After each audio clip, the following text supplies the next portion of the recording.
本座可以放了丁凡秋啊，阁主，但有一个条件。阁主请讲。我虽离开了云宗，但还有些话语权。云宗的一些长老多少都会给一些薄面。本座只要黑木莲。啊，阁主，这黑木莲何其珍贵，云宗又岂会用黑木莲交换丁凡秋？这……先不要着急拒绝，回去好好考虑。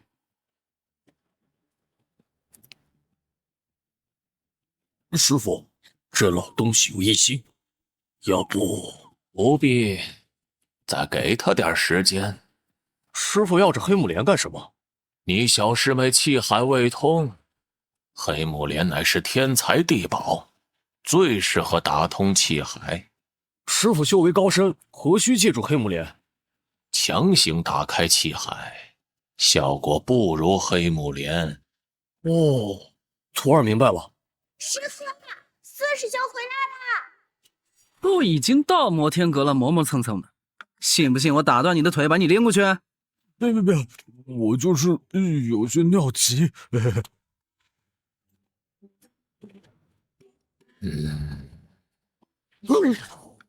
徒儿参见师父，师父万寿无疆。好像遇到对手了。孽徒，师父，您听我解释，我没有叛离师门，离开摩天阁是迫不得已，还望师父恕罪。迫不得已？徒儿真是受了七师兄的蛊惑呀！为何就你一人受蛊惑？徒儿赤诚之心昭昭，日月可见，还望师父明察。老八，你是不是很想本座早点死？徒儿不敢。也不知道当初齐天道是怎么想的，收了这么多徒弟，唯独这个老八胆小如鼠。这些年，你在老七的帮助下打响了一些名头，你所做的恶事也是一些不痛不痒的小事，这些恶名，摩天阁都可以一力承担。九大弟子所做的事，修行界都将矛盾直指摩天阁，摩天阁的恶名便由此而来。哼，齐天道黑榜第一也是因此而起。徒儿知错。调教朱红贡，获得100功德点。老七这些年有何图谋？七师兄从不跟我说这些，我是真不知道。他好像和大师兄和二师兄走得比较近，经常讨论一些天下大事，我听得云里雾里的。当日，你为何会出现在青玉坛？七师兄说了，魔刹宗要与正一道联合，想要借此机会孤立暗网和幽冥教。七师兄怎么可能让他们如愿？朱红贡神庭境巅峰，所修炼的功法名叫九节雷罡，整整缺失了最后关键的2节，这就注定老八不可能进入元神结界。居然有5%的忠诚度，这意味着从始至终，老八都对摩天阁有那么丁点的牵挂。既然知错，先罚你入思过洞反省。想起这一路上四师兄嘱咐的要点，这样。师父，徒儿自知罪孽深重，求师父重罚。竟然还有人嫌弃罚得轻。思过洞就算是有修为的人，也需要不断运转元气抵御寒气，不断转运元气才是一个长期的折磨。师父，老八犯下大错，理应重罚。对，理应重罚。大师兄皮厚，思过洞对他来说反而便宜他了。师父，要不打断他的腿，省得他以后乱跑。都说小师妹天真无邪，心思单纯，怎么感觉不是那么回事儿啊？杖责50，修葺金庭山。此后，封住修为，思过洞反省3年。前面2样皮厚可以扛住，但是封住修为在思过洞里待3年，只怕是会冻成冰棍儿啊！啊！怎么，你不服？徒儿领罚。带他下去。徒儿遵命。走，蠢猪，这就吓得走不动了。师傅竟然没揍我，师兄，我是不是在做梦啊？快教教我！你就这么害怕挨揍？当然怕，师傅的脾气，不对，好像师傅的脾气和以前的确有点不一样。算你走运，我早就说过，按照我教你的套路求饶，师傅不会重罚你。看我顶，看我撤！两位修炼可以去别处吗？我们在打扫。四师兄说的是，多谢四师兄帮我免于重罚，四师兄的恩情，老爸铭记于心。四先生，来新人了。可能是在金庭山上待的比较闲，这一来新鲜血液，好奇啊。有点胖乎乎，略显愚笨的长相，憨态可掬，一看就是好欺负的那种。在下潘仲，兄弟如何称呼？新人，其实四先生为人很好说话的，别担心。从今往后，我们就是兄弟了。谁跟你是兄弟？这从哪里蹦出来的神经病？哎，这么说话就不行。还好是当着四先生的面，要是三先生或者九先生的话，够你受的。干活。哦，我来吧。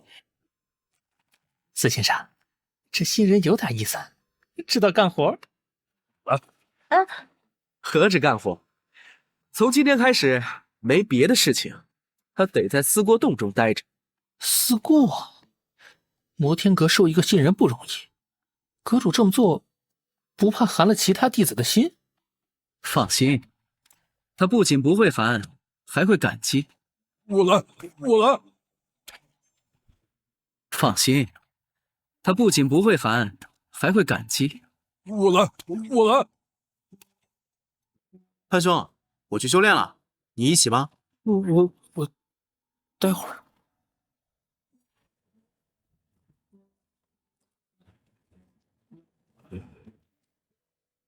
兄弟，可以的。啥意思啊？新人就是要有新人的觉悟，我真是佩服你。哎，小意思。想当初我刚上山的时候，就是没你这觉悟，没少挨揍。兄弟，摩天阁的弟子个个脾气古怪，一不小心就会惹祸上身。脾气古怪？你刚才见到的是排行第4的明世音，看似温和，实则不近人情。三先生端木生表里如一，眼里却揉不得沙子。还有摩天阁最小的弟子紫渊儿，这丫头喜怒无常，脾气暴躁，你要离她远点儿。你可有听说过邪王？邪王？哼，摩天阁都没把他当回事，邪王就是个吓唬人的称号罢了。他在神庭境修为，连我都未必敌得过。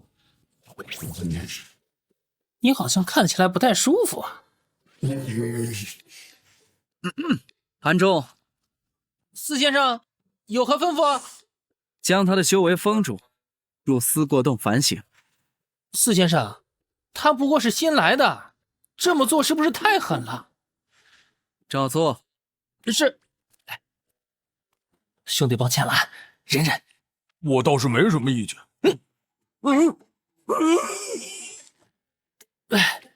好了。等我出来。别这么客气，都是自己人。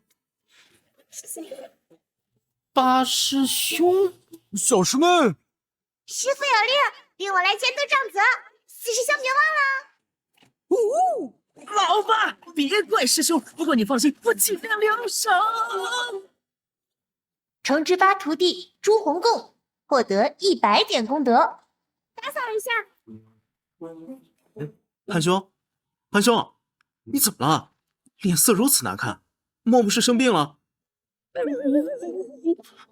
我好像闯祸了。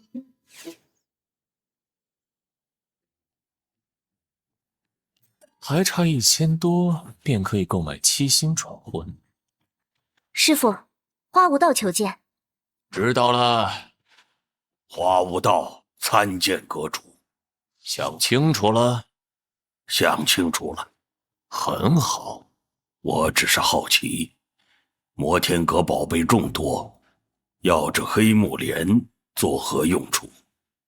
开辟气海。实不相瞒，云宗只有一片黑木莲，想要开辟气海，恐怕需要2片，只拿到1片恐怕不够，所以本座需要2片。这件事极其重要，我已飞书云宗长老，他们会尽快商讨此事。告知云宗，本座的耐心有限，黑木莲本座势在必得。我尽力协调，不出1月必有结果。好，1个月的时间并不算什么，恢复自身修为依旧是重中之重。眼下最不缺的就是时间，1个月的时间转瞬即逝。这1个月以来，除了调教这帮徒弟以外，便是参悟天书，功德点终于达到了1万5。是购买法身还是抽奖呢？反正法身随时可以直接购买，也没有什么修行上的瓶颈，还是等功德点多积累一点再做决定。参见阁主。徒儿参见师傅。突破了。这1个月以来，在白泽的祥瑞之气的增幅下，压抑了20年的症结竟然在疗伤之时结了。只不过没想到竟会被阁主一眼看穿。恭喜花长老！惭愧惭愧。恭喜花长老。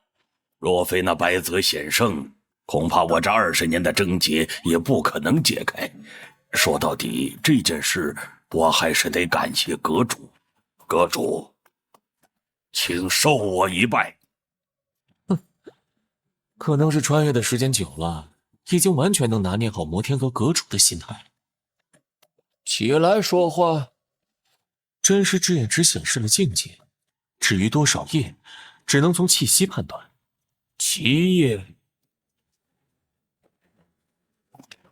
落下金莲7叶，百劫洞明，6合道印，乾坤生死，水火有无离，9字6合道印。大师兄，你被甩开了。花长老虽然开了7页，但终有一天破了这6合印。哼，你可别忘了，你现在有霸王枪，花长老连一件像样的武器都没有。是内壶不开提内壶。既然我与花长老的差距如此之大，那接下来1个月，有劳四师弟陪我切磋练枪。端木生天赋远胜老夫，作为年轻就是资本。我这开了业，毕竟是20年压抑的结果，恐要不了几年，端木生便会超越我，这一点毋庸置疑。花长老对端木生如此看好，这几名弟子之中，就属端木生天赋最差。之所以进步这么大，是因为他入门早。要知道，明世隐早就踏入了元神劫境，甚至怀疑明世因着迷途又在故意藏拙，搞不好已经2页或者3页了。要知道，明世隐早就踏入了元神劫境，甚至怀疑明世因着迷途又在故意藏拙，搞不好已经2页或者3页了。我经常与端木生切磋，他的打法坚韧持久，力量刚猛，进攻果断，我从未见过这样的对手。花长老过谦。大家的修为都在稳步增长，可惜渊儿现在气海未通，入不了元神劫境。从某种程度上来说，元神劫境才意味着修为刚刚开始。回到正题，云宗昨日便飞书，云宗可以拿黑木莲交换丁凡秋，不过他们还有一个附加条件。说。一个定凡球不够，需要外加一件天阶武器。感觉有点像是帮云宗说话似的。贪得无厌，摩天阁愿意跟他们做交易，已经给了机会，还想要天阶武器？你可知道天阶武器有多重要？我当然知道天阶武器的贵重，而且我也不主张和他们交换。你不担心丁凡秋了？我虽然良心上过不去，但还分得清立场。师父，事关小师妹的未来，还是您亲自定夺。云宗想要借此机会换一件武器，同时还能缓和与摩天阁的关系。就算摩天阁不答应，关系等于是维持现状，对云宗影响也不大。不得不说，云宗的如意算盘打得好啊！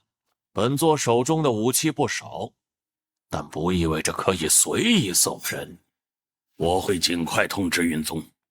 云宗既然不愿意交出黑木莲，那本座便亲自去取。若真要前往云宗要黑木莲，带头的必然是我，尴尬了。退下。哎，师父，这个法子好。说真的，我都好久没抢过东西了。再这样下去，我的黑榜名次都要下降了。放肆！哦，徒儿知错。师傅，黑木莲我不要了，我不信开不了气海。真的？当然是真的，反正有师傅保护我。哎，你这丫头，你的天赋非同一般，若是不进入元神劫境，实在可惜呀。如今你已长大，为师不可能庇护你一生，总不能说自己实力很差，需要这小丫头贴身保护吧？师傅才不会那么早死呢。哎，这话意思是好心啊，但听着怎么有点怪怪的呀？云宗八大圣坛修炼之地，唯有剑坛是人数最少的地方。因为剑坛只属于一个人，那便是我们师父剑圣罗13。师父闭关将近1月，伤势应该痊愈了。华无道并没有伤了师父，师父主要是想尽快恢复修为。恢复修为只需要7日便可，为何要闭关如此之久？师父之前说会有人找他切磋，师父要保持巅峰状态。是。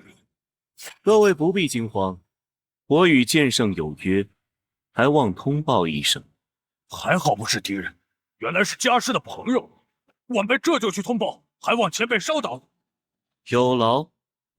师父，你的朋友来了。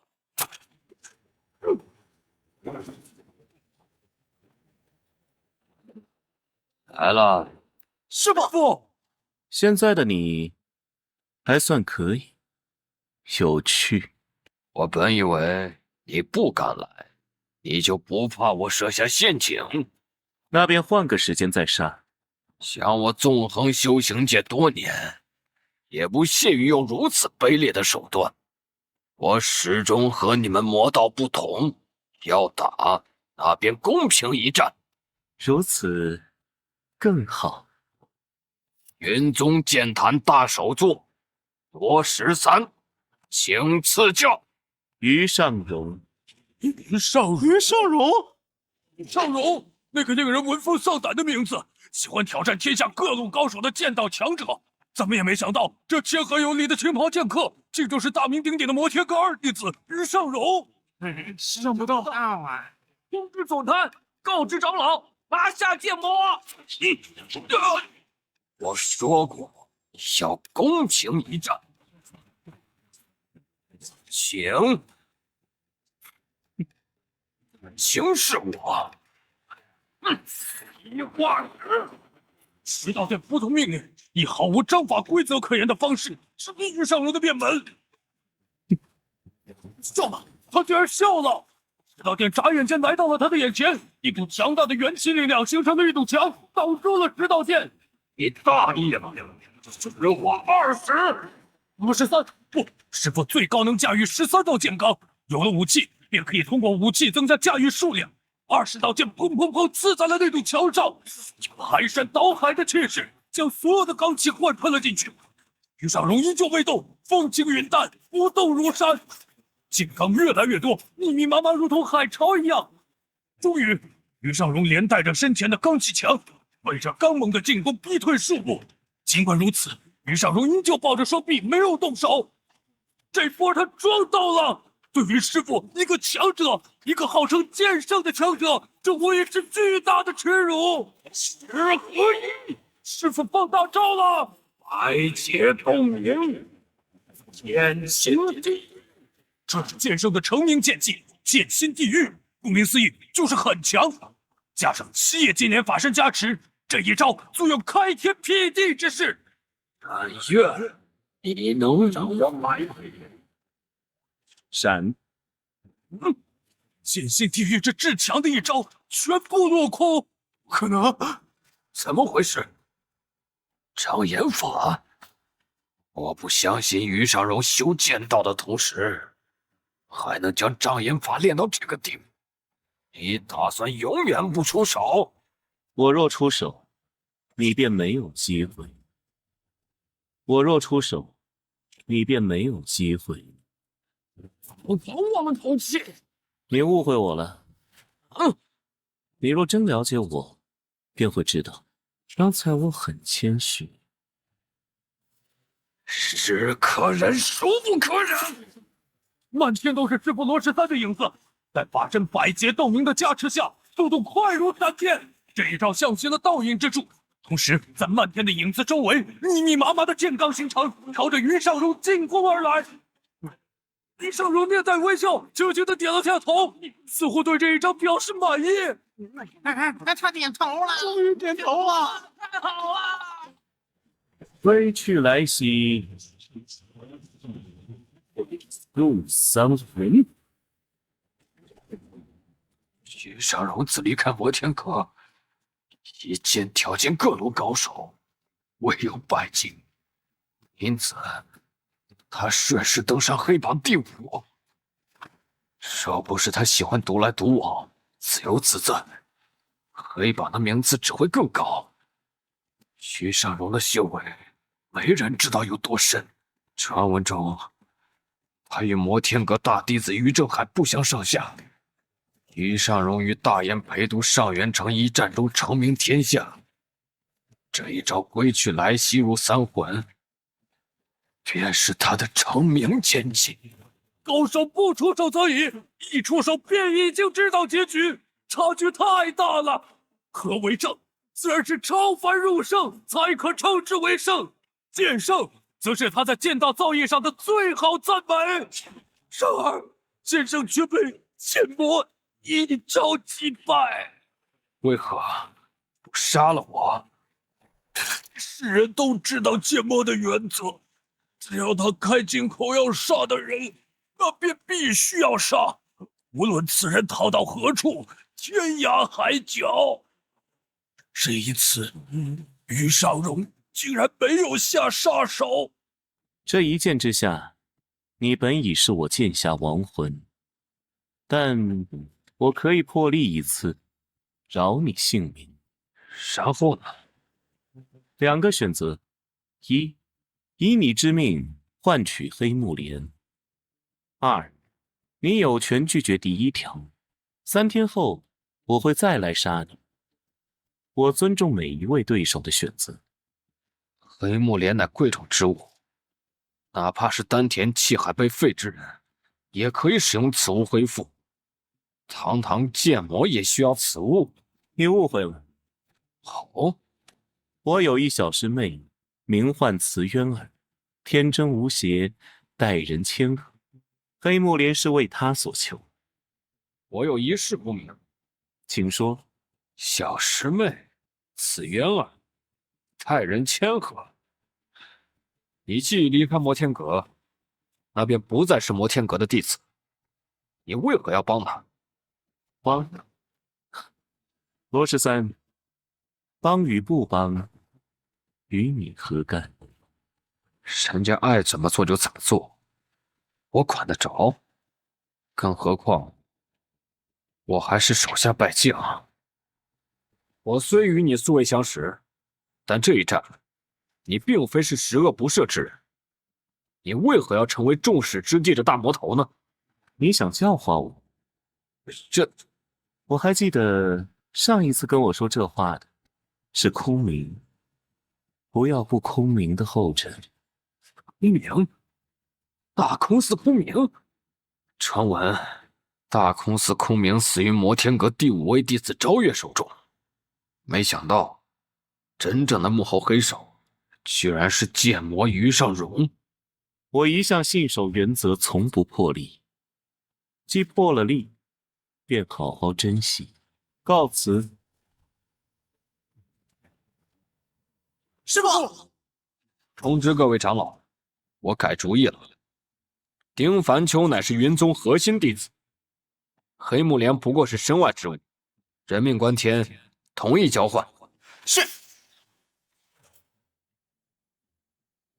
二师兄竟然为了小师妹破了例，真是让我大为意外。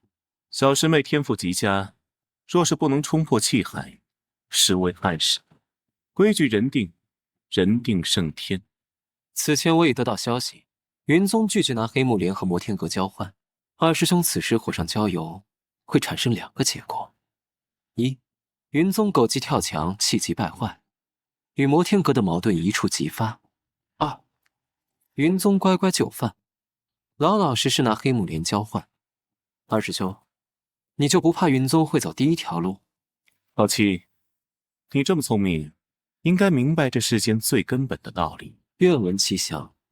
不服，那便狠揍。只不过，我一向不喜欢如此暴力。二师兄一席话，胜似一席话。帮我继续盯着云宗。二师兄请放心。有劳。师兄客气。但愿小师妹真如2位师兄所言，天真烂漫，才不负2位师兄的苦心。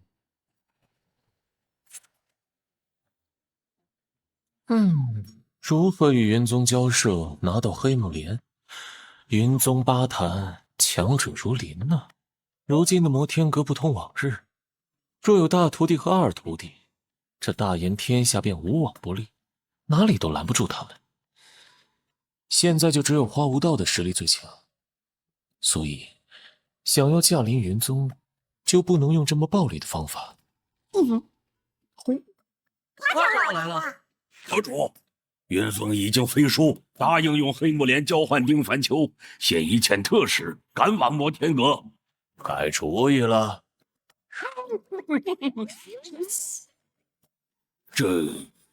阁主，既然云宗愿意交换，何不借此机会缓和关系？摩天阁虽强，但树敌太多，今后再阁主，毕竟多一个朋友总比多一个敌人好。差点说了10年大限的事。差点说了10年大限的事。花长老，你有此心意是好事，不过摩天阁不需要这样的朋友。那以后的事以后再说，本座有的是时间。可能是入摩天阁不久，很多行事风格和摩天阁不太契合。不过这事急不得，慢慢来吧。阁主，就算云宗愿意交换黑木莲，但我们只有1片，还不足以开辟气海。你可知有多少片黑木莲？我所知道的有5片，除去云宗1片，第2片在大岩西南端林学派手中，第3片在荣北，第4片在天选寺中，第5片我也不知道在哪儿。以你之见，本座要从谁手中获取第2片？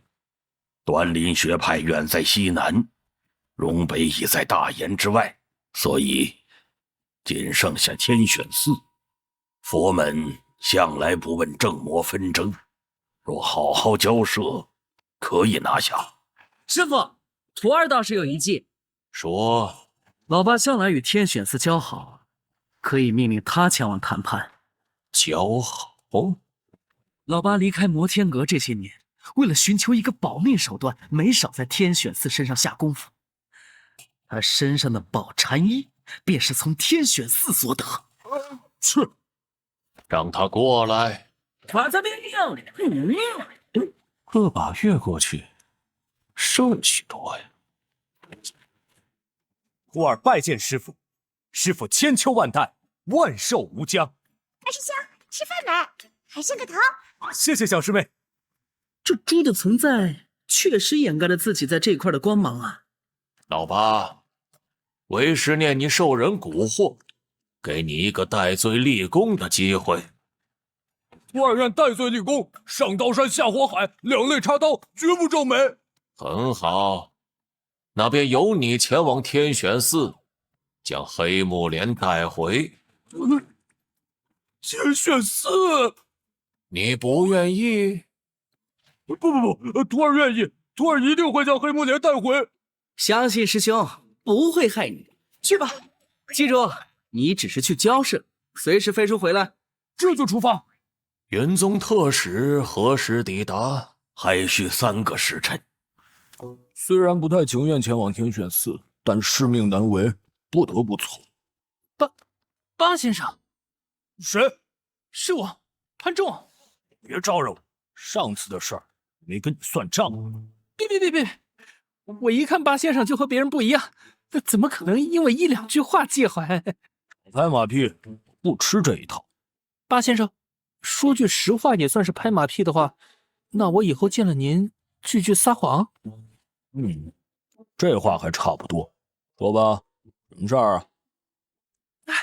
四先生说了，您只管去天选寺、摩天阁这边，四先生帮你兜着。那是自然。别挡道，别以为说2句好听的我就会饶过你。是。想当初我在摩天阁修行的时候，哪有你们的份儿？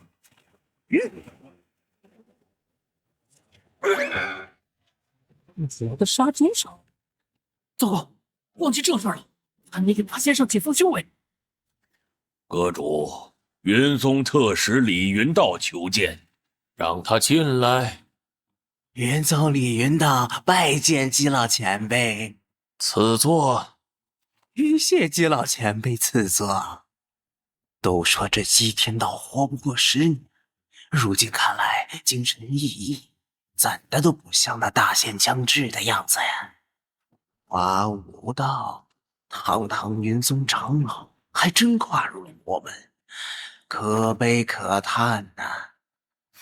季老前辈，受云宗宗主所托，这次前来特奉上黑木莲1片，获得道具黑木莲1片，天才地宝，可用于修行、疗伤、通气海。本座向来欣赏守信之人，带丁凡秋上来。是。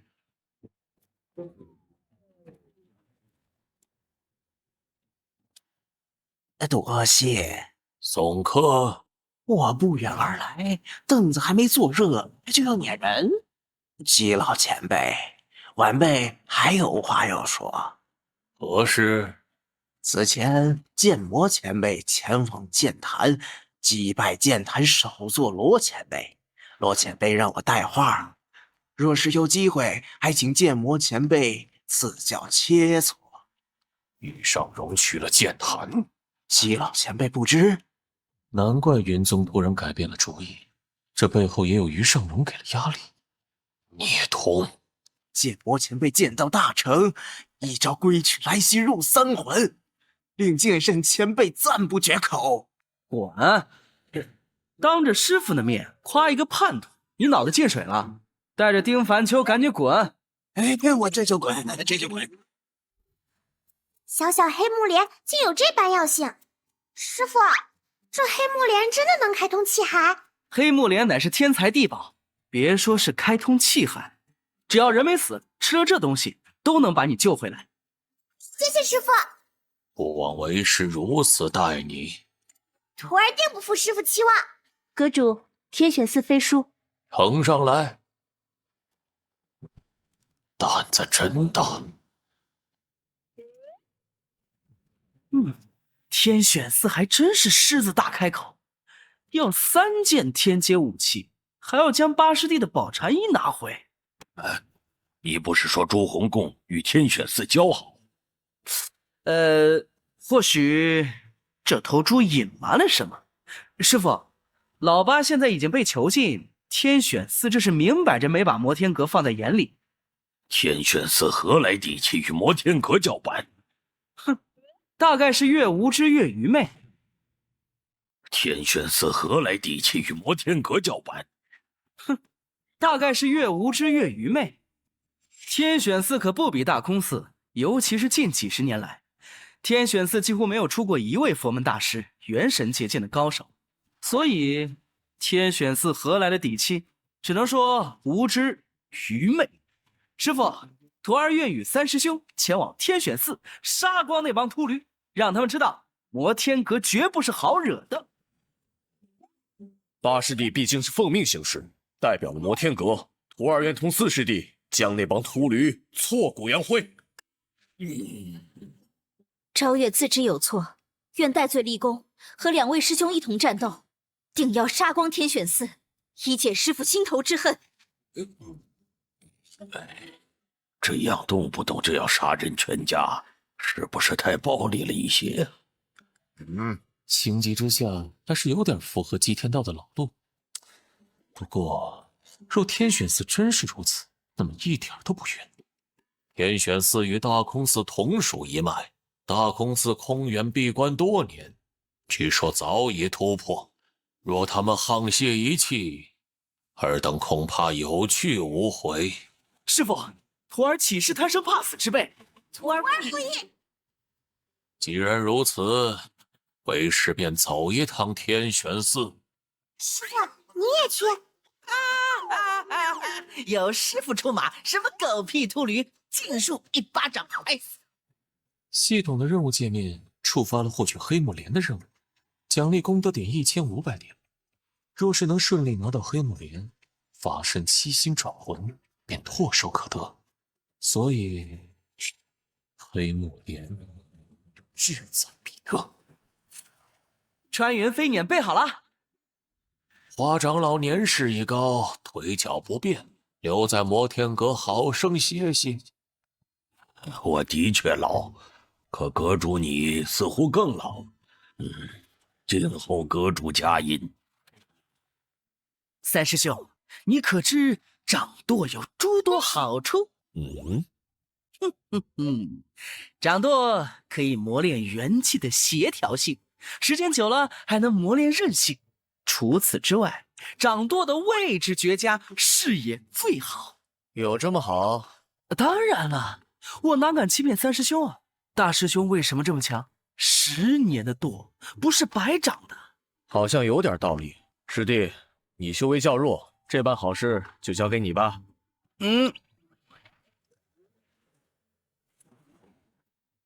师父，我们已经到了青源山，天选寺就在山顶。放缓速度。得令。三师兄，小师妹，我掌舵如何？师弟悟性惊人，只掌舵了2次，便如此稳妥。四师兄掌舵炉火纯青，真厉害。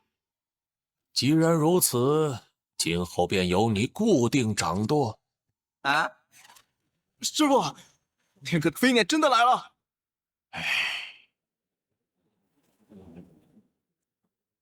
通知所有弟子，迎接贵客。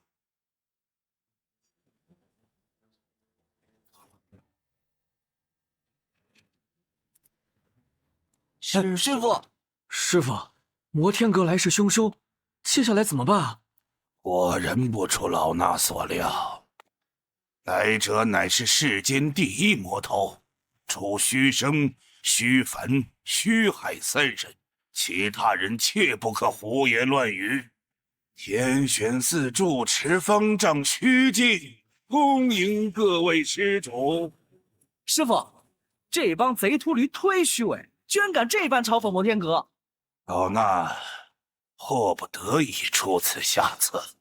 师傅，徒儿怀疑有陷阱，要不要换个地方降下？这穿云飞辇何其珍贵，若是被破坏，多可惜啊！徐静，好久不见。老施主大驾光临，蓬荜生辉。徒儿遵命。他们欺人太甚！对，大家一起上。跪下！年轻弟子见识太短，初生牛犊不怕虎，但也得看对方是谁。这么骂和送死有什么区别？这些人可都是杀人不眨眼。阿弥陀佛，老衲恭迎诸位施主。方丈这个态度，老衲也是迫不得已囚禁诸施主，实属无奈。各位施主，请到大雄宝殿一聚，老衲细细道来。秃驴，绑了我8师弟，还不赶紧把他放了？还敢要3件贴阶武器，是谁给你们这么大胆子？老衲若不是这么说，又怎能激怒摩天阁呢？你故意的。各位施主，请。大雄宝殿，该不会是某种禁锢牢笼吧？各位施主误会老衲了，若真有禁锢，也需要强大的修行者启动呢。更何况摩天阁的实力有目共睹，老衲就算再蠢，又岂会鸡蛋碰石头呢？这么说来，你们故意引我师父过来，是有别的事情？正是，但愿如此。请。来人，师父，将周施主请上来。是。老衲出此下策，实属无奈，还望姬施主恕罪。所有罪责，老衲愿一力承担。师父，您可算来了！团被这老秃驴虐待殴打，让他重伤残身，苦不堪言啊！师父，你一定要为团做主啊！戏真多。老衲乃天选寺住持方丈，佛门重地，老衲岂敢对施主下狠手呢？戏真多。老衲乃天选寺住持方丈，佛门重地，老衲岂敢对施主下狠手呢？我太了解师父了，那是真正的睚眦必报鼻祖。小编，我现在受的内伤，我还不清楚。起来说话。若你所言属实，为师自会替你讨回公道。是，师父。说正事，若不说出个所以然，天玄寺必会付出代价。老衲知道，姬施主想要黑木莲，黑木莲可以交于摩天阁。居然这么大方，那他们拐弯抹角搞这么一出戏干什么？老夫一向讲理，囚禁朱红贡之事，老夫可以既往不咎。刚才不还说要讨回公道吗？老施主深明大义，实乃幸事。除此之外，老衲还有一事相求。秃驴，我就知道你这葫芦里没好药，你有事求也没用，摩天阁不答应。这件事，老衲的确考虑不周了。除了黑木莲，天选寺也不再追究宝禅一一事。老夫很好奇，何时竟让天玄寺这般卑躬屈膝？生死存亡，不得不如此。天选寺戒律堂首座空庙，讲经堂首座空剑，监院8大执事，殿座12人等，皆被大空寺4大神僧所杀。大空寺和天玄寺同属一脉，大空寺为何连自家人都要杀？说来话长啊。自从大空寺空玄大师出关以后，大空寺便一改不问世事的态度，自诩教化众生，普度世人。天玄寺和大空寺向来是井水不犯河水，然而大空寺空玄突然身死，大空寺却一口咬定是老衲所为，老衲百口莫辩。大空寺借此发难，可天玄寺早已不复当年，又如何挡得住四大神僧呢？哎呀，没想到这件事儿会激发大空寺和天选寺之间的矛盾。所以你想到了摩天阁？不错，听闻大空寺与摩天阁关系很差，老衲如今已没得选，全寺上下1000多口人命，不得不出此下策。若摩天阁除去四大神僧，老衲不仅奉上黑木莲与宝禅衣，今后也俯首摩天阁。做出这个选择是有多大的魄力？这大言天下，正魔不两立，佛门一向中立，一旦参与，那意味着天选寺也要面对正道的讨伐。你是天选寺方丈，一向与正道走得近，如今选择俯首魔道，就不怕天下人耻笑？一念成佛，一念成魔。想起净明道和正义道众多正道人士一起指责我的场景，想起大空寺四大神僧不留情面击杀天选寺弟子的场景，想起荆州城内处处挂着天选寺该死的横幅的场景，与这些相比，摩天阁何曾对不起天选寺？朱洪公曾从天选寺拿走宝禅衣，你不记恨？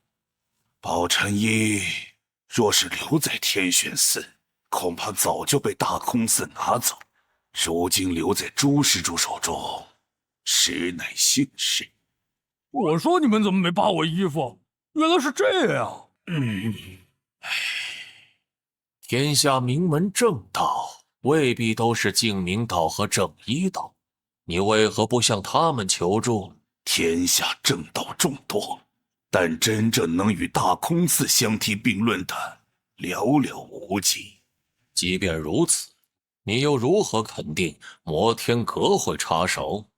有3点原因：一、黑木莲；二、老衲知道空玄乃摩天阁所杀；三、宝禅衣。说得好。摩天阁若是选择站在大空寺的一边，你会如何？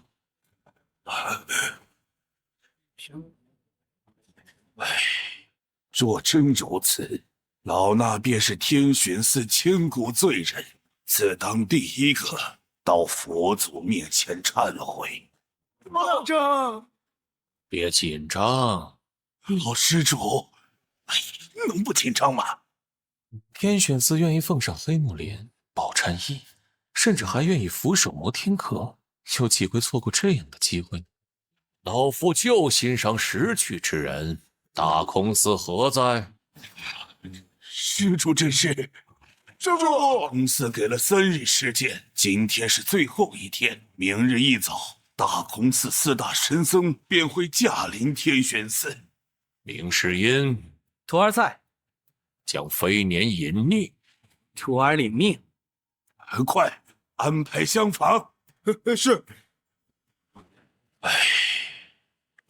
一念成魔，一念成佛。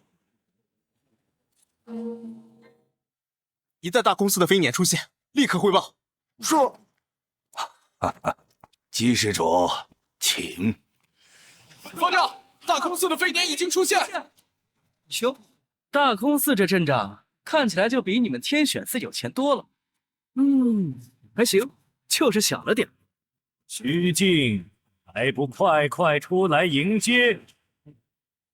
徐静，还不快快出来迎接！4大神僧竟然全来了！4大神僧很厉害，空觉、空闻、空智、空丈皆是首座之职，仅次于方丈空远。他们的修为恐怕早就进入了元神结境。4名元神结境的高手，还真是舍得。整个天选寺也不过就虚境1人跨入元神结境，剩下的不值一提。也难怪天选寺会想到这个法子牵制大空寺，空智空障，还真是智障啊！不得不说，起这法号的真是个人才呀。元神结境也分强弱，难不成他们都是8叶强者？4大神僧个人实力修为不强，最高的不过5叶，最弱的只有2叶。那也不怎么样嘛，我一个能打2。哦，施主修为几何？2叶。4大神僧单打独斗的确不强，可怕的是他们联手起来堪比7叶。这么强？他们4人擅长联合一起施展强大的佛门手印，4人如1人。老衲与他们纠缠过一段时间，被他们击伤。您看，还有这儿，还有……行了。遗憾，我这人最不喜欢的就是和尚，你是第一个看起来还算顺眼的。不知姬施主可有信心啊？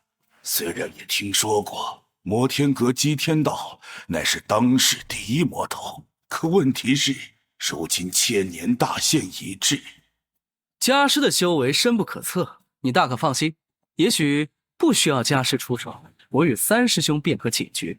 既然如此，老衲便放心了，还望各位施主千万不要轻敌啊！虚境3日时间已过，你可想清楚？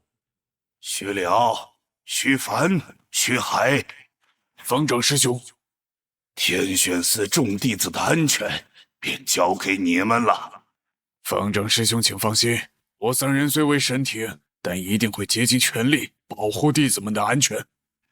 有你们在，老衲就算是死也瞑目了。徐将，交出黑木莲和宝禅一，从今往后并入大空寺。为何要执迷不悟呢？业障，你敢辱骂本法师？说到底，空字辈的辈分不如虚字辈，欺辱长辈，连孽障都不如。没想到3日过去，你不仅没想清楚，还是如此的冥顽不化。既然如此，那也送他们一程，不过是多费点功夫罢了。你们也想要黑木莲？他们想要黑木莲对付摩天阁，空玄的死，他们早就知道是摩天阁所为，只不过找借口将此事推到天选寺身上罢了。虚境，你竟请了帮手？老衲的确请了帮手。我们今天便让你们4人有来无回。感知过一个老弱病残，一堆弱女子，2个看起来是2愣子似的，一个胖傻子，还有一个小丫头。那就让本法师瞧瞧，你都请了什么帮手？叫掉大牙！伤势发作了，再也撑不住了。姬施主，有劳你了。本座便成全尔等，一语双关。我儿先打个先锋，领教领教。他身上的气息非同一般，莫要大意。还能这么玩？4人同时配合，施展某种罡气技巧，还是第一次见。近身搏杀，罡气乃至手印的形成都需要极高的默契。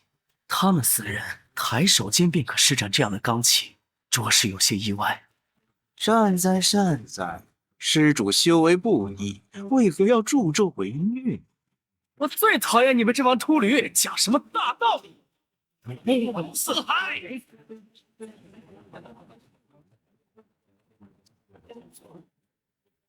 这4人不简单。阿弥陀佛，施主何必执迷不悟啊？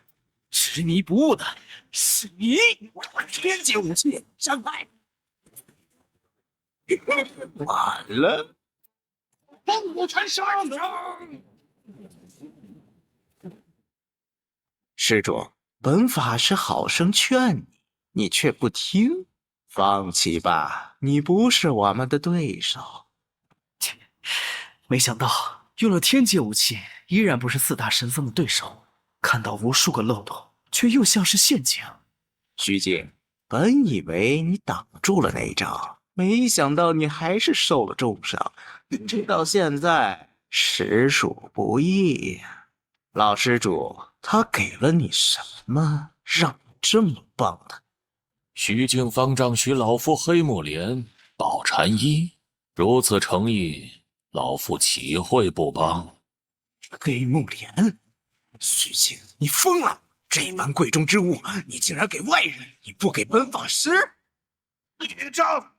老施主，匹夫无罪，怀璧其罪，此物大空寺也想得到，老施主何不成人之美？你大空寺要黑木莲作甚？老施主可知摩天阁？略有耳闻。摩天阁乃魔道，天下正道，人人得而诛之。大空寺岂会让摩天阁如愿？大空寺一向不问世事，这次要与摩天阁为敌。我佛慈悲，摩天阁作恶多端，理应诛之。可惜，老夫也很想要这黑木莲。可惜，老夫也很想要这黑木莲。老施主，机会本法师已经给过你了，既然你不珍惜，那便一起吧。大空寺弟子安应入梦。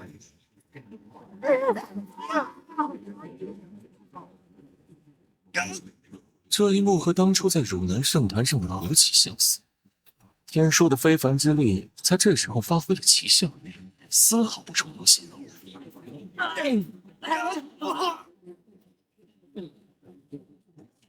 好聒噪的秃驴，挡不了！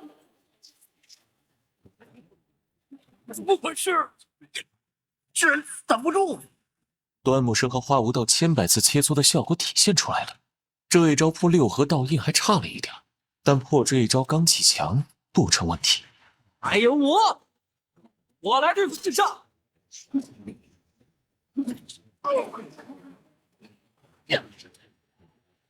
既然四个人如此默契，那就将他们分割开来。端木生和明世音能做到这个地步，已属不易，毕竟都是1对2。端木生刚猛的性子在战斗中体现得淋漓尽致，遇强则强。明世音则更为狡猾一些，身法灵活，不断闪避，寻求进攻。普通的2夜3夜对手，我们哪里会花这么久的功夫？这不是一般的元神结晶，而且他们手中还有天阶武器。一起出手！结定印！结定印！正他就是你这龟缩大法！再来！再来！再来！再来！啊！他的枪影依然选择进攻，丝毫不管你有什么所谓的防御。1枪、2枪、3枪，霸王枪已经变成了虚影，以可怕的速度旋转进攻。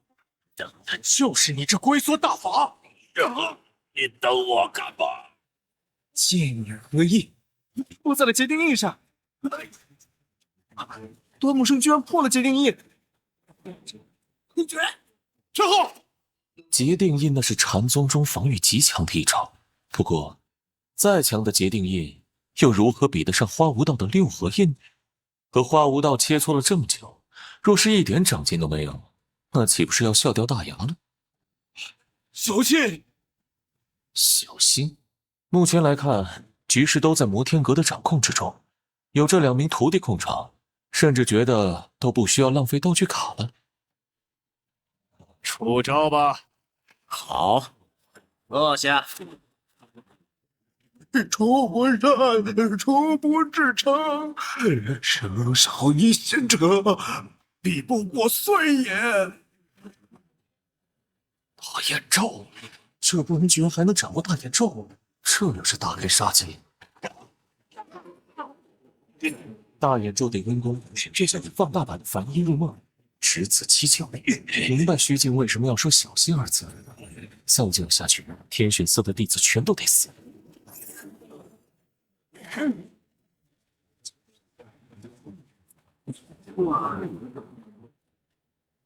天雷，白天的怎么会打雷？不可能，还是做多了出家人天法的东西。师傅出手了。运气不太好，没有触发1%的必杀一击。雷钢卡的售价还好没涨。这个老头儿，并非像他身上散发的气息那般弱小。擒贼先擒王，4大皆空，皆定音。隐藏的好深，魔斩入了魔的禅。大万金人1夜、2夜、3夜、4夜、5夜、6夜。原本已经想好了应对方式，甚至做好了使用4张致命一击的心理准备。现在4座金身罗汉竟合在了一起。小心！了，还等什么？不行！回收碧落残片1，奖励100功德值。我们大师10秒钟的无限反击，自然要争分夺秒。小小大公司也很挑衅人做，抽大号大无畏印，一招可以解决吗？为什么只怪我？击杀1名元神洁净的目标，获得1000功德值。致命一击的一字不是没有道理啊！这是要把单体进行到底。2招而已，一招防御佛祖金身，一招进攻大无畏印，从头到尾2招结束，大家懂了吗？看懂的扣1。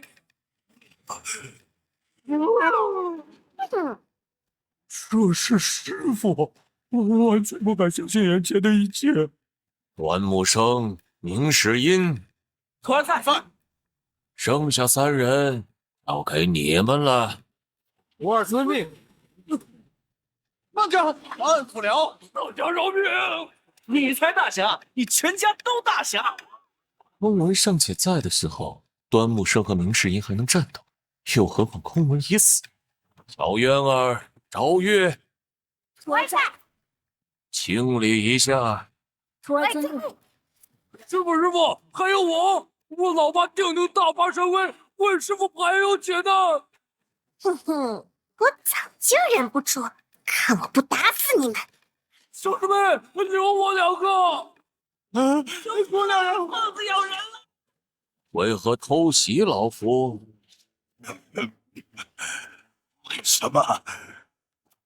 为什么？少假仁假义！徐静，你宁可将黑木莲送给魔头，也不给我们，还有脸问为什么？若不是竭力隐藏声势，这2人怕是早就动手了。孽障啊孽障！你们竟然听信了大公司的谗言！若不是竭力隐藏声势，这2人怕是早就动手了。孽障啊孽障！你们竟然听信了大公司的谗言！魔道终究是魔道，徐静，你已经疯了。若你还有一丝良心，便自我了结，去佛祖面前忏悔。须了，你既有碧落残片，为何不偷袭虚静，而偷袭老夫？孽障！大公司给你碧落残片杀老衲，这又怎么样？我们3人为了天选寺付出了多少心血，你却甘愿俯首摩天阁？我呸！天选寺只要并入大公司，何来千命之忧？天选寺上千名弟子，难道他们的命不是命？你以为大公司有那么好心吗？大公司住持空远，不仅修了魔禅，且早已发疯入邪。这些年，他表面上是道貌岸然的高僧，心底里却无恶不作，到处汲取蚕食他门人的元气和修为。你胡说！我亲眼看到空远大师的金身浩然正气，绝不可能有假。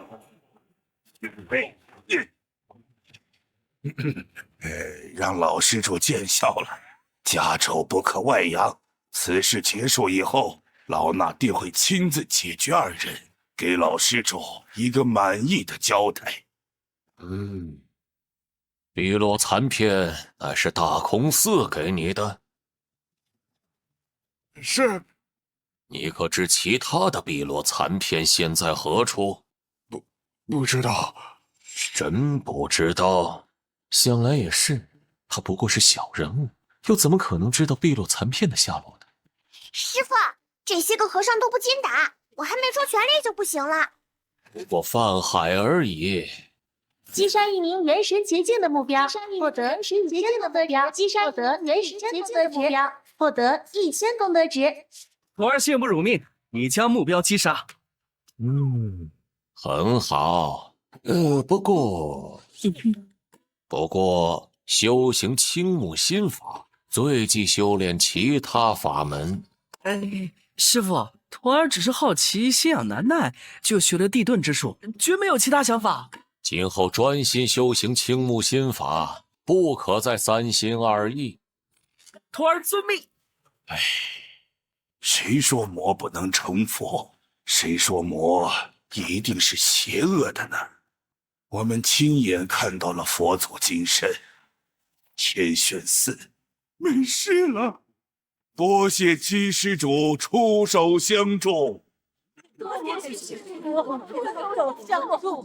得982人虔诚朝拜，奖励9820点功德。1000道孱弱不堪的声音汇聚在一起，声音变得浑厚洪亮，有一种无法言语的气势，还有劫后余生的希望。现在回想起来，似乎最初的选择是对的。别废话，老衲这就去拿黑木莲。师傅，您这一招佛祖金身，真是令徒儿大开眼界。这碎渣别挡着了您的路。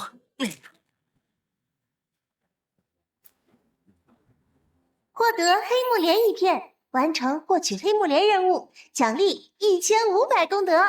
你就不怕死？死有何惧呢？4大神僧上次来的时候，老衲便怀疑虚了3人心怀不轨。不过老衲没想到，他们居然敢如此大胆。竭力隐藏伤势，就是为了欺骗他们？正是。黑木莲收好。是，师傅不辞辛苦得到的黑木莲，目的就是帮我打通气海。我一定要好好学习，天天向上。老衲身为天玄寺住持，愿率天玄寺众弟子俯首摩天阁。我终究不是佛，不必如此。现在的天玄寺一堆老弱病残，虚境方丈这个重伤，对天玄寺无异于雪上加霜。姬施主，如今天玄寺已经无法与其他寺争锋了。大空寺这次失利而回，势必会卷土重来。到那时，大空寺4大神僧已经不在，大空寺的强者只剩下空远一人。此人极其谨慎，最起码短期内不会再来。阁主说的有道理，只要短期内不会再来，我便有很多办法脱险。打道回府。多谢姬施主指点。老爸就这么喜欢拍马屁，一点摩天阁弟子的样子都没有，师兄真是为你害臊啊！师傅，您稍等，我马上就准备飞你，保证4平8稳。就算天玄寺不需要俯首，但有了今日之时，他日必定会风言风语，天玄寺便无法在修行界中立足。这个后果，你可曾想过？历经此事，老衲顿悟，这些已经不再重要。天玄寺从今往后应是修行。走吧。是，走你！观自在菩萨行深般若波罗蜜多时，照见五蕴皆空，度一切苦厄。阿弥陀佛。是故空中无色，无受想行识。儿子，你听，这是对客人最高的礼送，亦是对摩天阁的最敬畏的感谢。哇，听了这么振奋的经文，我突然好想当和尚哦。儿子，你开窍了，走，咱爷俩一起去。这帮秃驴虽然太废物，但在某些方面比什么净灵道、正一道强多了，算是守信之人。这帮秃驴虽然太废物，但在某些方面比什么净灵道、正一道强多了，算是守信之人。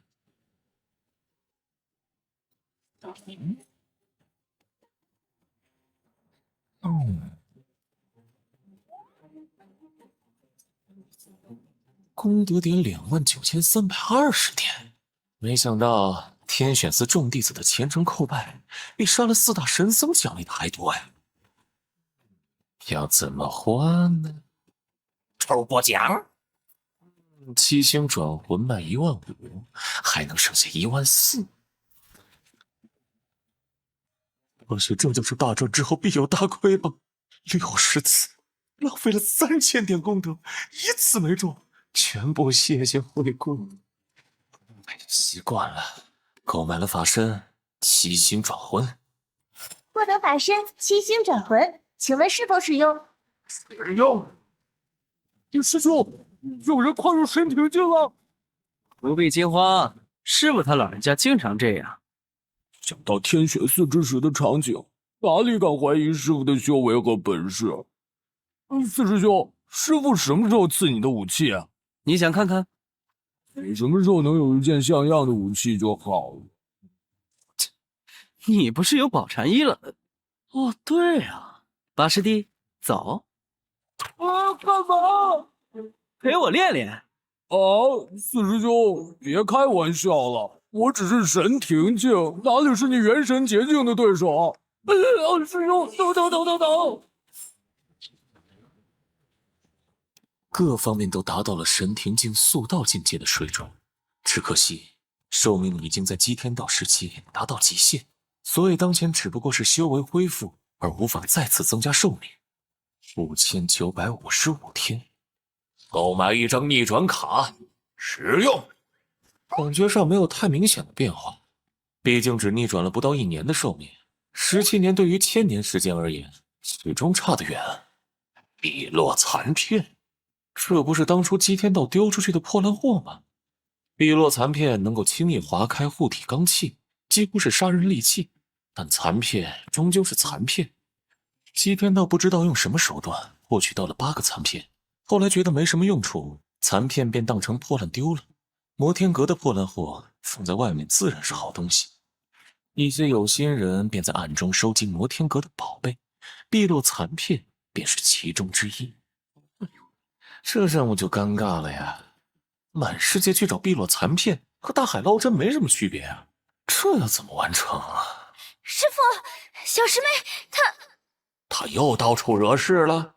没有，小师妹拿到黑木莲之后，2片全部吃了，现在状况似乎不是那么稳定。天心师妹已经过去了，她的碧海潮生诀应该可以稳住药性。这丫头真是一点都不让为师省心，低估了小渊儿对晋级修为的渴望。黑木莲药性极大，需要少量多次服用。黑木莲药效很可怕，不过这小丫头天赋血脉也不简单，相信她可以撑过来。花长老，话是这么说，不怕1万就怕万一，必须得想办法压制住药性。小师妹一辈子没怎么吃过苦，就怕她意志薄弱撑不住啊！怎么样？师兄，你下这么重的手干什么？我怎么知道怎么样？我来。你有办法？碧海潮生诀可以稀释药性，可你修为尚在恢复中，这么做恐怕会伤及根骨，你还如何恢复修为？除了这个方法，你们还有别的办法？别无他法。别忘了，她也是我的小师妹。师傅他老人家怎么还没来啊？别着急，50节已经去了。师傅一把年纪，腿脚不利索，很正常。啊，胆子不小啊，敢在背后揶揄师傅。四师兄，我哪敢啊！师傅正值壮年，宝刀未老。哦，阁主，师傅，情况如何？天心师妹已经进去了，碧海潮生诀可以稀释药性，有师妹出马，问题不大。老八，你在害怕什么？完了！你师傅元神洁净巅峰大圆满境界，我怎么可能听不到我刚才的话？没，我就是替小师妹担心。叶天心修炼的乃是碧海潮生诀，可以轻易贯穿全身的奇经八脉，无需担心。离这蠢猪远点，别血溅五步，连累了我。叶天心的确可以稳固药效，但他修为较弱，恐难以驾驭住。有何建议？稳妥起见，理应阁主亲自出手。叶天心会碧海潮生诀，师傅应该也会，而且只强不弱，出手再合适不过。叶天心怎么说也只是病秧子，怎么可能比得过师傅呢？有道理。叶天心足矣。现在刚跨入神庭境修为，还只是神庭境初期速道境界，还没来得及稳固，如何稳住药效啊？道元能量，元神洁净总共3个境界，分别是道元、混元、合道。道元亦是踏入元神洁净的第1境界。这意味着有人踏入了元神洁净，显然小元儿成功突破了。小师妹突破了，我摩天阁又多一员大将。元神洁净，我啥时候也能突破？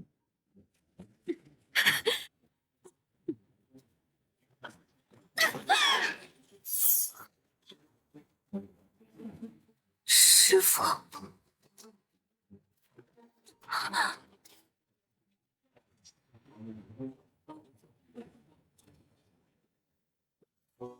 傅，我真的突破了，我现在也是元神洁净了。跪下。你可知错？徒儿知错了。错在哪儿？我不知道。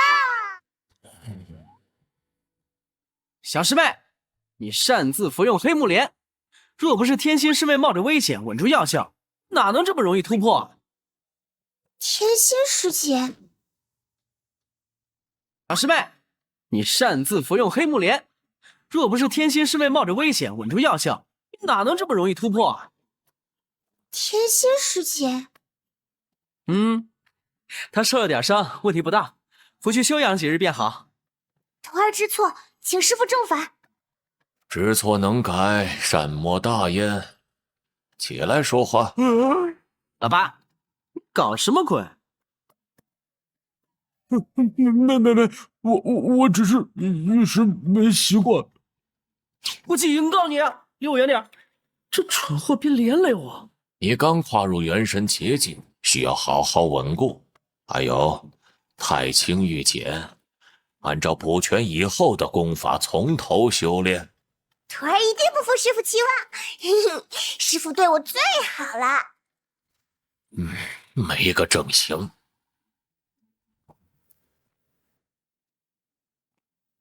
徒儿知错，不该自作主张。师傅，天心师妹也是为了小师妹才擅自主张。四师兄说的有道理，还望师傅明察。师傅，徒儿愿重归摩天阁，求师傅成全。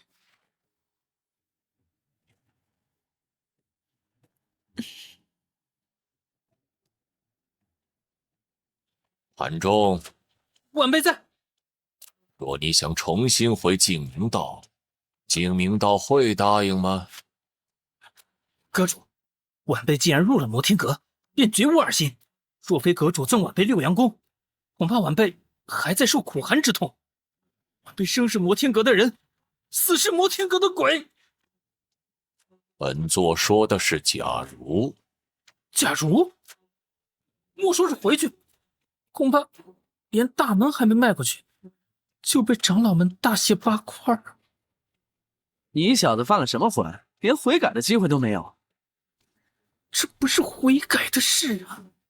净明道规矩如此，那些长老因循守旧，古板得很啊。周继峰，你呢？天剑门虽有恩于我，却也有不共戴天之仇。就算我愿意回去，他们也不可能收留。花长老，你呢？阁主要听真话。自然。若我没有入摩天阁，并且也愿意回云宗，想必云宗会接纳。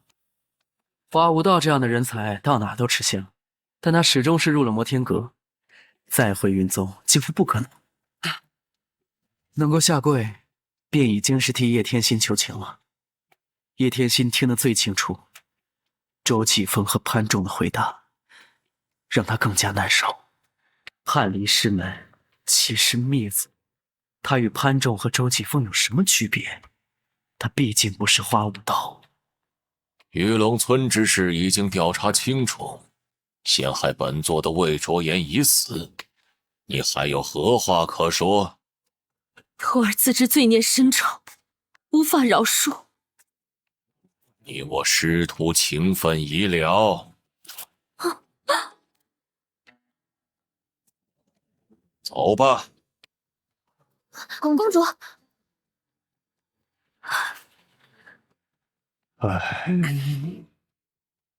徒儿10岁入门，学艺20载，师父养我教我，赐我多情环，养育之恩不敢忘。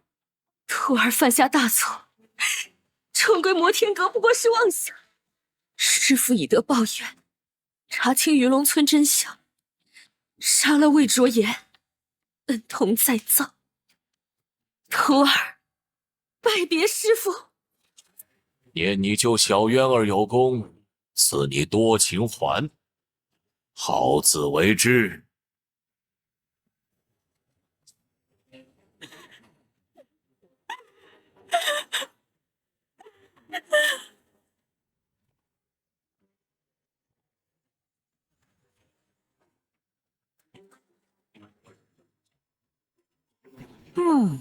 就算师父毁了师妹的武器，也只能认。但没想到师父会将多情环给他。多情环真是天生为天心师妹所有。不过转念一想，我的霸王枪也不错，心中平衡多了。可怜了四师弟，拿了个破烂四不像，居然能整天乐呵呵的。看得出来，这孩子有心悔过，但我也赞成阁主的做法，欺师灭祖，人神共愤。还想说几句求情的话，又被花长老给堵了回去。罢了。师父，徒儿与天心师妹毕竟师兄妹一场，徒儿送她一程。去吧。是。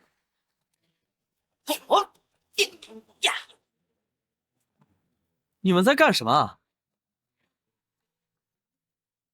四先生，很感激四先生当初伸出援手，也很感激这段时间四先生对我们的照顾。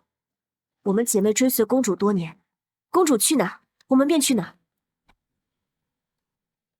还挺有情有义的，可惜太蠢。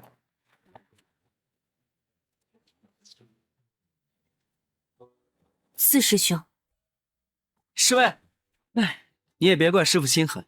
刚才的情况你也看到了，师兄不是不给你求情，你该不会打算重组偃月宫吧？四师兄的意思是，你现在修为还没恢复，带着他们招摇过市，很容易被人盯上。你别那么沮丧，师父刚才只是让你走，并未说出逐出师门的话，这说明师父他老人家还没那么绝情。四师兄的意思是说我还有机会？当然，师父这边我替你看着，或许他老人家哪天气真消了呢？但愿如此。而且你救了小师妹，师父又最疼爱小师妹，我会想办法说服小师妹多替你说说好话。多谢四师兄了。你我同门，何须言谢？我会想办法说服小师妹多替你说说好话。多谢四师兄了。你我同门，何须言谢？正道就别走了，走小道。还有，修为没有恢复之前，就别露面了。我虽与你们姐妹一场，但跟着我只会有危险。你们便留在摩天阁，替我照顾好师傅。公主，天心师妹本是清冷之人，整个人的气势又变得高贵冷峻呢。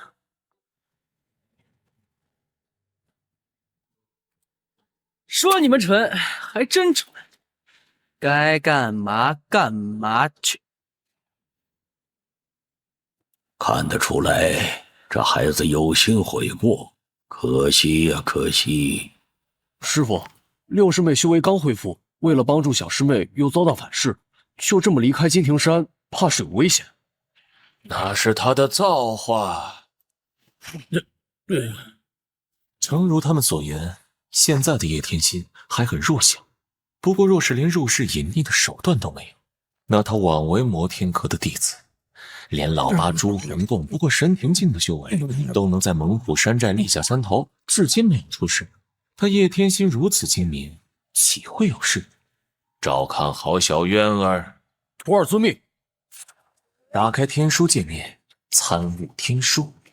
已得五体性质神通故，能不动本纪而往诣十方一切刹土，利益群生。天书的参悟已经进入了不断循环的阶段，表面上看极其无聊，但是参悟天书所带来的效果却越来越明显。只不过这东西什么时候是个头啊？师傅，徒儿来跟您请安啦！师傅，我已经能轻松自如施展百劫斗鸣了。有了元神结晶，便是进入了真正的强者之林，切不可骄傲自大。徒儿知道。黑木莲药性极大，这般吞服黑木莲，你这小命差点不保。师傅，我都听师兄说了，是天心师姐救了我。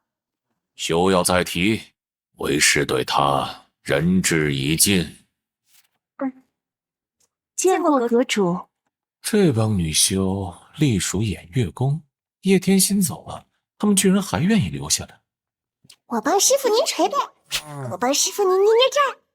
不是献殷勤，非奸即盗。有事便说，遮遮掩掩成何体统？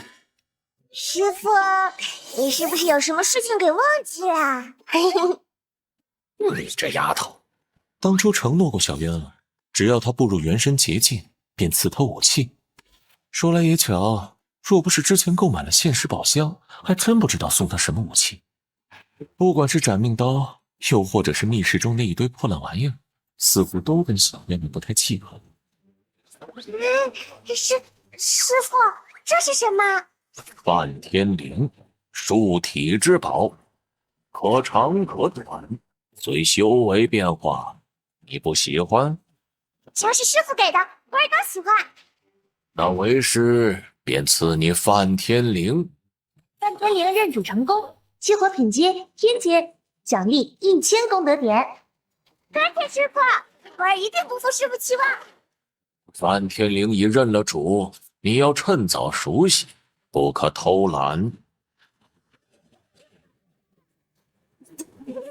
就是不可胡闹。哦，要不我们去后山再试试？我还没熟悉呢。九先生，我这哪是您的对手？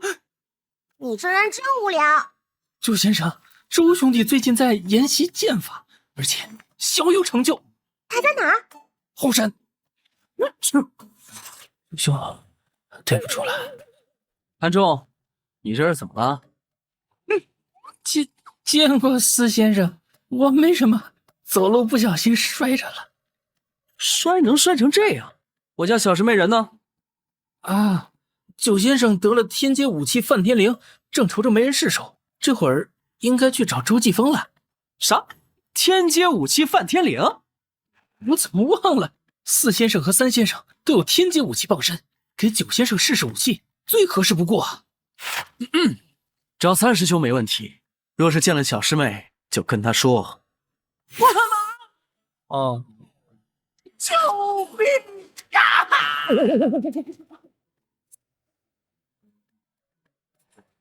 天啊，金庭山处处都是范天灵的影子，我养的鸡都不敢下蛋了。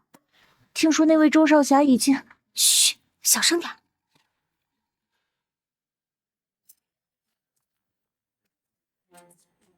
打开面板，大致估计了下，白泽施展强大的辅助作用，然后会有5天的休息时间，这可是意外之喜啊！从上到下，可供使用的道具卡还是只有那些，不多也不少。碧落残片，从脑海中搜寻了一些关于碧落残片的记忆，只可惜姬天道当初对碧落残片压根没放在心上，丢失以后便更没在意。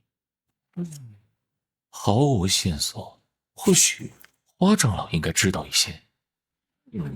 忽然有个大胆的想法，碧落残片既然是系统任务物品，那么卫明剑能不能划破呢？感觉自己在这方面有点强迫症了，看到什么结实的都想要用卫明剑划一划。卫明剑完胜，真的是破烂货。就算把8片碧落残片集齐，不过是一堆垃圾，集齐这些又有什么用？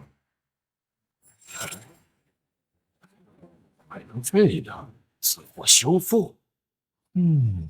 的确没有切口，就像是没被划过似的。有趣的东西。徒儿拜见师父，师父万寿无疆。哼，这马屁是跟老八朱红贡学的吧？何事？徒儿有2件事情汇报。其一，潘仲回家祭祖了。徒儿见师父在休息，就让他先走了。祭祖？潘仲自从练了3阴式，人不人鬼不鬼的，3年未曾回去。如今学了6阳功，也算是人模狗样。不过他始终出自净明道，他这一出去，就怕净明道不会放过他。潘仲自从练了3阴式，人不人鬼不鬼的，3年未曾回去。如今学了6阳功，也算是人模狗样。不过他始终出自净明道，他这一出去，就怕净明道不会放过他。潘仲入了魔天阁，等于也是魔头。净明道此前没抓住老八，又怎么可能会放过潘仲啊？净明道已和正一道联合，不出所料，净明道已归附二皇子，这背后怕是莫离作祟。师父，莫离处处针对咱们，您为何不直接前往神都将其击杀呀？大燕皇室岂是你想的那么简单？第2件事啊，第2件事是关于小师妹的。小师妹在3日便满16，徒儿和其他师兄妹们商量了下，得让小师妹高兴高兴。时间过得很快，转眼间，小渊儿也已经长大成人了。阁主，师父，你这伤……不小心摔的。胡闹！徒儿知错了。这转眼都16了，没大没小，成何体统？得了范天灵便胡作非为，一点规矩都没有。况且端木生的修为怎么可能打不过小渊儿？目无兄长，那就是目无尊长，以后说不定会对自己无礼。跪下！周先生，我错了。周继峰这都跪出惯性，平时没少被欺负。渊儿，跪下！如今你已年满16，不再是小孩子，岂能目无尊长？道歉。自古以来，教人就是个大问题。姬天道疏忽了这一点，或者说他有特殊的原因，才教出了这么多孽徒。但到了这儿，就不能再重蹈覆辙。对不起，师兄。小事，我也没受伤，全当指导小师妹了。师傅，小师妹出手不重，说这话不等于否认师傅他老人家吗？罚你抄写《太清御简》100遍。师兄师姐懂得照顾小渊儿，这是好事。这与教导好小渊儿并不冲突。思国洞面壁3日。师傅他老人家这是要下狠手了？平时都没见过师傅他老人家会惩罚小师妹，今天是怎么了？徒儿，领罚。师傅啊，小师妹还小，已经不小了，16放在任何年代都不能算是小孩子。花长老何在？我这就去请。本想说道一下如何给小月儿庆生，但现在看来还是免了吧。阁主找我何事？你可认得此物？碧落残片，这本就是阁主之物啊。据说有一年摩天阁屏障消退，被神头门燕子云三偷走，也不知是真是假。此物本座从未放在心上，随处丢弃，被偷走也在情理之中。人人趋之若鹜的宝贝，在这里就是随处丢弃的垃圾。普天之下，恐怕也就摩天阁阁主敢这么说话。阁主问这些做什么？找回来。垃圾还找回来干什么？碧落残片据说有8件，具体散落在哪里，我也不是很清楚。若想找回他们，恐怕很难呐。花无道不知道也算正常。与其大海捞针，不如找到当初偷盗之人。燕子云三，没错，碧落残片对于外界而言也算是珍贵之物，不会无缘无故遗失。不过，就是这神偷门早就绝迹于修行界，要想找到云三也不容易呀。宁世音，徒儿在。老七的情报网遍布天下，让他查一下云三的下落。这老七都离开了摩天阁，让一个叛徒帮助做事情，这是不是不太合理啊？他是聪明人啊，问题是我都找不到他人影。我知道，七师兄的暗网遍布大岩每个角落，安阳便有个出。我这就去飞书。老爸傻愣着干什么？司无涯何其狡猾，不用猜都知道，他只告诉了朱红贡这一个联络点。哈哈哈哈！听闻摩天阁第7弟子阴险足智多谋，看来此言非虚啊！连明世音都找不到他，更别提其他人了。老七的确狡猾，我一直都很好奇呀。以我这段时间的观察，阁主并非像传言中所言的恶贯满盈之人。阁主这般人物，又是何种原因逼迫徒弟离开摩天阁呢？花长老，你的话有些多了。是，阁主啊，我肚子疼，我先下去了。飞书江爱剑，让他调查云三的下落。师傅，江爱剑飞书。念，这家伙为什么每次都能这么巧？姬老前辈，自从上次一别，甚是想念。姬老前辈真是好手段，这招偷梁换柱玩得妙啊！晚辈都忍不住给你鼓掌。继续。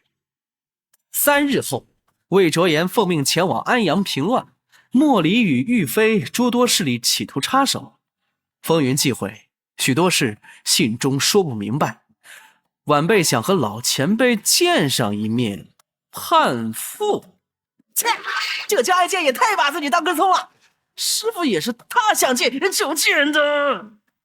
四师兄，这个江爱剑是谁啊？大炎皇室3皇子刘晨。大炎皇室3皇子刘晨。公子，您的剑交给我们洗吧。没事，一起。这葱有点大呀。魏卓言的身份是不是已经暴露了？江爱剑上次便飞书告知了真正的魏卓言的位置，这次又知道了魏卓言是冒牌货，说明魏卓言身边有他的眼线，江爱见的情报应该不会有假。明世英的推断也有道理，即便宫中的大人物都知道魏卓言是假的，也不会公然承认。三军统帅不可乱，大局为重。那么想要动魏卓言的人，就是想要破坏大局的人。与其瞎想，倒不如见上一面，问个清楚。山下慈安求见。慈安，这又是哪根葱？师傅，是小师妹的族人，以前来过的。难道又出事了？让他上来。是。慈安，见过老前辈。也难怪当初摩天阁收徒的时候，为什么师傅他老人家定下了规矩，一旦入了摩天阁就必须斩断过往。单小师妹的族人就出了好几次事了，老这样的话，谁能应付得来？什么事？又被绑架了？指不定就被仇人盯着当成人质威胁。潘仲也是，等他回来得好好警告一下。不是绑架。那是什么事？老爷和夫人打算搬离安阳，二老牵挂小姐，离别之前想要见小姐一面。那你可知摩天阁的规矩？小的知道。知道还敢来？自从青阳的事儿发生以后，老爷和夫人一直对小姐念念不忘。适逢小姐16，老爷和夫人很想见小姐一面。这次见过面以后，今后不会再见，求阁主开恩。说来也奇怪，青阳山绑架之时，慈家老爷全程处于昏迷状态，都没机会看到过小渊儿。只不过按照摩天阁的规矩，入了山门斩断过往。若是每个弟子都这么多凡尘俗事，那还了得？为何搬离？安阳最近不太平，时有命案发生，据说是有异族出现。在这之前，慈家还有官府庇护，现在那些人都跑了。结合江爱见的情报来看，魏卓言奉命前往安阳平乱，那么慈安基本没有说谎。送客。阁主，好像没听到给不给见小姐啊？请。是。教主，摩天阁4先生飞书。什么事？这么多年摩天阁都没有跟我联系过，今儿是头一遭。安阳据点收到的消息，飞书转到总部，摩天阁想要教主您调查云三的下落。云三？没错，神偷门唯一传人燕子云三。神偷门早已不复存在，如今只剩下云三一人。师傅找他做甚？属下不清楚。云三说好听点是神偷门传人，说难听点就是个小偷而已。师傅何许人也，居然会为了一个小偷出面联络我？听闻云三偷过摩天阁的东西，会不会因为这事？师傅啊师傅，你还真是越来越心胸狭窄了呢。说到底，暗网并不属于摩天阁，完全有理由可以拒绝。那教主，属下要不要调查云三？那便如他所愿啊。毕竟年纪大了，但愿他能在这最后10年过得舒心点儿。属下明白了。等等，请教主吩咐。最近净明道和正一道有何动静？净明道和正一道集结前往猛虎山，一无所获。昨日已经全部返回，想必他们已经气坏了。很好。宫中可有动静？魏卓言已经离开神都，前往安阳平乱。小小冒牌货，竟这么大胆！教主，我们需要怎么做？不用理会。另外，放风出去，就说天蚕手套在安阳出现。教主，用这个法子引诱云三，代价是不是？云三的确善于偷盗，但眼高于顶。师傅他老人家既然想找到云三，我这个做徒弟的又岂能坐视不理呢？天蚕手套便是这最佳鱼饵。属下遵命，属下这就去办。这3天，九先生都在抄写《太清玉简》，白天在阁中抄写，晚上入四过洞受罚。好在九先生老老实实领完了罚，只有武先生留在身边安慰几句。100遍抄完了。师姐，师傅他真的很生气吗？师傅这也是为了你好，免得你以后犯错。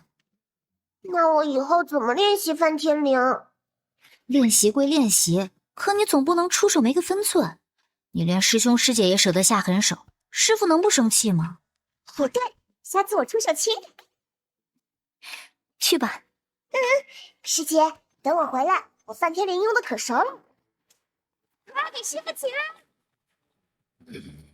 想清楚了？徒儿以后一定会尊重师兄师姐，孝顺师傅的。想清楚便好，以后再犯，绝不轻饶。徒儿明白。在摩天阁没大没小，尚且有师兄师姐替你兜着，以后入了世，修行一途人心险恶，谁来庇护你？元儿，你已满16，可有什么心愿？徒儿就只有一个心愿，愿师傅长寿。为什么？人人都说师傅大限将至，顶多再活10多年。不信，他们都老死，师傅也不会死。这丫头本性并不坏，日后慢慢调教，未来可期。元儿，可有想过你的家人？元儿，可有想过你的家人？师傅，徒儿入了摩天阁，知道这里的规矩。可能是离家的时候还小，对家的概念不是很清晰。你与你师兄师姐不同，他们自幼孤苦无依，谈不上牵绊。嘿嘿，师傅料事如神，老七回话，答应帮助我们寻找云三。哦，师傅，小师妹的事，飞书将爱剑，安阳长剑。是。小师妹，还不快谢谢师傅？谢谢师傅。现在的情况，抽奖是有多坑就有多坑啊，还是参悟天书来的实际。您通读了天书人字卷所有内容100遍，获得功德点100。明显感觉到精神状态比之前所有参悟次数加起来都要旺盛，皮肤却依然还是老样子呀。天书大概是精神意志方面的力量。系统界面提示：道具卡价格随修为和购买次数增加而变化。致命一击卖800，无懈可击卖600，雷钢都能卖400，太坑了呀！还真是一点漏洞都不给钻呀。逆转卡的价格显示500点，还好没涨。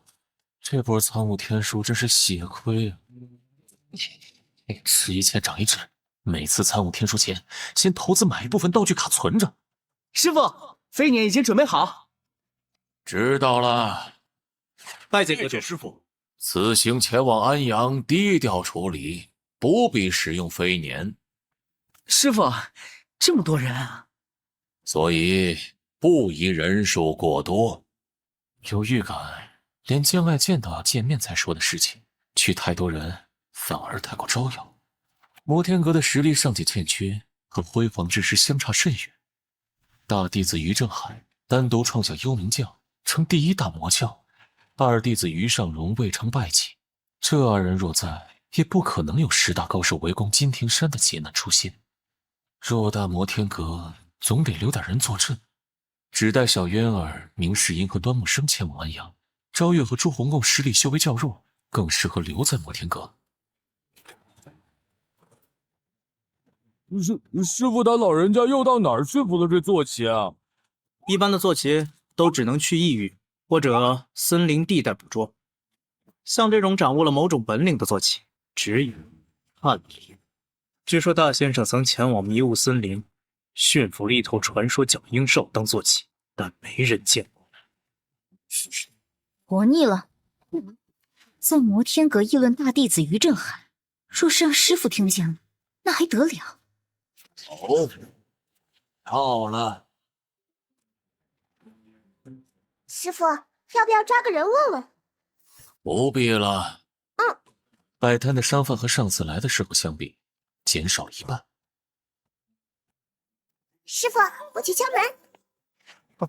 没白教这丫头，按照以前的套路，恐怕直接踹大门去了。小姐，小的这就去禀报老爷夫人。师傅，我没把握好力气。门质量太差，进去吧。这便是小渊儿的父亲慈源和母亲慈张氏。不过，慈源在看到我的时候，除了注意力略显集中以外，竟不卑不亢，丝毫不害怕。平凡人能有这份胆识，实属少见。渊儿，给你父亲母亲磕头。哦。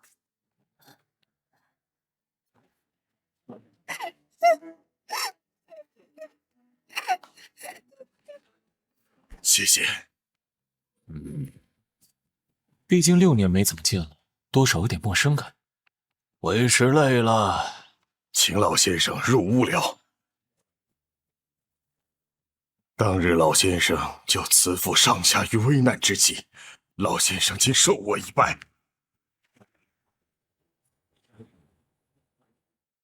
既是渊儿父母，那便与老夫平辈，无需下跪。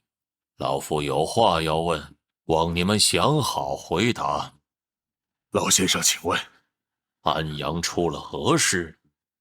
乱军作妖，百姓苦不堪言，恐怕要不了多久，安阳的百姓便要颠沛流离。三军统帅魏卓言不在安阳，日前便已到达安阳城北，未入城内，原因我也不清楚。魏卓言毕竟是冒牌货，小仙拘谨也属正常。最后一个问题，渊儿自10岁入摩天阁，便要斩断过往。青阳一事，念你有灭族之急，老夫可以既往不咎，但这次又是为何？老先生，请看，黑木莲。渊儿，出去看看。来遵命。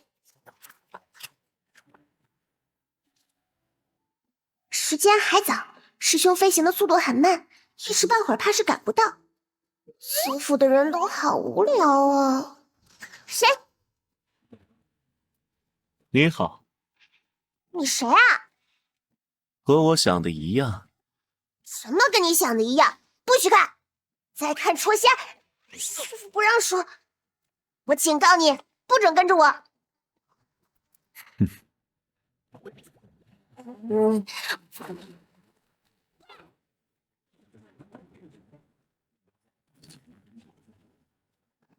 本以为这家伙会害怕，谁料这么轻松写意，丝毫没有在意，而且还在笑。该不会是什么变态吧？你真要跟着我？丝毫无法感知，高手，难道是要对师父下手？你真要跟着我？丝毫无法感知，高手，难道是要对师父下手？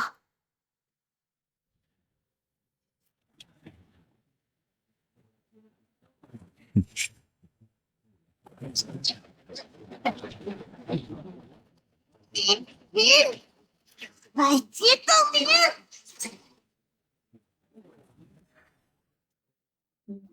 气死我了！放手，快放手！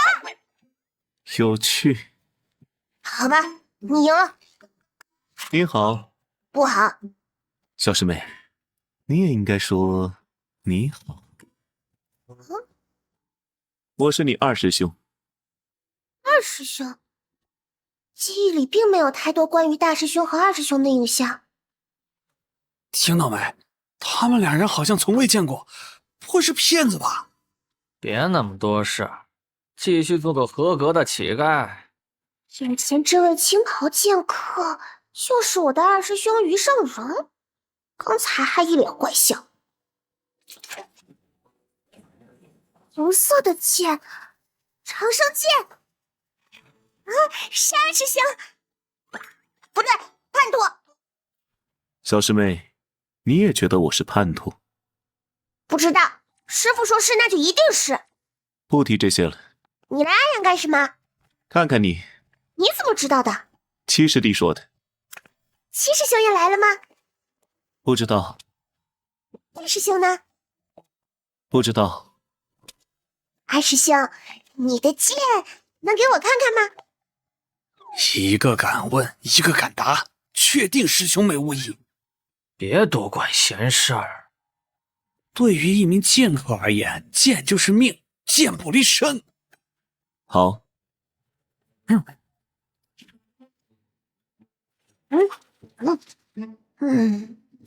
如何？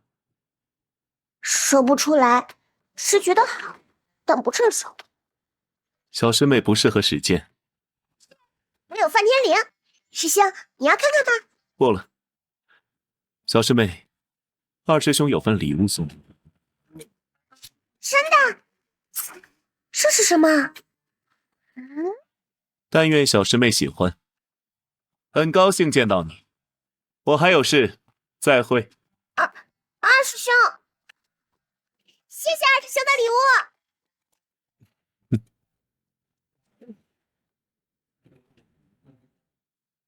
小姐，老先生要见你。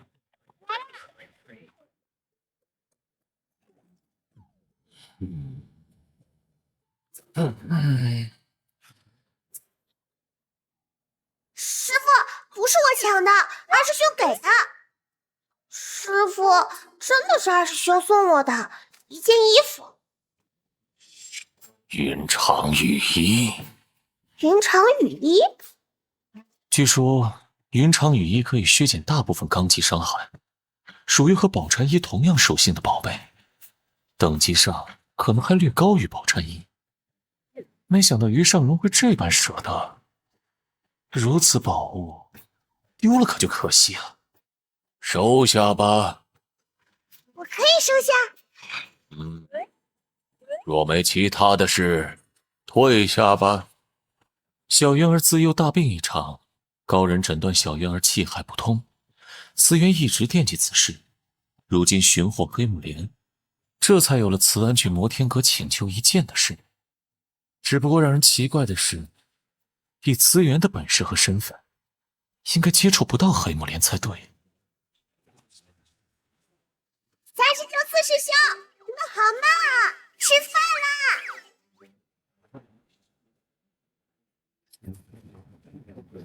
师傅，街上有乱军出现，要不要徒儿清理一下？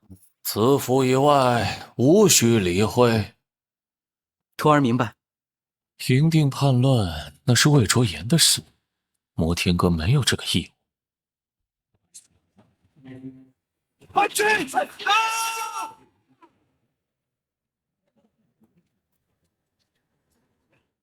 安阳叛乱，事儿不小啊！外城城门破了，南城的士兵跟我一起过去支援。那些修行者的目标并不是安阳城的百姓，而是城头上的士兵。不管吗？哼，管他做甚？这是朝廷的事，与我摩天阁何干？看热闹就行。魏卓言到底行不行？害这些虾兵蟹将，不是送死吗？这转眼间，士兵就折损了一半。乘坐飞辇空降下来的都是修行者，哪怕他们都是宁氏和范海，对付普通士兵如牛刀宰鸡。冒牌货始终是冒牌货，若是连安阳之乱都平不了，他这位子恐怕也保不住喽。十方乾坤法身，哟，出手了！十方乾坤法身，说明修为至少在神庭境中期左右。范海境和宁石境在神庭境面前不成欺负。但是蒙面修行者人数众多，加上他们开城门放下来的士兵，有点焦灼。魏卓言不出手，我能理解，他的属下呢？高手，6叶百劫洞明。7丈之高，低空掠过之时，竟没有对两边的房屋产生任何伤害，法身还能这么用？应该是魏卓言的人。奇怪，那天师傅称非你轻取魏卓言口命，他难道不在场？投降者不杀，继续作乱者格杀勿论。现在怎么办？别动，跟我们又没关系。师傅早就知道了，若是需要插手，何须等到现在？师弟言之有理。如此巨大的飞碾，需要至少50名泛海境同时灌输元气，这意味着在飞碾上还有修行者，强大的修行者。前辈既然来了，为何要利用城中叛军呢？前辈既然来了，为何要利用城中叛军呢？将军，将军！锦衣，你可知皇上为何派本将军来平定叛乱，却只给了我5000兵马？修行者的战斗不在多，而在精。皇上也有心检验将军的能力。你明白就好。锦衣不该藏拙。普天之下莫非王土，阁下假借乱军之名，扰我安阳，居心何在？若不是知根知底，甚至觉得这就是真正的魏卓言。这李锦衣便是魏卓言身边的高人，展现了6叶绝招百劫斗鸣的情况下，居然还能藏拙，那他是什么实力？要说神都见到这么多高手，我相信安阳这破地方怎么可能？地下藏的都是宝贝吗？空气都是甜的吗？不甜呐，还有点臭。三师兄，你离我远点！谁？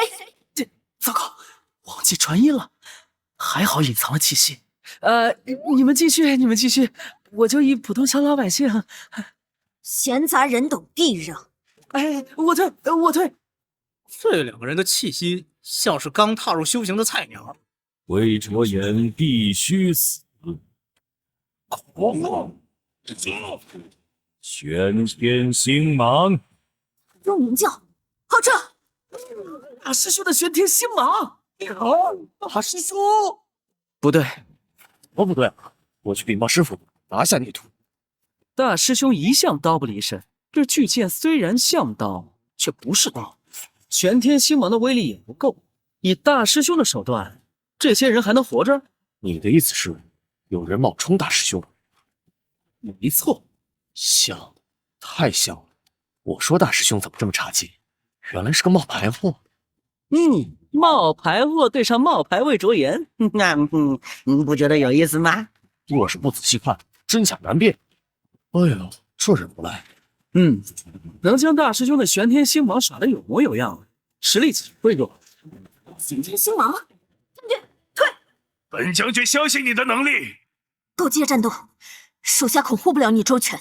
你若死，天下乱。李锦衣的称呼变了，变成了你。谁能想到走到今天，背后依仗的是这纤细的背影。李锦衣呢？天下第一魔教幽冥教教主大驾光临，小女子失礼了。本座要的是魏卓言的命。小女子不太明白，幽冥教插手乱军，阻止将军平乱，这是要与大言为敌。好死！比之前气势更盛。魏将军，退！那本座便成全你。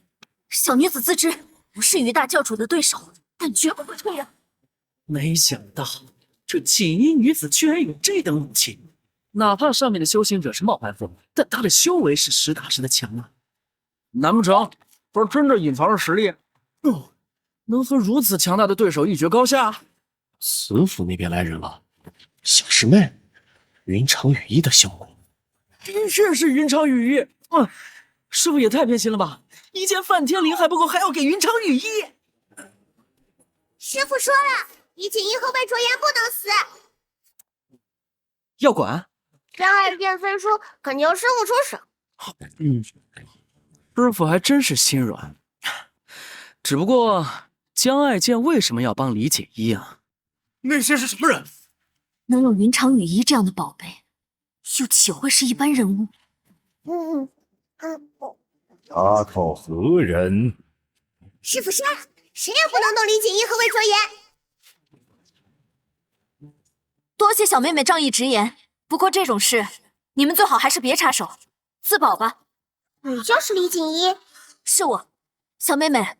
那飞辇之上的，乃是当今天下第一魔教幽冥教教主于正海，你们还是逃命去吧。幽冥教教主？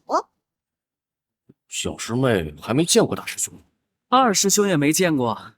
没错，是有魔天阁，魔道祖师爷亲传弟子9人，皆是魔头。这位幽冥教教主，传闻8叶金莲，至今未有敌手。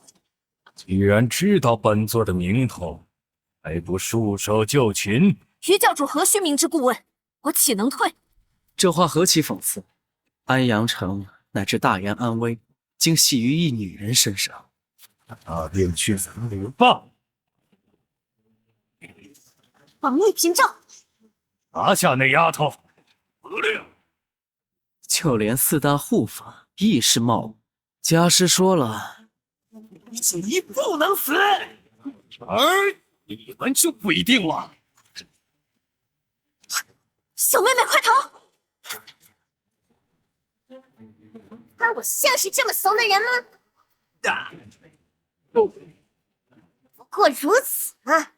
这丫头，其他2人也占据了绝对优势。防御罡极护罩，无效。知道毁于紫色能量是巫术，而且是中了小丫头的。小心！可惜了，丫头，我已尽力。钱财先亲王。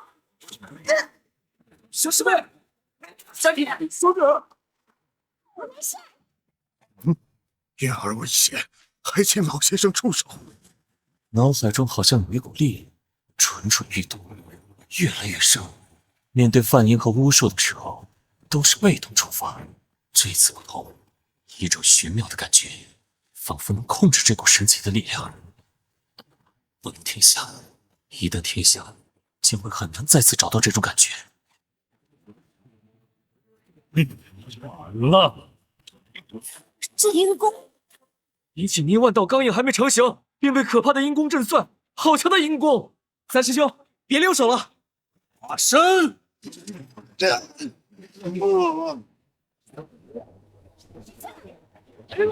来！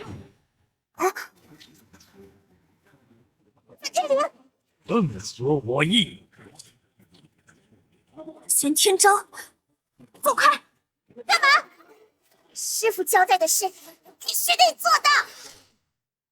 师傅交代的事，我必须得做到。好全家！小妹妹，我没事。准备撤退，强敌来了！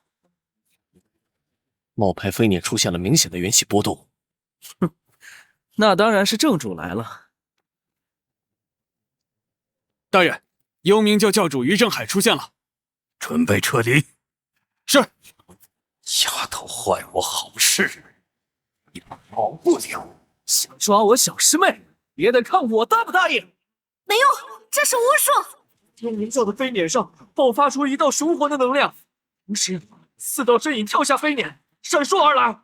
但李锦衣和魏卓言一方并不知情，只觉得这是幽冥教的援军，一个几乎无解的局面。小妹妹，你救我一次，那我便救你一次。带走魏卓言，他不能死。滚！什么玩意儿？师傅的声音，快下坠！阴浪向上，只有下方安全。天上的人要倒霉了。这是什么逆天阴功？挡住！挡不住，往后退！快跑！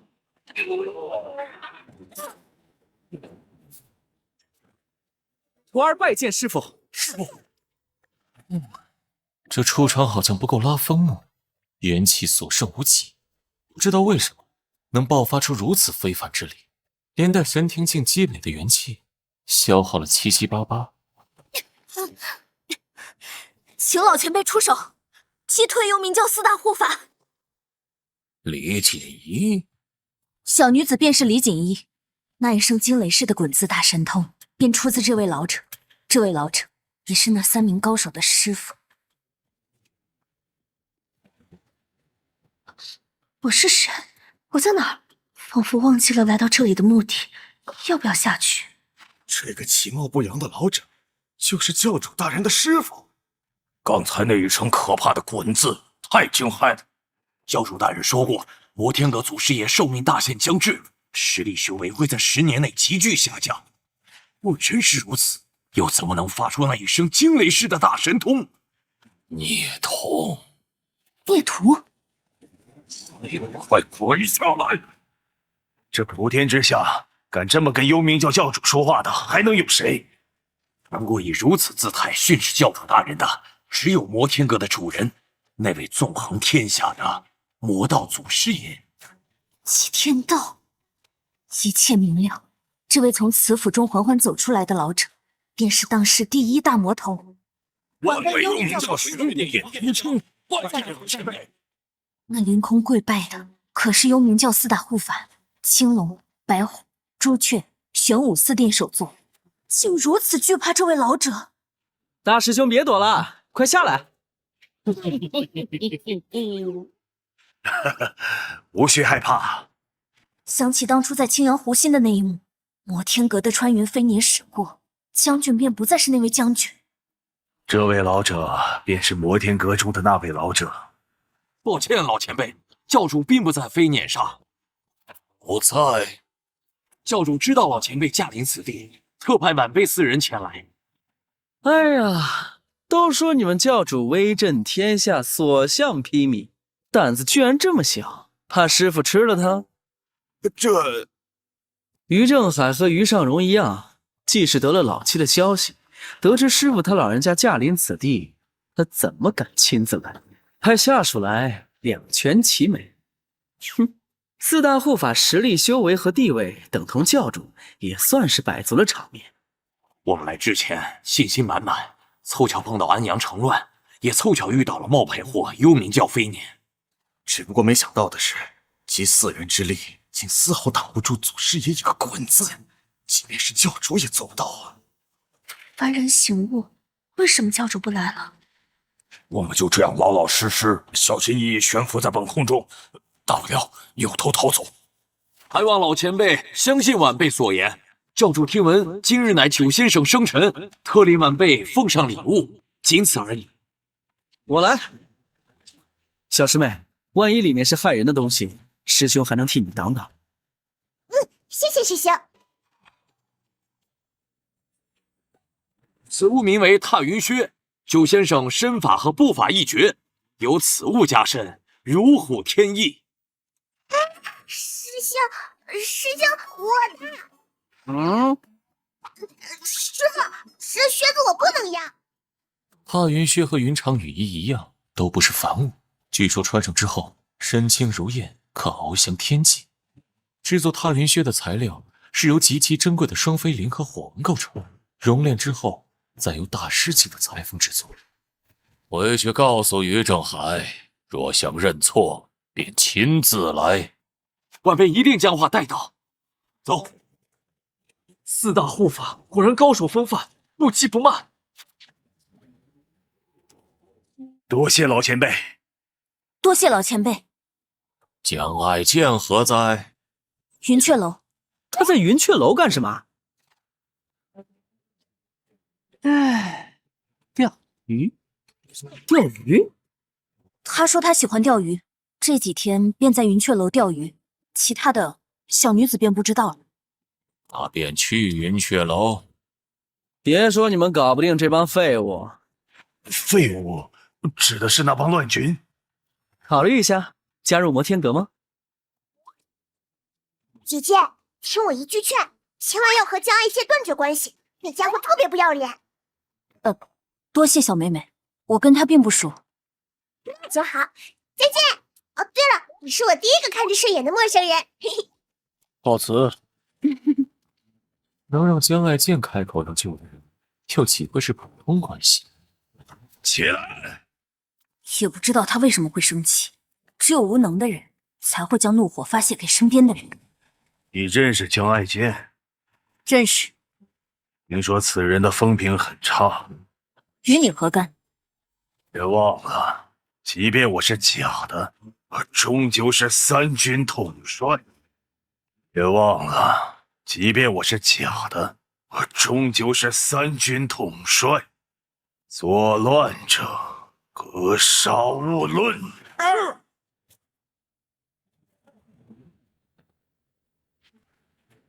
拜见教主。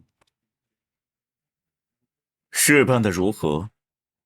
启禀教主，礼物已经送到，属下也见到了老前辈，教主似乎对这件事很上心。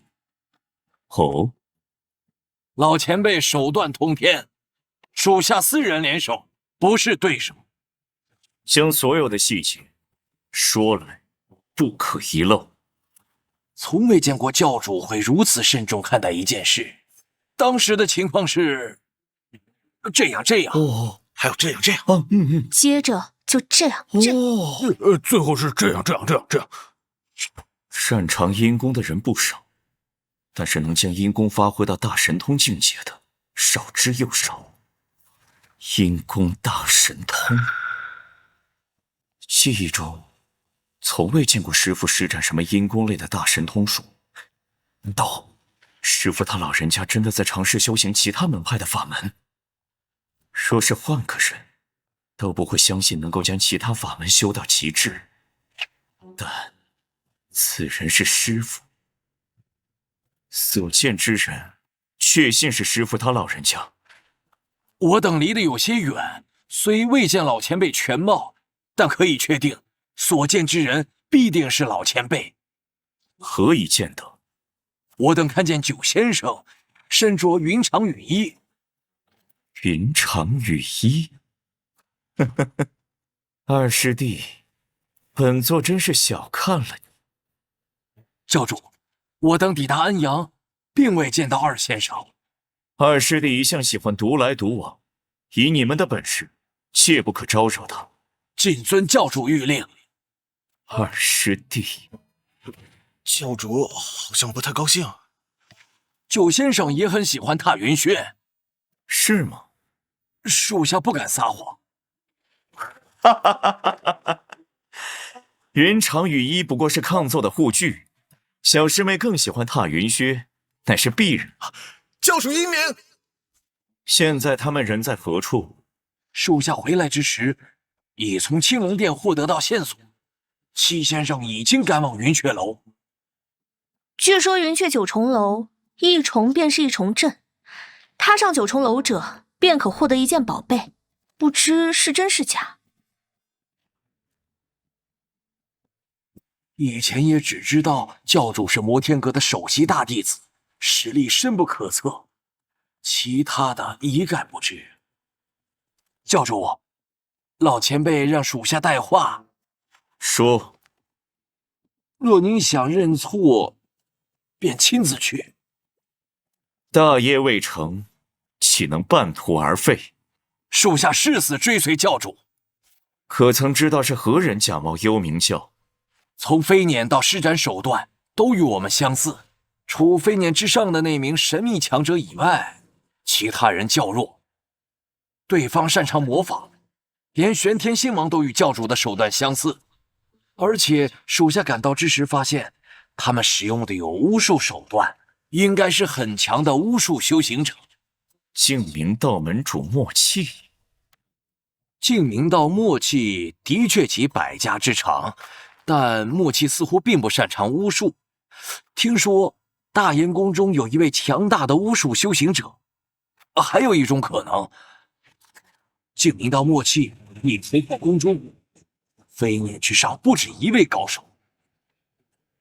不止一位高手，这个推断很合理，但是需要有证据证明。猜测若是有了丁点的差错，势必会影响幽冥教接下来的计划。请给属下3天时间，必定查清事实真相。好。云雀楼并不在安阳，而是在安阳东北方向。九曲黄河修炼圣地并不受城池保护。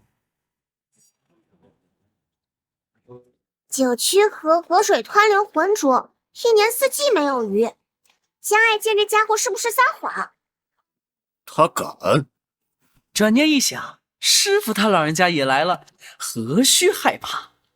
云雀楼，快看！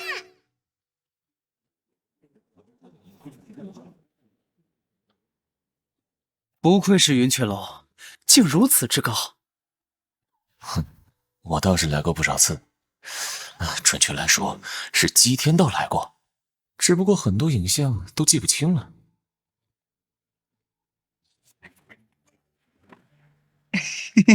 好久不见，甚是想念。风流倜傥、英俊潇洒的江爱剑又跟大家见面了。老夫的耐心有限。别，我这就滚下来。老前辈，里面一句。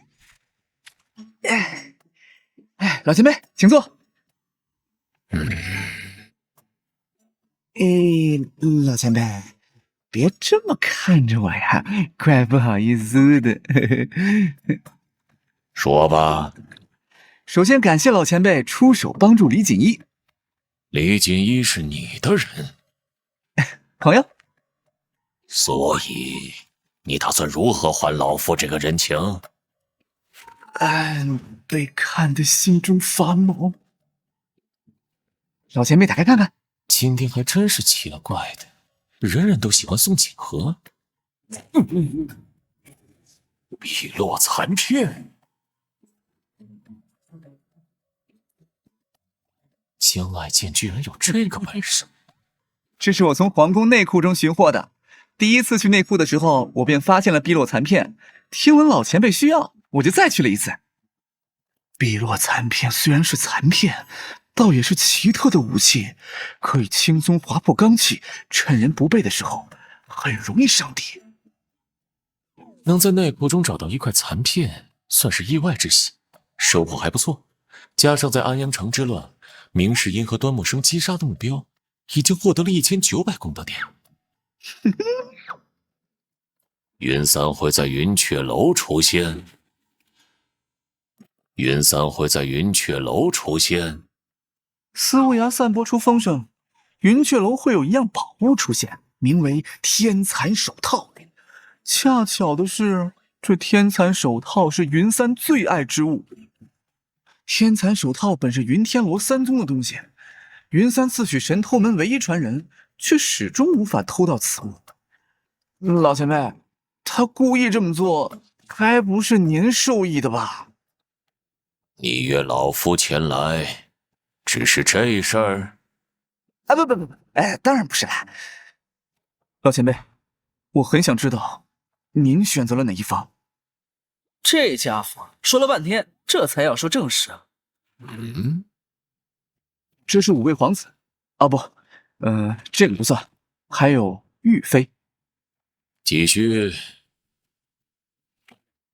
老前辈与大皇子素未谋面，怕是不会选择的。二皇子手下莫离是老前辈眼中钉肉中刺。四皇子常年戍边，宫中势力薄弱，可能性不大。5皇子性格懦弱，成不了气质。玉妃娘娘亦是痛恨摩天阁。老前辈没得选啊。也好，老前辈只要不插手宫内势力，我便放心了。瞎分析了一顿，自己替师傅回答了问题。皇宫已乱成如此境地，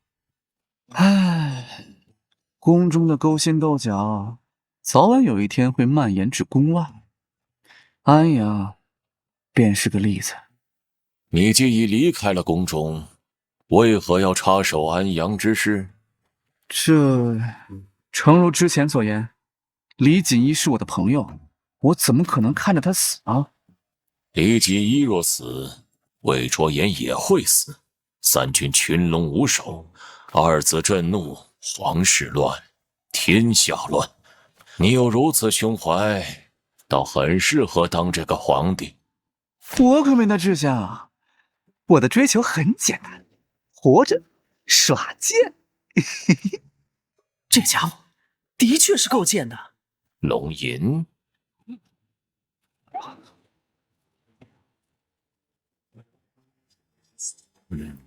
好剑。我也这么觉得，我这辈子都没有见过这么好的剑。它很锋利，的确很锋利。为了测试它的锋利，我已经失去了一把准天阶武器，地阶以下都是豆腐。如此甚好。前辈何须为难？万一两把剑都碰坏了，不值得。哎，罢了。出现了一群修行者，从九曲河的对岸朝云雀楼飞去。来了，去看看。师傅，人多杂乱，要不徒儿一人前去？无妨。燕子云三和气狡猾，以明世音的本事，恐怕很难抓住此人。云三修为不高，却是出了名的偷盗高手和难缠。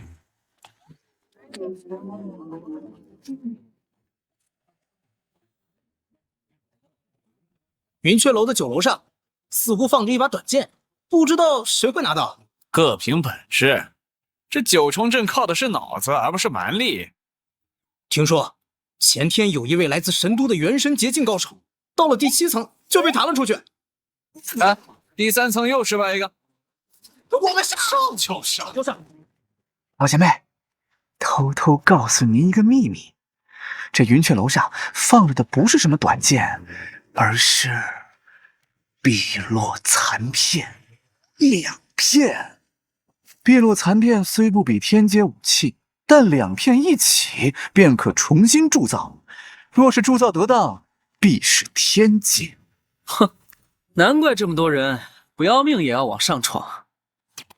第6层、第7层，又有人飞出来了。今年的云雀9重阵，怕是不会有人闯过去了。老前辈，要不你试试？老前辈出马，一定轻而易举拿下。你是来拿短剑的？冤枉！天大的冤枉啊！这可是云雀9重阵，上面放的是2片碧落残片天阶啊！情不自禁说话大声了点儿。你们继续，继续。是碧落残片，这次让开，我献手。碧落残片对于当初的摩天阁而言并不值钱，也正是因此才会被云三得逞偷走。但此物对于外界而言却是宝贵至极的材料。碧落残片不是完成品的武器，而是铸造武器的绝佳材质。只不过铸造过程太难，所以云雀楼下的修行者更多的是想拿到残片卖个好价钱，或者是换点别的东西。好吧，我故意的。人多力量大嘛。云雀楼9重阵不是靠修为便能上去的，所以等他们冲上去拿走碧落残片，我们再杀人越货。哼，四先生就是聪明。嘿，你是怎么知道云雀楼上面放的是碧落残片？嘿嘿嘿，云雀楼的主人嘛，我朋友。哎，有种特别想冲上去将他按倒揍一顿。你朋友不早说，直接上去拿下来不就行了？云雀楼的9重阵一直都在，每隔段时间才会消失，只有那时候才能上去拿。看到九曲河了没有？潮涨之时，阵灭。看不出来你知道的挺多呀。嘿，多谢四先生夸奖。附近的修行者也赶来了。意外，意外！我没想到会来这么多人。无妨，现在只等一个人，神偷门燕子云三。如此盛况，他会来吗？有没有搞错？这9重阵怎么比去年还难？去年我还能上3层，今年只上了2层。废话，若是不改进，人家白送你宝贝啊！我与此物无缘，告辞。先别走，闯关失败的，要么付钱，要么留下一样东西。你这朋友可真会赚钱。我与此物无缘，告辞。先别走，闯关失败的，要么付钱，要么留下一样东西。你这朋友可真会赚钱。人多又有什么用？还不是一个都没成功。老前辈有何看法？心无杂念。就这样？我又不是来当老师的。第8层的窗口有2名修行者倒飞出来了，是8楼。好，能上到第8层被弹飞的时候，还能有余力自保，显然是个高手。怎么样？对，传授一下心得和经验。难，很难。就这么多？我劝你们还是放弃吧。我从未见过如此难闯的阵。你不再试试？不必了，第9层不可能有人闯过去。张某这话放在这里，信不信随便。师傅，我想试试。去吧。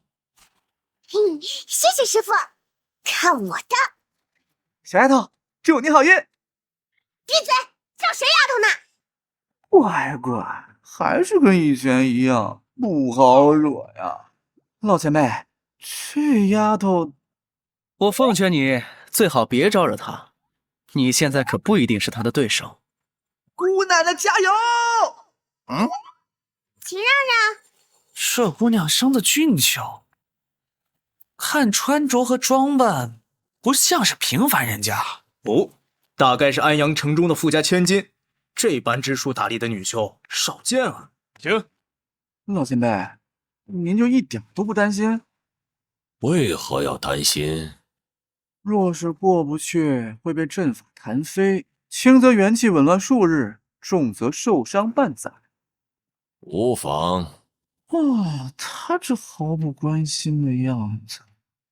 您不是一直想要找回碧落残片吗？师傅，我在这儿。怎么可能？那怎么会跑到了5楼啊？而且看他的状态，似乎一点都不费力气，没有受到任何影响。这从进去到他出现在5楼这段时间并不漫长，也就是说，他进了云雀楼以后几乎没有做停留，一直在往上爬。云雀9重阵，1楼到3楼幻，4楼到5楼迷，6楼到7楼心魔，8楼幻听。这前8楼又怎么可能难得住小师妹？好吧。小渊儿天真无邪，心无杂念，前8楼摒除杂念，自然不会有干扰，这也在预料之中。第9层楼估计没那么好过，因为第9层楼的关卡是一道智商题，就连聪明的我也很难过去。哼，连我们也过不去，这世上是不可能有人过得去。听声音应该是第8层楼，还不错了。之前那位兄台也是到了第8层，可能第9层设置了新的阵法，等这小姑娘下来问问。他上去了，姑娘都不如。这样也行。你有疑问？第9层的关卡考验脑子，我那朋友说过，整个神都能做出那道题的绝不会超过3人。小丫头，智慧如此之高。你想多了。请4先生明示。一脚踹开便是。兄弟，你怎么了？他们怎么可能不弃？就差那一步。阵已破，物有主。云雀9重楼，明年再会。所有人都认为第9层的关卡最难，但实际上第9层最简单，不过是临门一脚罢了。我被师傅破了，拖上去！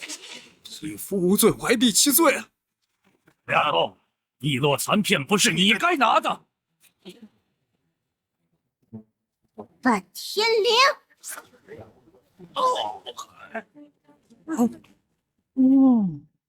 丫头变得这么强，一身天机加上又突破了修为，比初见之时强了不知多少倍。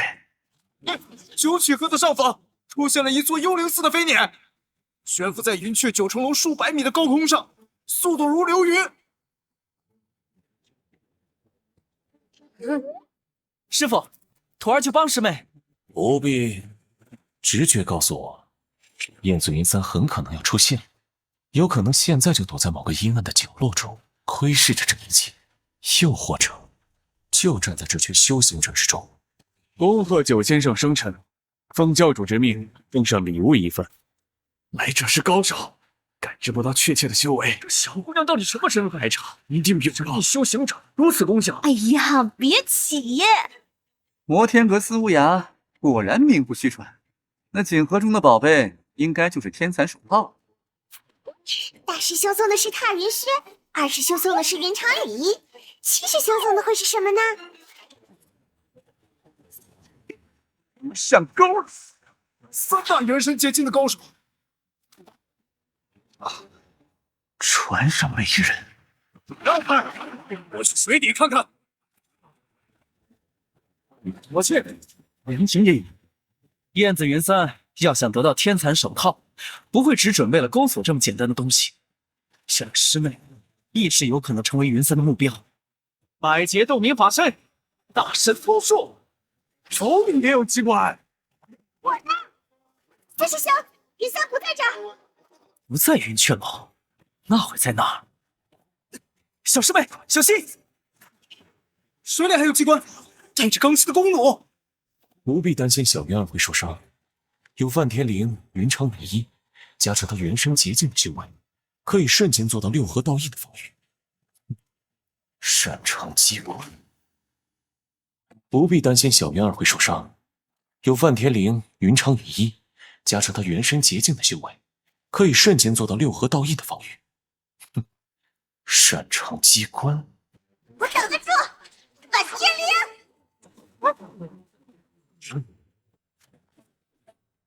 一道赤红色的羽箭以更快的速度拦截了弓弩，是从树林方向射来。羽箭上同样也有强大的罡气环绕。水下没人，只有一些弓弩，我已全部清理。漏了一根，能够做到这份上，除了一个又一个机关，别无他法。以明世因端木生和江爱剑的修为，又怎么可能感知不到活物的存在？师傅，徒儿幸不辱命，拿回碧落残片。很好，没受伤吧？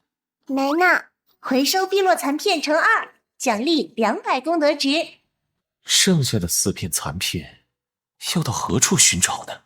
玉妃娘娘驾到，闲杂人等回避！闲杂人等立刻回避！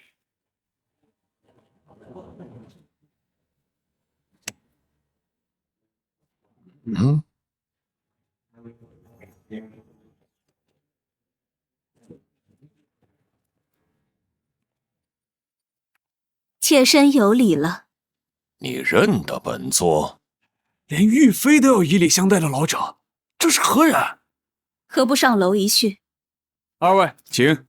江爱见这货早已不知踪影，罢了，他这是害怕暴露身份，随得拒捕。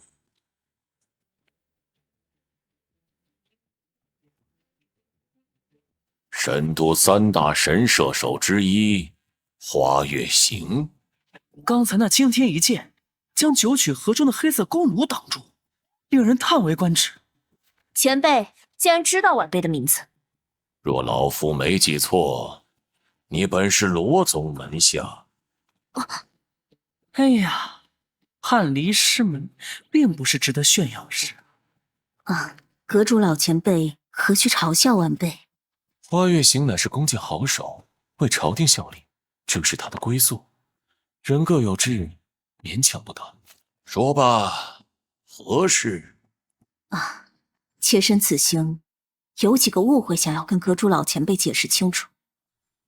第一件事，当初派往安阳执行刺杀任务的沈渊，化名王富贵，此人并非妾身手下，而是有人栽赃陷害，趁机挑拨离间。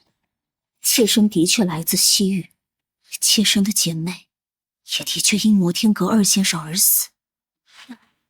妾身并未因此记恨摩天阁，阁主老前辈慧眼识人，妾身绝不敢撒谎半句。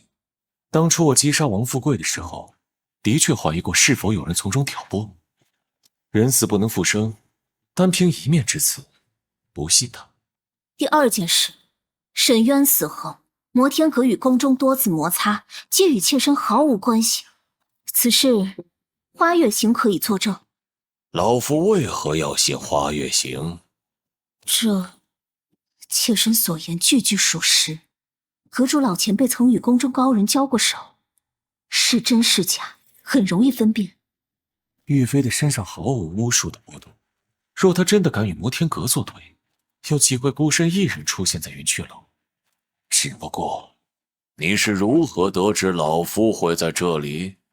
安阳城乱，妾身多少有所耳闻。能让幽冥教四大护法臣服之人，除了摩天阁的主人，妾身实在想不出第二人。那你可知老夫为何来此处？妾身前来只为化解误会，其他一概不知。云三偷了老夫的东西。云三，就是那神通门唯一传人，擅长探云手的燕子云三。不错。听闻此人身手敏捷，花月行所在的罗宗上下未能抓住此人，老前辈要想抓住他，恐非易事。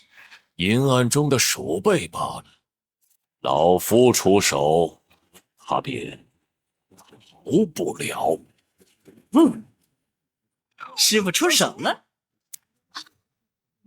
那是什么玩意儿？四四方方的牢笼从天而降，元气波动，出现了共振。不好，暴露了！对不住了，季老前辈，这一招奈何不了我。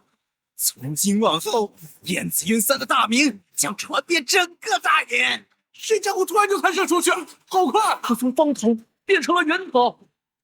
等等，刚刚他好像提到了他。财阀，那是摩天阁的大魔头。摩天阁的魔锤他妈能干嘛？废物，这就尿了。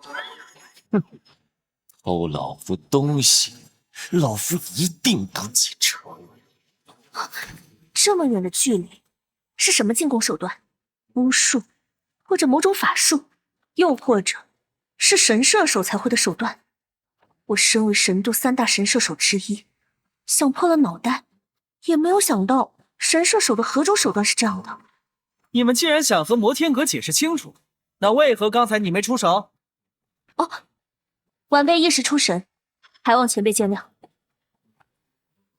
罢了，就算花月行出手，也未必能命中云三。云三的狡猾已经远远超出预料之外，牢林束缚已经锁定目标，至于能不能命中，只有看脸了。逃得掉吗？传说中的坐骑。我儿见好师傅加衣。再甩出3张牢笼束缚，不确定能否一定命中云三。毕竟再完美的概率学，也无法解释飞球的命运和遭遇。原本打算，若是没有触发概率，那先行放过他。云三逃跑的那句话，让我改主意了。堂堂摩天阁阁主，能进世间第一的魔头，又怎么可能让你轻易逃掉？云三的确狡猾，但是他跑得过彼岸吗？最前方的一道牢笼束缚变得有10米宽，还在持续不断的变大。云天罗三宗合力都没抓住，这么远的距离就想抓我？云天罗三宗合力都没抓住我，这么远的距离就想抓我？我的修为仅仅只是刚跨入神庭，但在纯速度上堪比元神接近。这一路马不停蹄，想要追上，必须得打神通术。什么摩天阁，什么魔道祖师，这是什么？什么事儿都没发生，啥玩意儿？3，妈呀！6，遁地之术，出发。遁地以后，移动速度大减，元气的消耗也会增加。有避案在，云三插翅难飞。中了。云三，还想逃吗？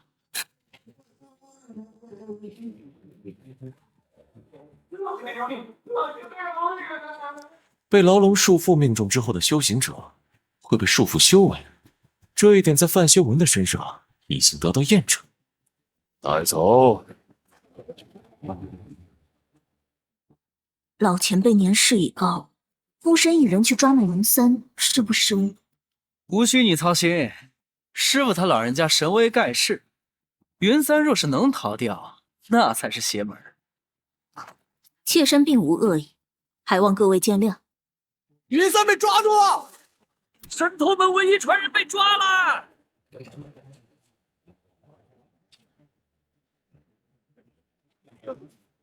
这神威盖世，千秋万代。老前辈手段惊人，妾身叹为观止。云三，老夫问你话，你只需回答。是。剩下的碧落残片现在何处？3片在宫中，但这2片已经在云雀楼上，1片在净明道默契手中，还有1片在大空寺里。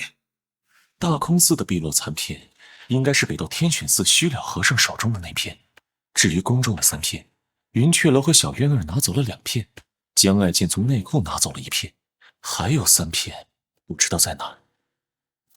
还有3片，婆婆妈妈，赶紧说！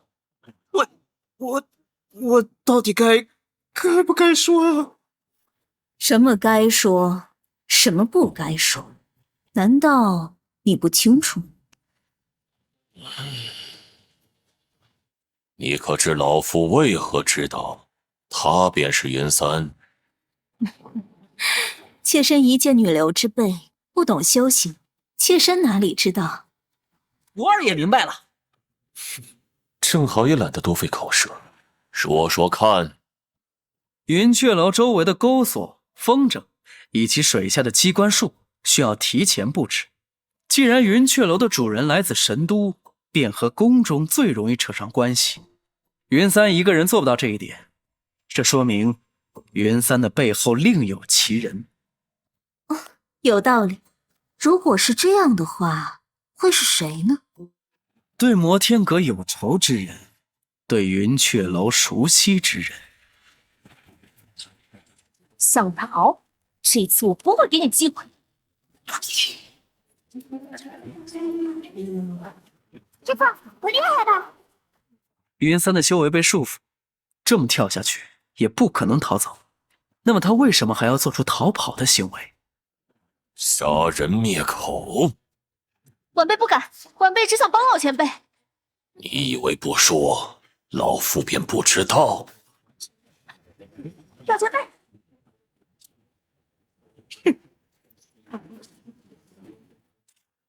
还敢玩花花肠子？我要了你的命！老前辈，且慢。让他上来。上来吧。妾身这么做，实属无奈。你肯承认了？云三的确是妾身的人。云三是玉妃的人，所以云三才不敢多说什么。花月行更是想要趁机灭口。师父，要不徒儿打断他的腿，让他动不了。说。剩下3片，碧落3片都在玉妃娘娘手中。玉妃娘娘恕罪，娘娘恕罪啊！这么一算的话，宫中的碧落残片实际有4片。江爱剑从内库中拿到的那片已经得手，可以不再考虑。老前辈，花月行手中的这把弓弩，便是碧落残片铸造而成。云三利用妾身的关系，在云雀楼设下多道机关，想要获取天蚕手套，妾身并不知情。难怪师傅他老人家会示意我对花月行出手，原来是从一开始就看出了些端倪。妾身真要与摩天阁为敌，又怎么敢亲自来云雀楼送死？若是这样，晚辈更不会出手阻止云三。的确是花月行出手，阻止了那道功力。晚辈愿将弓箭还给摩天阁。这还差不多。碧落残片铸造得当，2片便可以铸造一把天级武器。没想到这3份碧落残片，竟只铸造出了地级弓箭，实属有些浪费。回收碧落弓需重新炼化，可获得碧落残片乘3。任务进度：回收碧落残片7/8。比想象中的要顺利得多。原本以为碧落残片散落天涯海角，寻找起来要费尽周折，还差最后1片。元三，老夫给你一个活命的机会。老前辈，请吩咐，只要能活命，让我做什么都行。老夫最欣赏识趣之人，既然是你将碧落残片给了景明道，那便由你带回。不去的话很简单，正好我很久没有闻到鲜血的味道了。不去的话很简单，正好我很久没有闻到鲜血的味道啦。我去，老前辈，我可以去金明道。那啥，能不能把修为解开？师傅，徒儿有话要说。此时不表现，更待何时？说，若是给他解开修为的话，下次要抓住他，恐怕不太容易。他都敢在您面前嚣张，这种鼠辈，什么事都干得出来。但若是封住他的修为，他的本事又无法发挥出来。徒儿可以使用元气印记，今后不管他跑到哪都没用。你干嘛？别动！师傅，徒儿已经完成，不过这印记只能持续3个月。老夫便给你7天时间。不是3个月吗？7天，是不是太短了点儿？你没有讨价还价的资格。7天后，你要是没有带回碧落残片，我便下山追踪你。不管你逃到哪儿，我都会找到你，掘地3尺，抽筋扒皮，大卸8块。7天，就7天。老前辈手段通天，难怪摩天阁至今屹立修行界不倒。我辈这就去金明道。时间紧迫，他只不过神庭境的修为，要在净明道的手中拿回东西，不用点心思，几乎不太可能。滚吧！我马上滚！老前辈，妾身还有事在身，先行告退。等等，老前辈有何指教？你似乎并不够诚意呀。诚意？你可曾见过莫离？二皇子的妃子，妾身自然见过，请老前辈放心，妾身心系的是皇上，绝不与他们同流合污。哇，玉妃也会吃瘪啊！江爱见的声音。老前辈，云三毕竟是玉妃的人，若没有玉妃做支撑，又岂敢觊觎天蚕手套？若不惩治，恐怕有损摩天阁的威名。摩天阁做事向来睚眦必报，哦不，向来恩怨分明。啊！老前辈早已看破一切，你还要继续？玉妃娘娘，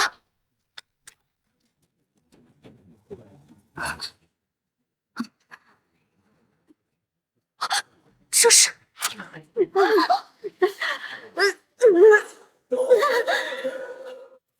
小亵渎！没想到玉妃额头上的红莲消退，整个人萎靡了下去，昏迷不醒啊！蒋爱见，你早就知道他被人控制啊！这样，我得低调行事，还能通过玉妃的眼睛看到这里的一切。毕竟我这么出众，万一被认出来……他没有直接说出自己三皇子的身份。咦，老前辈您好啊！你是说玉妃娘娘是被人控制的？废话，玉妃并非修行者，能在宫里来去自如，服侍的又是当今天下最有权势的男人，那莫离又岂会放过这么好的机会呢？帮我看看头上有没有花，我可不想被控制了。既然他被控制，那为何不通过玉妃袭击我等？其一，莫离应该是受了重伤；其二，巫术通过傀儡释放，威力最多只有60%。面对老前辈这样的强者，他只能选择退避，所以他才借助玉妃来求和，也算是给自己争取疗伤的时间。莫离如此心思，如此歹毒之人，没入摩天阁真是亏了。好重的杀气啊！我的意思是说，他走的终究是小道，这种叫恶，大道为魔。还愣着干什么？把你们的玉妃娘娘抬走，带回去。你不能走啊？怎么？难不成你打算回去找莫离，当他的爪牙？刘晨，啊！老前辈直呼我的本名，后悔了，后悔了！干嘛要这么嘴欠呢？大魔头慧眼如炬，明明已经看出端倪，不插手也会发展到这一步。更何况面对的是摩天阁，随便跳出来一个魔头都能要了我的命啊！老前辈，我叫江爱剑，江河湖海的江爱剑。你倒是很会打如意算盘呀。老前辈，咱们是合作，现在对双方不挺好的吗？恐怕还不够。萧萧盘算了一下，为了抓云三，消耗了3张牢笼束缚，现在道具卡已经全面涨价。云三只有神庭境的修为，单摊擒获并不讲公道，功德积累的难度越来越高的情况下，等于是血亏。今天这事儿真怨不得我，要怪也得怪你的七徒弟司无涯，这一连串的事儿背后都有他在引导。老夫只知道是你约的老夫。行吧，被讹了。我倒是有件事可以让老前辈心里舒坦点。说。花月行，我本来打算带你出宫还你自由，但现在嘛，我给你指条明路。加入摩天阁！加入摩天阁！不是我小瞧他，就他这水平，入了摩天阁打打杂还行，连周继风都比他强。自小在罗宗修行，不喜欢剑术、刀术、拳术，偏偏迷恋上了弓箭。这一练一发不可收拾，反而成了罗宗的神射手，成了神都3大神射手之一。打杂？我不服！你不服又咋的？来，我的手下不分男女，走错了别怨我。这家伙的手段已经见识过，而且还有天劫武器。各位别小瞧了他，花月行在弓箭上的天赋很高，只可惜任人不亲。你要是想加入摩天阁，就给他们露一手。我不加入摩天阁。为什么？我宁可回宫受罚，也不愿意入魔道。相信我，宫里的是非远比外面复杂的多。况且玉妃的巫术已解，莫离这个人很危险。难道你打算回罗宗？你到底是谁？我是谁不重要。小啰嗦，不就是个皇子身份？赶紧说重点，磨磨唧唧的。好歹我也是皇子，给点面。好，我马上搞定。你是皇子？低调。来，我跟你嘀咕几句。这样，对。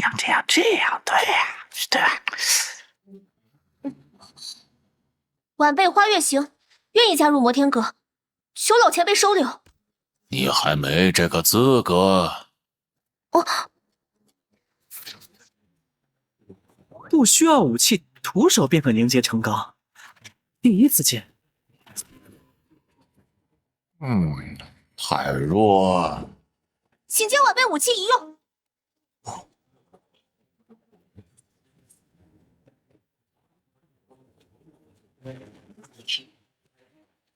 这次他改成了右手搭弦，凝气成钢，更尖、更细、更清晰的钢气搭在了碧落弓上。目之所及，皆为靶心。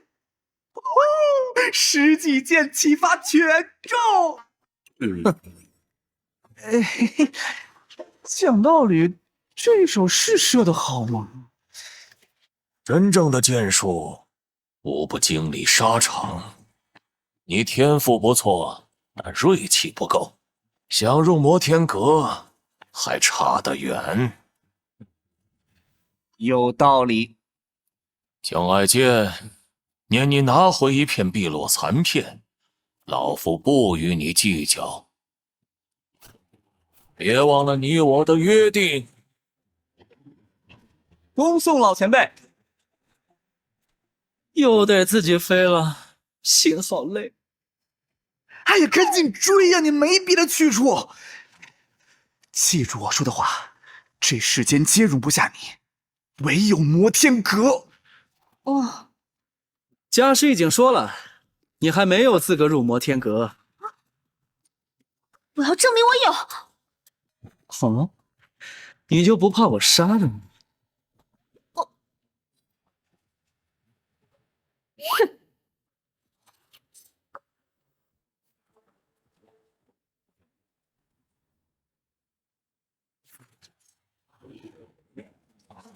师傅，那是什么？这就是刚才在云雀楼上给徒儿送礼的飞辇。难道七师兄在？孽徒！不好，老前辈发现我们了！快跑！想走？目标明年。抓捕神偷云三的手段，虽然见识短，还能理解。反倒是这一记雷罡，有惊天地泣鬼神之能。与其相比，那一招术道羽剑显得很小家子气啊。师傅他老人家脾气一上来，谁挡得住？七师弟这是要吃亏啊！七师弟要是在飞辇上，估计跑不了。哇，老七这下玩大了，敢在这里暗中观察云雀楼。孽徒，还不赶紧滚出来！那是天阶武器，此生已无憾呐。再看，打死你们！这次前往云雀楼没有赚到什么功德点，但若是能将老七抓住，那也不亏。教主千叮咛万嘱咐，一定要远离祭天道，不可以有任何的反抗之心。这绝不成二王教内的铁律。修为竟然没有一个神庭境以上的，老七司无涯的修为，怕是早就跨入了元神劫境，说明眼前这帮人没有司无涯的身影。元儿，哼，好嘞！让一下，你顶住了，我出不去！姑奶奶饶命啊！谁是你姑奶奶？小师妹早就忍不住了。三师兄，你说小师妹以后会不会虐待我呀？应该不会吧？小师妹长大了。但愿。师傅，要不我来揍他们，保证让他们说出七师兄的下落。秒懂，不用，徒儿这就退下。所有的问题，老夫只问一次，若是有一个答案错误，后果自负。教主说了，老老实实配合，不能有任何反抗之心。司无涯现在何处？老前辈，我们只是奉命行事，教主一向神龙见首不见尾，我们真的不知道啊。为何躲在这里？教主有令，给九先生送完礼物后，观察后续情况。如此一来，云三的事情基本是由他一手策划。那么，司无瑶的真正目的是什么呢？如此一来，云三的事情基本是由他一手策划。那么，司无瑶的真正目的是什么呢？师傅，老七这次实在太过分了，敢在背后设局利用摩天阁。徒儿愿意留下追查老七，是要将他擒住。你恐怕不是老七的对手。在心机上，明世英玩的终究是一些小聪明。谁强谁弱还不一定呢。四师弟已经今非昔比，这段时间与师弟切磋，总觉得师弟比以前更带揍了。这话怎么听着怪怪的？回去告诉你们教主，若是知道错了，便亲自来。哎，师傅，就这么完了？你有良策？徒儿觉得，倒不如将他们全部绑到山上，每天杀一个。若是老七重情重义，说不定就出现了。事情要是真这么简单的话，何须拖到现在呢？饶命啊！我们只是拿钱办事儿啊，我们连教主的面儿都没见过，求老前辈饶命啊！拿钱办事。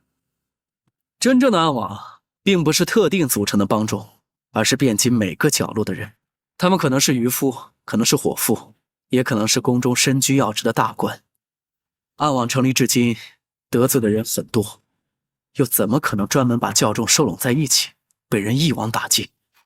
七师兄真聪明，不对，我在骗话。既然如此，此事便交于你。啊，范天林，走啦！老四，剩下的就看你了，我相信你。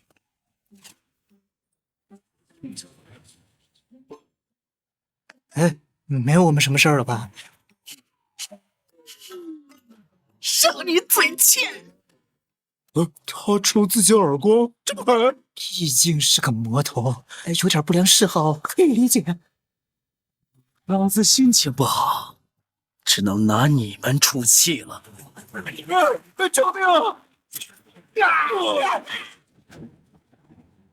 三皇子殿下在骗我，不是说摩天阁的魔头并不可怕吗？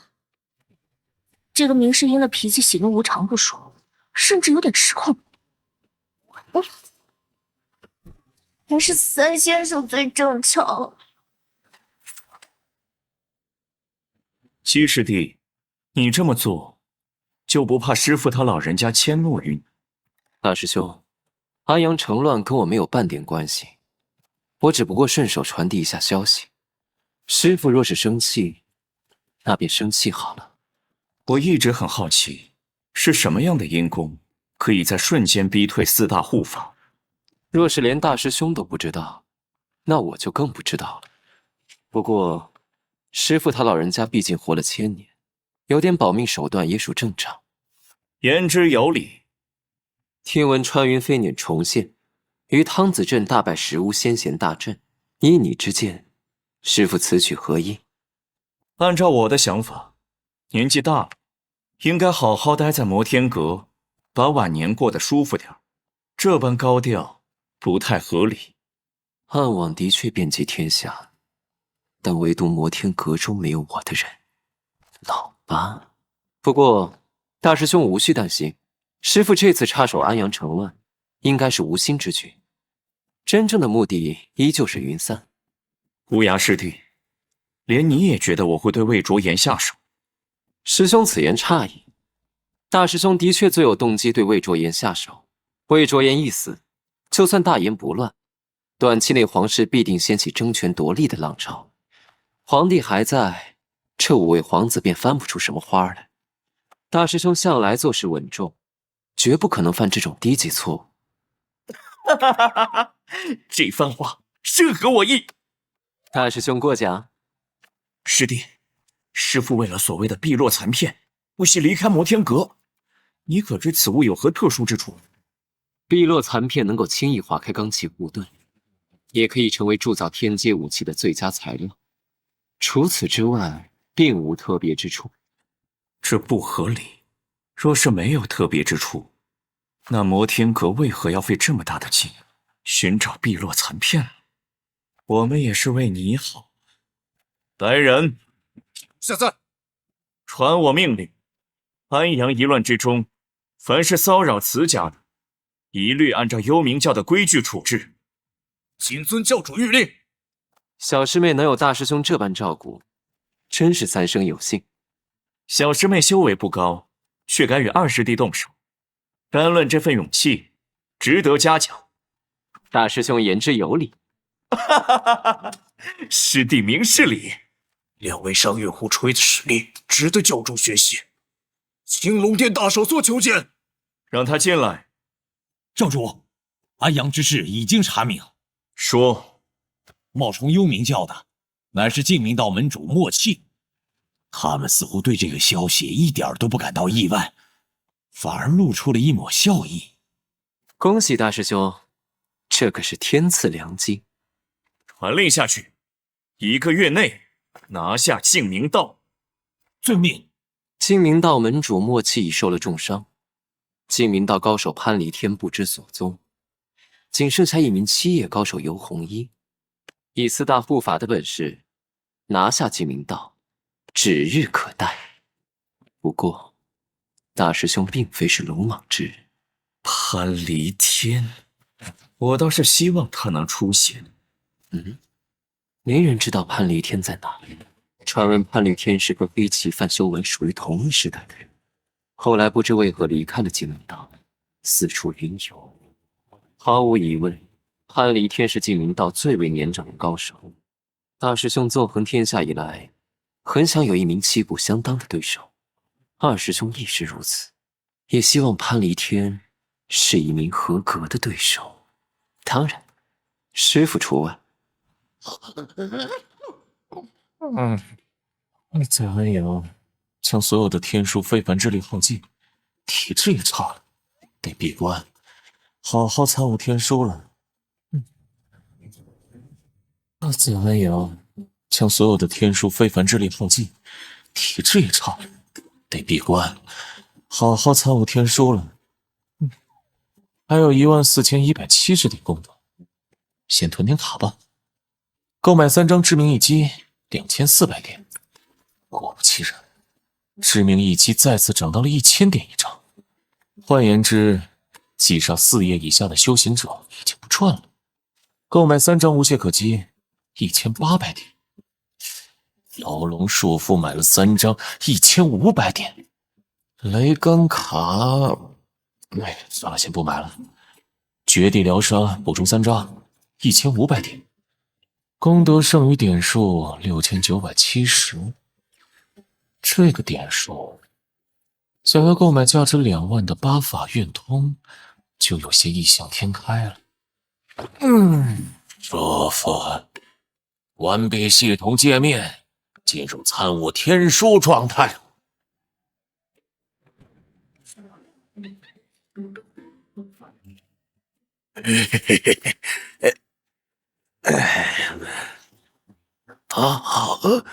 好亮啊！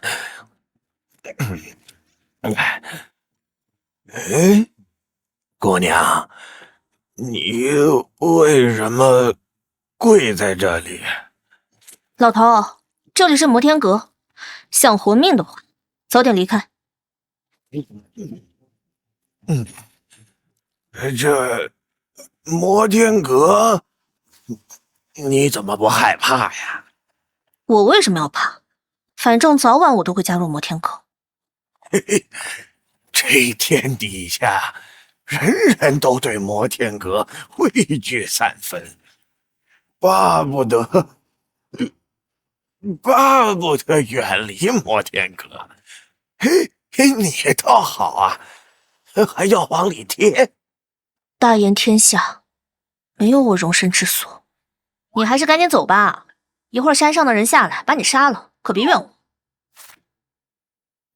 姑娘，老朽看你面相偏善，听老朽一句劝，你不适合摩天阁。一股酒气。我加入摩天阁跟你有什么关系？多管闲事。姑娘，跟老朽说说，为什么要入摩天阁呀？我没地方去。这句话让我想到了自己。我有地方去吗？没有。四海为家，天为被，地为床，四处乞讨为生。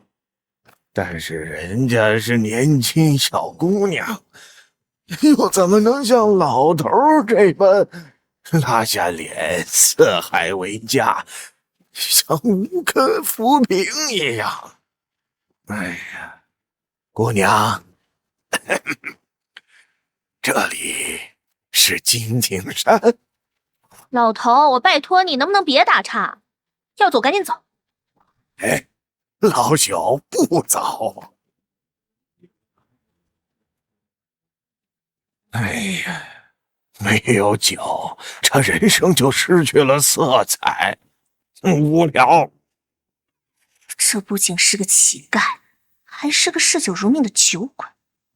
金庭山上也不知道有没有好酒啊，老朽去看看。哎，兴许他们大发善心，赏一口酒。难道他能越过金庭山屏障？哎呀，哎呀，疼死我了！自讨苦吃，何必呢？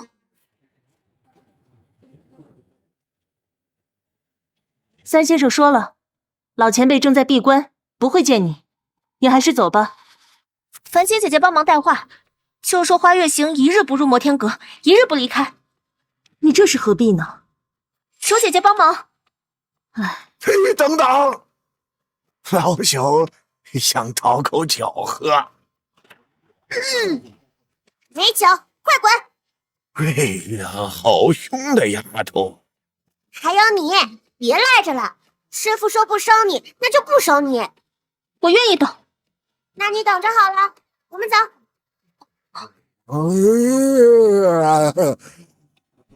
老朽困了，睡完觉再走。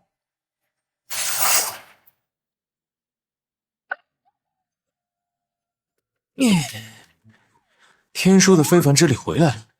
经过这么久的参悟，总算了解了修炼方法。参悟相当于感知元气，获得的非凡之力相当于纳入元气，凝结成钢。唯一不足的是，参悟这么久，只够释放一次，实在是有些可惜了。系统界面6970点，幸运值点数89点。天书的事只能走一步看一步，没有现成的经验可以借鉴。抽奖，本次消耗50点功德值，谢谢惠顾，幸运值加1。抽奖，幸运值加1，非常幸运值加1，抽奖，幸运值加1，非常幸运值加1。平静，还好做好了心理准备啊。抽奖，本次抽奖消耗50点功德值，幸运值100点，获得强化版牢笼束缚乘5，强化版绝地疗伤乘3，逆转卡乘5，强化版牢笼束缚触发概率100%，不可购买。强化版绝地疗伤，疗伤恢复60%，不可购买。100点的幸运值，也就是5000点功德。不过这两种强化道具卡还算可以，毕竟不可购买。师傅，云三回来了。情况如何？云三带回了碧落残片，正在大殿中等候师傅。知道了。云三带回了碧落残片，正在大殿中等候师傅。知道了。伤势已经恢复。这段时间在摩天阁一直安心静养疗伤，已经痊愈。徒儿会努力修行，早日踏入元神捷径。这9个弟子之中，目前只有昭月和朱红贡卡在神庭境没有进步了。昭月修炼的是完整版的明玉功，而且他天赋也不差，假以时日进入元神捷径不成问题。参见师傅，参见阁主。拜见阁主。右手已经没了。于三幸不辱命，侥幸拿回碧落残片。回收碧落残片成1，获得100功德值。虽然显示碧落残片8片全部到位，但并未奖励任务完成的功德点。师傅，云三将残片带回，要不要？老前辈饶命啊！老前辈饶命！我已经将残片拿回来了，请老前辈信守承诺啊！景明道现在情况如何？景明道秩序混乱，各大长老相互争权夺利，晚辈趁机混入景明道，寻回了残片。混乱？好像是景明道门主受了伤，一直在闭关休养，群龙无首。静明道高手尤红衣不在。这摩天阁内畅所欲言。 3日前，幽冥教2位首座率众攻打静明道，尤红衣被华重阳和白玉清重伤。幽冥教会在这个时候对静明道出手？正道10大名门几乎是一条绳上的蚂蚱，对静明道出手，那便是对10大名门正道出手。幽冥教有这个实力应对其他9大正道的围剿吗？师傅，静明道如今大乱，大师兄此举也会给摩天阁招惹麻烦。于正海进攻静明道有何目的？这个晚辈就不知道了。幽冥教这些年来一直在扩充势力，中间出了个魔刹宗，也因为太过出挑被摩天阁所灭，如今只剩下段行一人苦苦支撑，不成气候。想起安阳之乱，虽说有人冒充幽冥教，但幽冥教恐怕也很想要魏周言去死。这样一来，幽冥教更加强大。晚辈已经尽力做好此事，还望老前辈饶我一死。云三这手臂一断，等于断了他的长处，也算是对他的一个惩罚吧。好自为之。谢谢阁主老前辈。啊，我送你下去。哦，谢谢兄台。花长老何在？花长老去了山下，这会儿应该回来了。拜见阁主。无需多礼。我有一事恳求阁主。说。山下所贵女子，我与她有过数面之缘。此女善射，天赋奇高，若她可以上山，对摩天阁只有好处。花长老，你来自云宗，勉强入了摩天阁，云天罗3宗一向交好，你就不怕他也跳进了火坑？他已经无处可去。花长老，这话我不同意。什么叫无处可去？无处可去就要来我摩天阁？哼，当我这什么地方？专收垃圾的地方吗？不是那个意思。那你什么意思？你来自云宗，入摩天阁的时候也不成心，难不成想要在摩天阁拉帮结派搞内讧？段不生，你休要侮辱我！我花无道还没那么无耻。够了，花月行的确是不可多得的人才，但若是连这点性子都耐不住，谈何资格入我摩天阁？我花无道愿以人头担保，有朝一日花月行若有异心，我愿亲手处置。敢用项上人头做担保？他出自云宗不假，但花月行出自罗宗，云天罗3宗同属一脉可以理解，但拿自己的命为一个数面之缘的人做担保，这事能不奇怪吗？花长老，你到底和花月行是什么关系？你俩都姓花。我与他并无关系，还请阁主明察。花长老，你跟他什么关系？本座不想问。花月行要入摩天阁，可以，本座便给他一个机会。是拿下昔日围攻金庭山的名门正派任何一个3叶以上修行者的人头，便可入摩天阁。这，我就知道你还是有疑心，连这一点都做不到，还谈什么加入摩天阁？哼，你说你天赋很好，会成为摩天阁的强大助力，可你连一个敌人都杀不了，要来有何用？好，进入摩天阁，那便有这个觉悟。哎呀，学霸，老八何在？八师弟在休憩凉亭，我这就去叫他。徒儿拜见师傅，师傅千秋万世，福寿无疆。摩天阁待的习惯？师傅，这本来就是我的家，当然习惯。就没有地方比摩天阁还舒服，我住这儿舒心。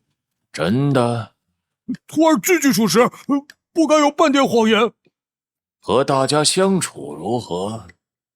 今儿师傅是怎么了？这般嘘寒问暖，别扭。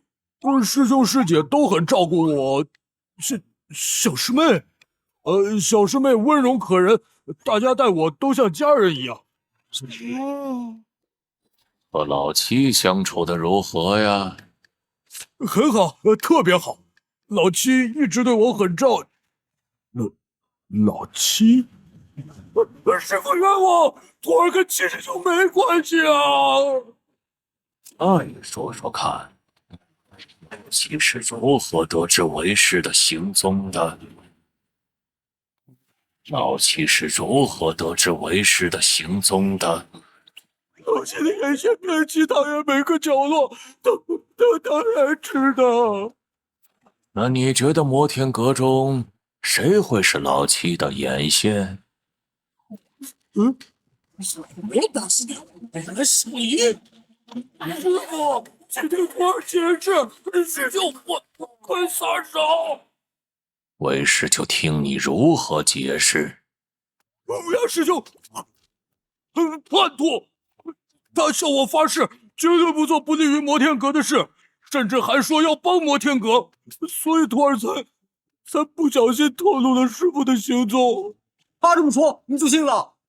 师傅，说老实话，徒儿在猛虎岗的时候，一直都是七师兄在照顾徒儿。七师兄是喜欢玩弄心机，可他的确没害过同门，大师兄和二师兄都很欣赏他。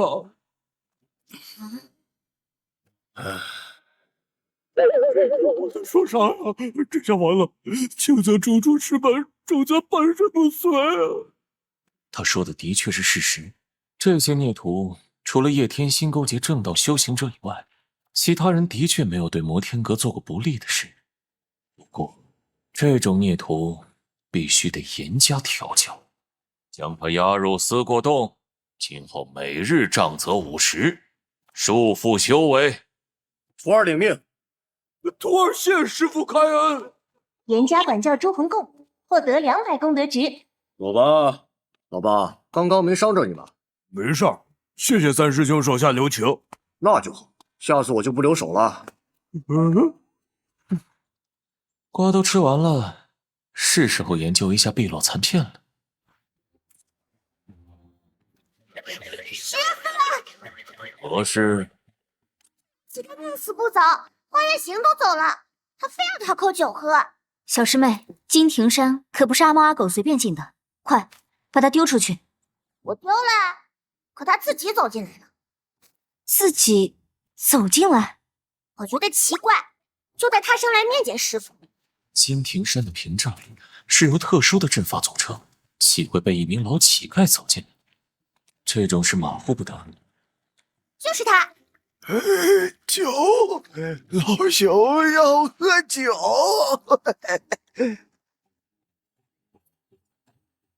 姓名潘离天，种族人族，修为废除。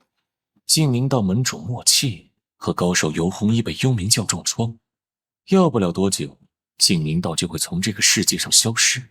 一直在好奇潘离天在哪。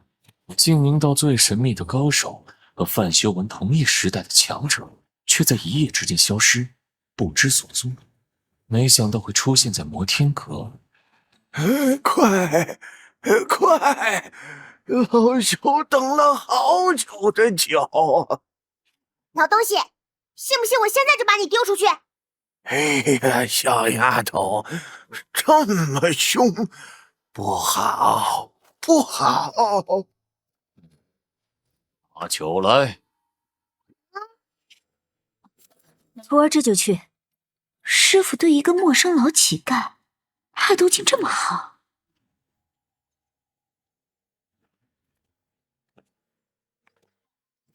酒！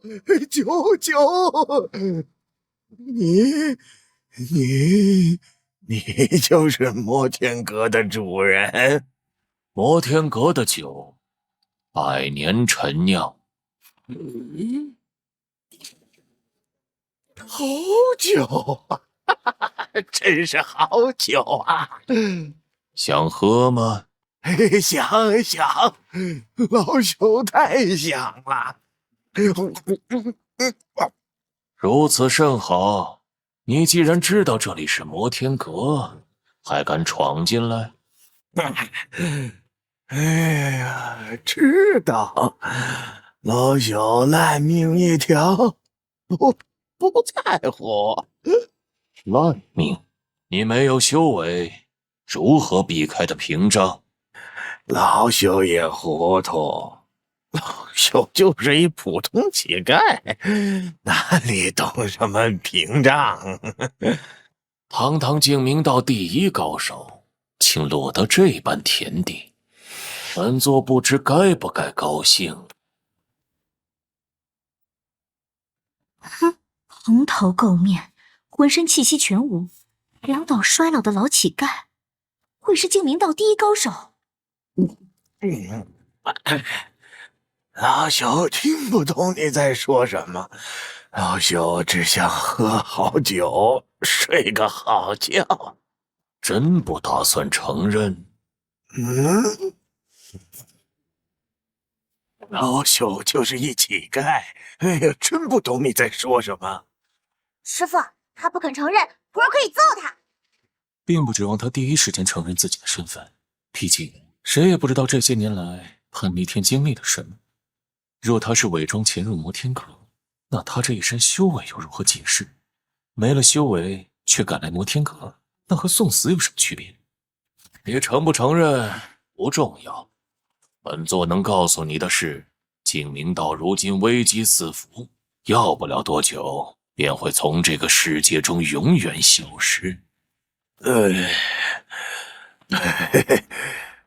阁主的语气不咸不淡，甚至有些冷漠平静。就算整个天下亡了，与摩天阁又有什么关系呢？好酒，老朽只想喝酒。净明道消不消失，与老朽无关。默契重伤，游红衣重伤，净明道如今混乱不堪，你就真的一点儿都不在乎？不在乎。连同门都可以舍弃不在乎，这一点都不像是曾经的潘离天。他明知道可能会被识破身份，却还愿意来摩天阁，到底是有什么目的？显然，潘离天不怕死，正如他自己所说的那样，现在的潘离天就是烂命一条。按着他。谢了，好酒。师傅，这老乞丐真的是那个什么潘离天？他说不是，那便当他不是吧。到底是还是不是？我真有师兄说的那么笨吗？只有5份碧落残片，还有1把碧落弓。要触发系统的任务，就需要把碧落弓炼化，重新拆分。还有2张炼化符，炼化符可以让武器重置，回归到未认主的状态。就算炼化符能够提供特殊的能量，将武器熔炼，但并不能拆分出碎片。这意味着需要主动提取碎片。哎呀，试试看吧。阁主的房间烧起来了，要不要去救火？司先生说过，阁主的密室里发生任何事都不要去管。可万一阁主我越烧越大了，烧了1个小时，火灰渣子都烧没了吧？烧了这么久，建筑也没受到伤害，可见阁主的强大。这样的锻造手段和低劣的辅助材料，又怎么可能锻造出好武器？难怪3份碧落残片没有锻造出天级武器。回收碧落残片乘3，获得功德300点。收集碧落残片任务完成，奖励1000点功德。是否合成碧落残片？这8份碧落残片原来是一样东西。合成，这到底会是什么东西呢？获得武器碧落刃，获得天书开卷。这匕首比之前的碧落残片要大一些，整体看来依旧偏小巧玲珑。可惜的是，系统并未提示这把匕首的认准目标会是谁。现有的武器有魏明、斩印刀、泪魂香，除了魏明，剩下的武器都可以给徒弟。毕竟徒弟们强大，等同于我这个师傅强大。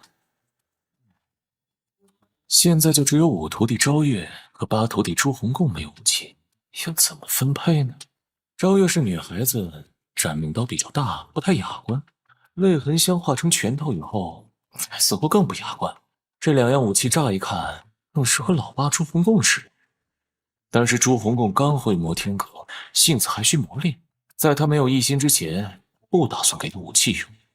哎呦，这么一盘算，也就只有昭月最适合碧螺刃。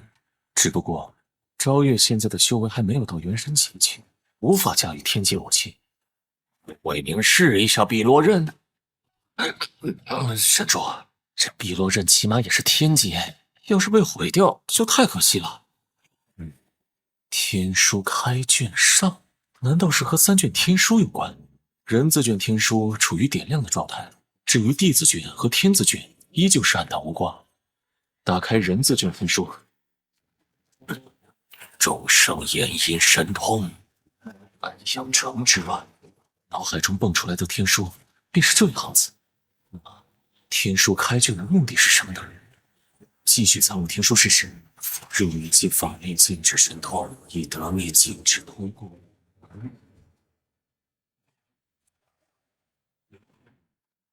小丫头，你天天盯着老朽不腻啊？师傅说了，让人看着你。对了，你是怎么进入屏障的？你想知道？美人，你知道老朽最欣赏你什么吗？什么？坦率、真诚、不做作。嘿嘿，我师兄都这么夸我。那你能不能告诉老朽，青青山上有没有一个姓潘的？有啊。在哪儿？就是你啊。老朽是说别人。你是说潘正？啊，你不提我都没发现。你姓潘，他也姓潘，你是他爹？哎呀，老朽不姓潘，就是随口问问。那就奇怪了，潘老头，你就是一个普通老乞丐，就不怕我师傅杀了你？都说了，老朽不姓潘。好吧，那你告诉我，你是怎么进入屏障的？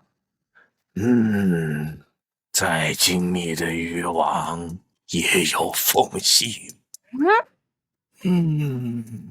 小丫头，潘仲死了吧？他命大，遇到了我师傅。要不是我师傅赐他6阳功，估计早就死了。那就好。在山上过得如何呀？放心吧，你儿子过得好着呢。老朽真的不姓潘，况且老朽一把年纪，又岂会有儿子？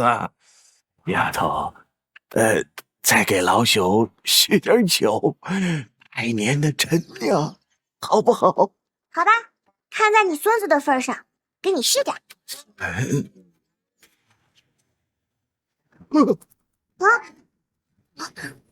金庭山四周的屏障能量都被那道漩涡慢慢吸收了，快通知花长老、三先生、五先生还有九先生。是，摩天阁可是我们的家，不能出事。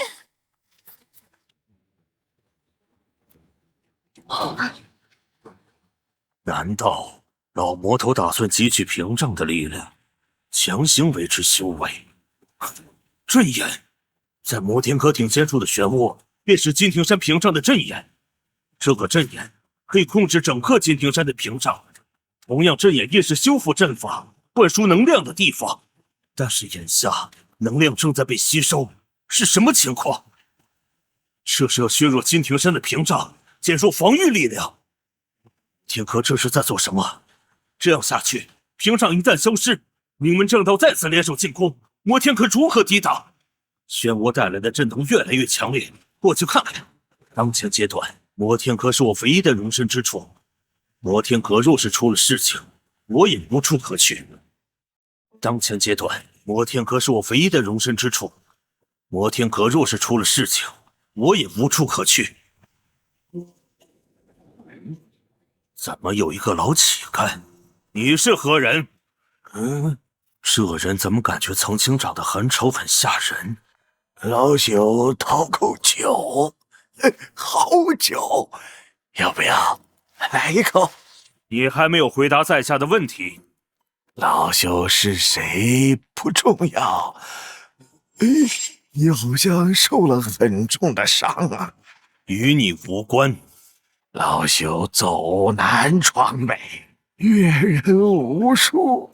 小伙子，别这么冲。你叫我小伙子？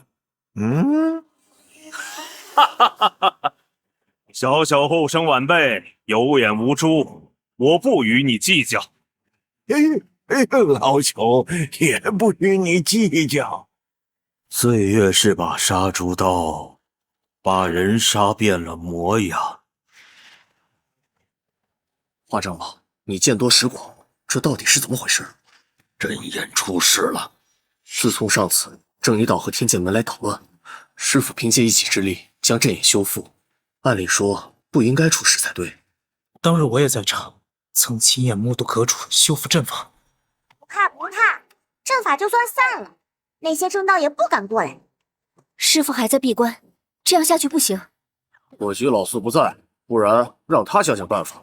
明世隐虽然都是小聪明，但他急中生智的本事是不错。怎么回事？屏障震动，意味着屏障的能量进一步被漩涡吸收。漩涡越来越大了，不能继续下去了，此事必须上报阁主。阁主，师傅，师傅，花无道有事求见。以元气传音的方式，即便隔着石门，只要人在里面，也一定能听得到。难道师傅不在里面？如果不在密室里，那会去哪里？别着急，我感知一下。修行者达到一定境界，只要周围有生命物体存在，全力感知之下，也能察觉目标的存在。除非对方的修为远远大于感知者，可以隐藏全身的气息。不过花长老是七叶强者，由他感知最合适不过。况且师傅他老人家没必要隐藏气息。如此近的感知方式，基本可以确定里面有没有人。里面很安静，就像是没有人似的。继续感知。花长老，花长老，情况如何？我感知到一股强烈的能量正在急剧收缩，从密室的上方形成了漏斗形式，不断往下汇聚。阁主可能走火入魔。走火入魔？修行者界中，走火入魔者不胜枚举。修为出了差错，修炼功法出了偏差，经脉、丹田、气海皆会受损，轻则半身不遂，重则修为尽失而亡。这怎么可能？花长老，你别瞎说。里面的气息和元气波动极其紊乱，我能感觉到屏障上的能量正通过阵眼往密室中汇聚。你们若是不相信，仔细一探便知。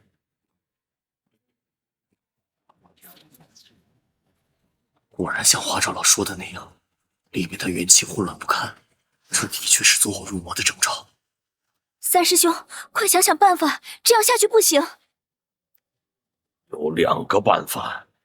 什么办法？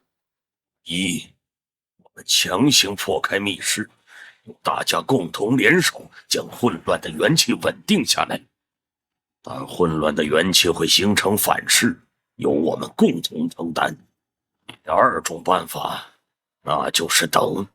走火入魔者尚有一线生机，修炼过程中强势逆转，突破修为。但是这种可能性非常低。那还等什么？破开密室！三师兄，快！既然如此，便选择第1种，元神结境以下修为者速速离开。我同意。我留下，其他人离开。师父一旦出了事，摩天阁的灾难便真正来临。屏障的能量波动比之前更剧烈了。看来这么多年过去，你始终没有放弃对永生的追求。生老病死乃是亘古不变的真理，有些人呐，总想着打破真理，何必呢？老东西，你如此看得开，为何不从这里跳下去，一死了之？小伙子，老朽也没几年可活了，倒是你年纪还小啊，等你到了老朽这般年纪，该懂的自然都懂。本座纵横天下之时，只怕你这老东西还在娘胎里。娘胎？敢这么说老朽的？小伙子，你是第一个。敢这么说本座的，你也是第一个。小伙子，别这么大火气。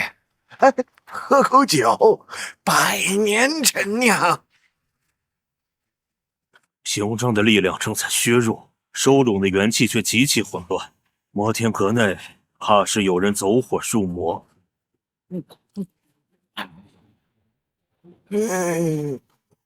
老朽困了，希望醒来的时候还有酒喝。那但愿如此。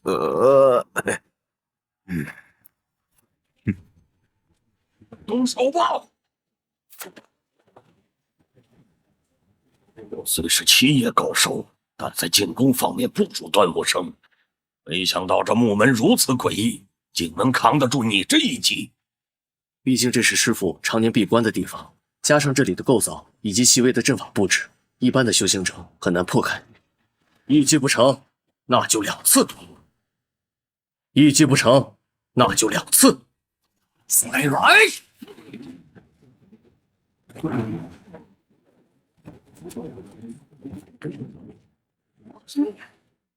别急着靠近。密室的上方是一个正方形烟囱式的通风口，青青山屏障的能量也是由这个通风口全部涌进来，阁主似乎对外界的事全然不知。师父这是怎么了？走火入魔，元气混乱，阁主大概是想要利用屏障的力量抵御体内混乱的元气。现在怎么办？我来打断屏障的能量，堵住通风口，接阁主出去。记住，刚不离体。好。有何道印？上！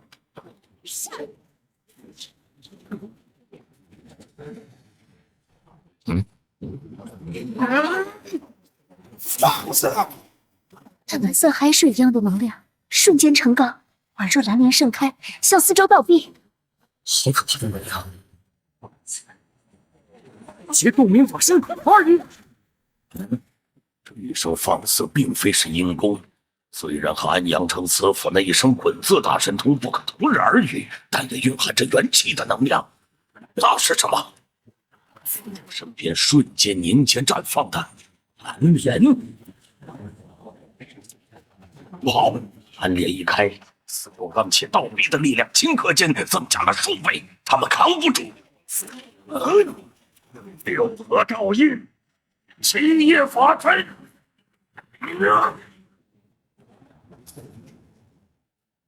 就我道自己毫无抵抗之力，被诡异的能量击溃。花长老，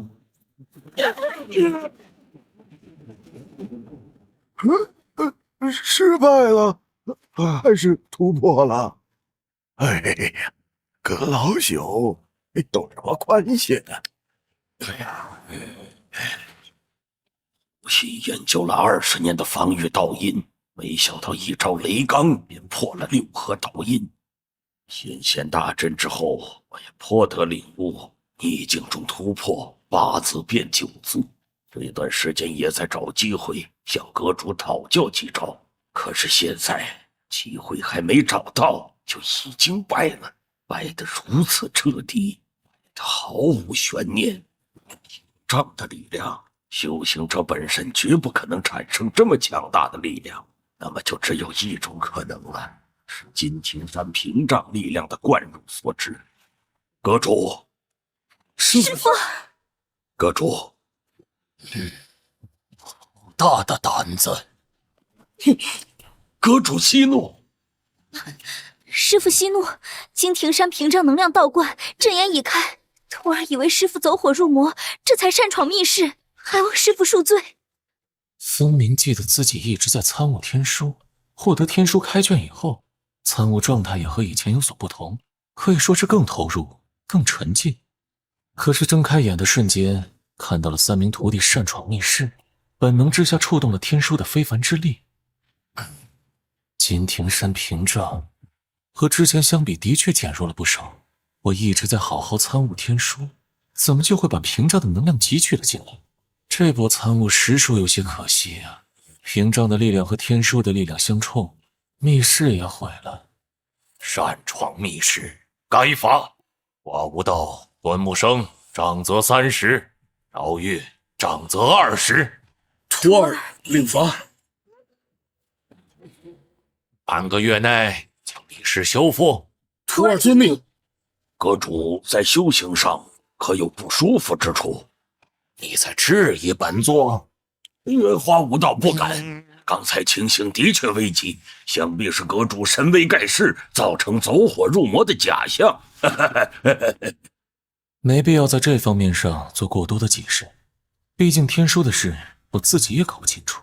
只不过，天书的非凡之力，除了阴功以外，居然还有如此强大的力量。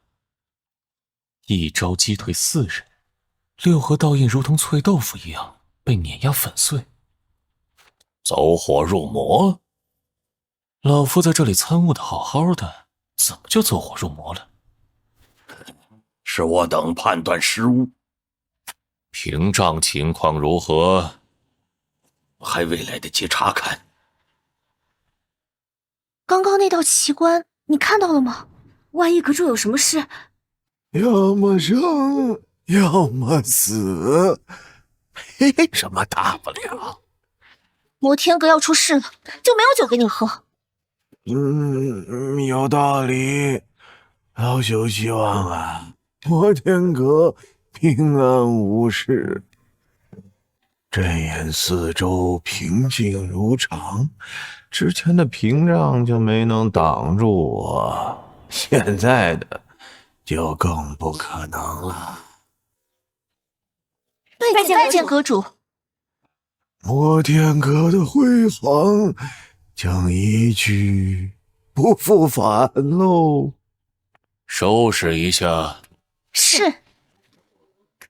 你没事儿？你很希望本座有事？哎呀，不希望。哎呀，你要是出了事儿，老朽就没好酒喝了。就知道喝死你！哎，可惜呀，可惜！可惜什么？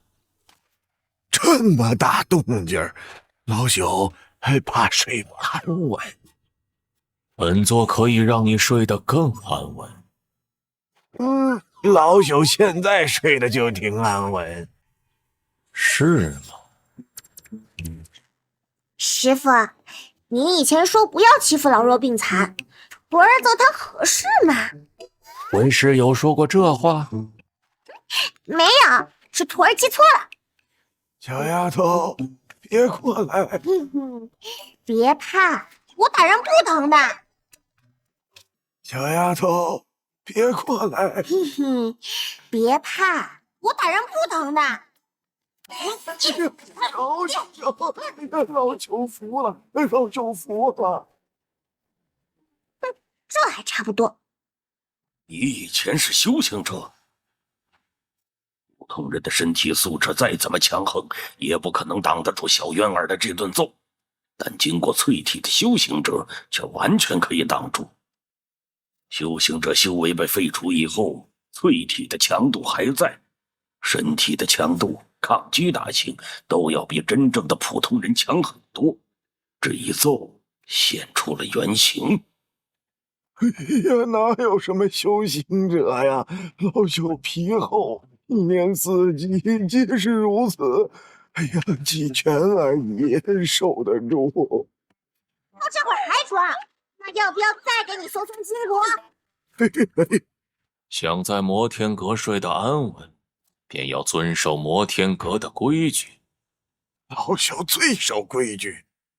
如此便好。以你的身份和地位，大可好好享受晚年，为何会沦落至此？当乞丐多好啊！嘿，不要脸就能有饭吃。你的确不要脸。老朽脸皮不厚，吃饱喝足，老朽自己滚。滚？何处？四海为家。喝了摩天阁的酒，还想走？眼前这位摩天阁的主人少了很多暴戾之气，语气和神态相较于以前平和了很多。只是这种平和似乎比暴力让人更加头皮发麻。本座既然留下你，那便养得起你。哎呀，老朽不过是一乞丐，烂命一条，什么都干不了啊！就算是一张桌子、一头猪，都有它存在的价值。有道理。哎，不对，这话怎么听着怪怪的呀？猪的价值不就是杀了卖猪肉啊？少杀老朽！摩天阁做事，一向如此。这句问话的意思，老朽想起了一位故人。什么故人不故人的？你孙子好着呢，这段时间不在摩天阁，等几天你们就能见面了。那壶不开提那壶，老朽见了他再做决定。哦，他孙子在摩天阁。潘仲的爷爷，潘仲人不错吧？长得很像爷爷呀。原来是潘仲的爷爷呀！老朽不姓潘，老朽真的不姓潘呐！说话的语调也很像，真的是潘仲的爷爷。师傅，他不过是个普通的老乞丐，为什么要留下他？他还有用。四师弟至今未归，摩天阁又出现这般动静，徒儿担心外敌趁虚而入，徒儿愿意自损修为，修复屏障。屏障虽减弱了一半，却也不是鼠辈放肆之地。十大名门正道若是敢再围攻金庭山，我不介意再多用几张卡。都散了吧。徒儿告退。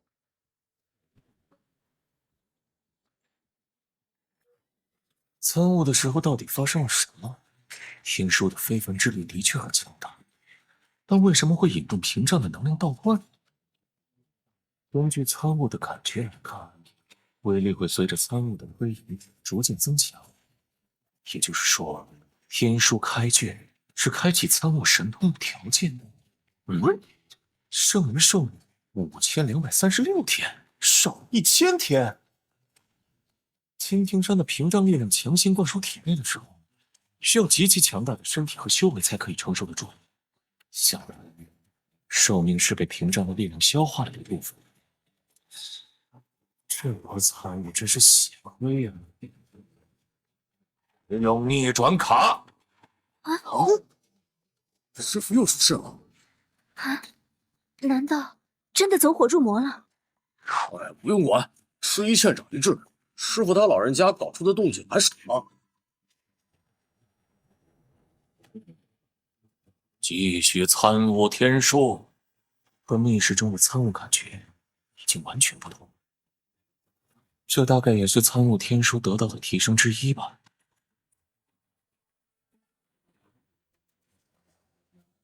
师傅，将爱剑飞书。何事？徒儿念给您听。老前辈，金庭山屏障闹这么大的动静，已经传到了10大派，局势恐怕对摩天阁不利。老前辈，给晚辈透个底，好让晚辈有个心理准备。师傅，徒儿觉得江爱剑这个人就是个墙头草。飞书江爱剑，本座大限之前，谁也不能染指摩天阁。徒儿遵命。当年。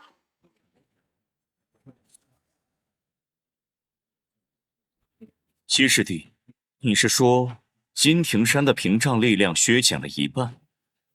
我的人传递消息不会有假，只不过不知道内部的情况。老八似乎断了联系，原因？能量倒灌，应该是有人汲取屏障的力量。在这摩天阁，除了师傅，谁还有这个胆子汲取能量？为什么就不服老呢？强行汲取能量，勉强能维持强大的修为，但势必会影响寿命。若真是这样，师傅他老人家恐怕要麻烦了。强行汲取能量，勉强能维持强大的修为，但势必会影响寿命。若真是这样，师傅他老人家恐怕要麻烦了。大师兄要帮师傅，帮与不帮意义不大。七师弟，依你之见，摩天阁局势不利，谁会第一个忍不住？10大正道撇去七星山庄和丹心宗，这2宗门不过从中摇旗呐喊，与魔道仇恨不深。剩下8大派，天剑门、正一道、净明道、天师道源自道门，若易安、横渠学派、镇仓学派、端灵学派源自儒门，后者向来手段柔和中庸，与魔道的冲突不多。说重点。天剑门，天剑门门主洛长风已死，大弟子周继风已经叛离，反而加入了摩天阁。天剑门的确对摩天阁恨之入骨，咎由自取，怨不得人。大师兄真不打算出手？当初叶天心的偃月宫被魔刹宗围剿的时候，大师兄也是没有出手。摩天阁局势如此不利，大师兄依旧无动于衷，指望大师兄出手似乎不太现实。唉，大师兄还在记着那件事。你大师兄我一向宽容大度，二师弟多次杀了我的人，我可有一句怨言，更何况是师傅他老人家。您就差挥刀找二师兄决斗了，这还叫没有怨言？大师兄说的对，即便我出手逼退天剑门，那10年以后呢？如今屏障减弱不出5年，摩天阁会再遭大劫。自从离开摩天阁以后，10大名门高手共组织了不下5次对摩天阁的进攻和围剿，谁都不知道下次围剿什么时候会来。有不少强者都在等待机会，等待师傅寿命的大限，而这次屏障的动静，等于释放出了明显的信号。5年后，大言天下会变成什么样子呢？哈哈哈哈哈！七师弟想得太远，没有意义。对于我而言，眼下需要处理好的是净明道。教主，净明道默契早已逃遁，现在只剩下尤红衣苦苦支撑，顶多再过10天便可拿下净明道。很好，可有潘离天的消息？属下抓了不少净明道修行者严刑拷问，全都不知道潘离天早在数百年前离开净明道，至今未归。什么原因？不太清楚。师弟对此人好奇。净明道在大师兄的围剿下苟延残喘，潘离天乃是净明道第一高手，他没道理不会出现。所以我猜测有2种可能：第一，潘离天已死，这种可能性很小；第二，潘离天和净明道之间发生了不可调和的矛盾。如此说来，后者的可能性更大一些。只不过，这些对于幽冥教而言已经不重要了。潘离天不出现，净明道会更快灭亡。若是出现，反而很期待和这样的对手来一场巅峰对决。传令下去，顺我者昌，逆我者亡。谨遵教主谕令。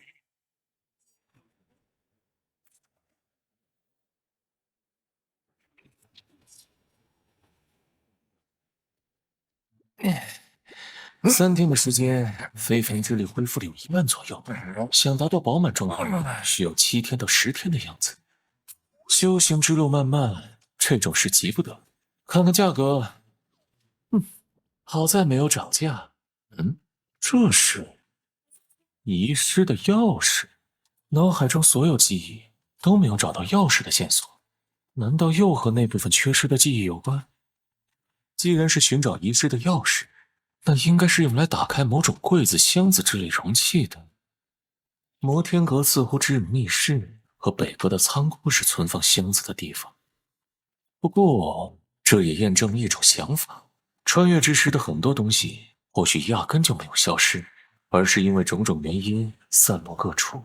那么，这把遗失的钥匙，也应该是祭天道的物品之一。师傅，有未署名的飞书。在云雀楼获得的物品，小月儿似乎没有佩戴。天蚕手套何在？不好看，放南阁里了。念，那天蚕手套对于小月儿的加成不是很明显，由他去吧。净明道已被幽冥教围剿，门主默契负伤逃至寿溪湖畔，潘仲已经前往，有危险，哈哈哈。江爱剑这家伙应该是不方便飞书。江爱剑这家伙的飞书，嘿，我想起来了，他每次后面都有哈哈哈。能够在飞书过程中留下较为明显的个人风格，算是生存经验的一种，类似摩斯密码。潘仲这家伙去寿溪湖干什么？没事找事。老三老四何在？在南阁躺着呢。擅闯密室，长则他们是轻的。让老三去打电。回去就去。不过是皮肉之苦，这3天的修养早就改好差不多了。潘离天，老朽不信潘，自己看。危险！你现在还能睡得安稳？潘仲已入摩天阁，阁主不打算救他。潘仲的确入了摩天阁，但这不代表本座要救他。为什么？本座赐他6阳功抵消3阴石盘，他本可以成为摩天阁得力干将，却擅自离开。若是摩天阁人人如此，本座如何服众？摩天阁的规矩是，一招入摩天阁，便要斩断所有舵，坏了规矩，落得任何下场都是咎由自取，怨不得人。阁主好。你到底是他什么人？这老朽早在200年前便已不是潘家族人。你来摩天阁只是想看他？你来摩天阁只是想看他？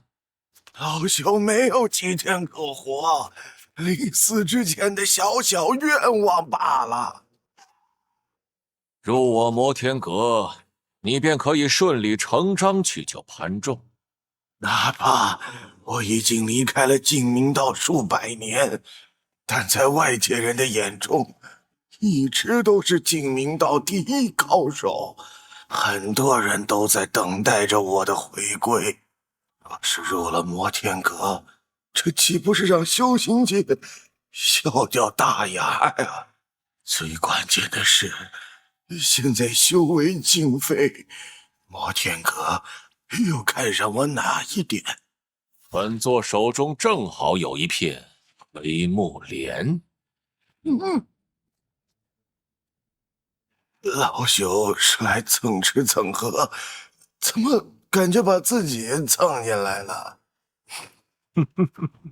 黑木莲虽然无法彻底恢复他的修为，但最起码能够让他恢复2、3成。我就不信他不会心动。不错，三师兄已经到了。不着急。什么意思？感情老朽好像被透住了。姜还是老的辣呀，老朽自愧不如。酒管够，管够。百年陈酿，百年陈酿。好。你四师兄可有消息？师傅，四师兄到现在也没回来，一定是玩的忘记回来了，别啃他。话多。明世英去追查司无涯的踪迹也是一件好事，而且明世英的忠诚度一向稳定。若是幽冥教追击净明道，要除掉尤红衣这样的高手，于正海极有可能也会出现在兽溪湖畔。这可是大好的机会。哼，这强化版的牢笼束缚就是专门为这几个孽徒准备的。传令花长老，本座要去一趟兽溪湖畔。徒儿遵命。花长老就不必去了，我想去看看。范修文，总觉得这个人怪怪的，有点发怵。范修文已死，这世上只有冷罗。好吧，对。你就是300年前黑榜第一的冷罗。他这副姿态透着很明显的意味。小东西，现在知道谁才是小屁孩了吧？不错，不错。后生晚辈有眼无珠，不与你一般见识。他也不小了，潘仲的爷爷呢，净明道第一高手。净明道第一高手，是修行界人尽皆知的修行天才，那是和我冷罗同一时代的人。潘离天这次没有否认了，这气质已经说明他曾经何其风光。半斤八两，谁也不比谁年轻。冷罗，你伤势未愈，只恢复了4成左右，还要去兽溪湖畔。请阁主应允，冷罗虽有伤在身，但自保足矣。你自保是够了，谁来保护老夫啊？想看看莫欺？冷罗对莫离是真的恨之入骨，这么多年被操控，放在任何人身上都难以接受。老朽只能好好看戏了。三师兄，稳着点啊！第一次，师妹勿要见怪。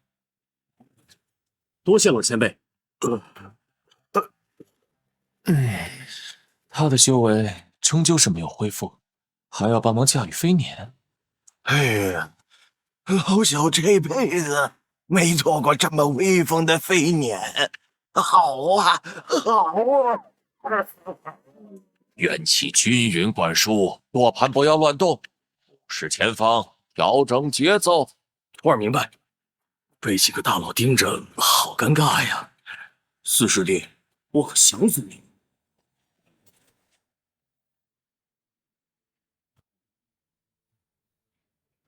来人，我有抓住潘仲。潘仲这叛徒太过狡猾，一路尾随，到现在还没抓住。加上幽冥教步步紧逼，弟子也不敢肆意搜寻。于正海欺人太甚。安阳城一战之中，幽冥教的出现打乱了我的计划。如今于正海又攻打净明道，打了个措手不及。净明道七峰尽数被灭，整个宗门除了我，就只有10多名心腹弟子。门主息怒，守西湖有莫离大人布下的阵法，于正海就算再厉害，也不敢擅闯这里。宫中可有来信？莫离大人说了，再过一段时间必有转机。门主小心！无妨。若非安阳一战中被阴宫大神通阵伤了内府，本座又岂会如此狼狈？那天安阳一战中，滚字大神通逼退了所有人。可惜来不及看清楚到底是何等高手发出的阴功，不得已迅速逃离。门主，现如今潘仲已经是摩天阁的人了，我们抓他是不是不太合适啊？摩天阁的大弟子于正海杀了净明道多少人？况且潘仲本来就是净明道的叛徒，死不足惜。门主，幽冥教的人来了！幽冥教，论我者昌，逆我者亡。我去，束手就擒吧！不要理会迷离大阵，何当幽冥教？我去，净明道当了朝廷的走狗，就该知道必有这一天。幽冥教趁人之危，还敢大言不惭，想要拿下本座。今天就算是天王老子来了，救不了你。我去，净明道当了朝廷的走狗，就该知道必有这一天。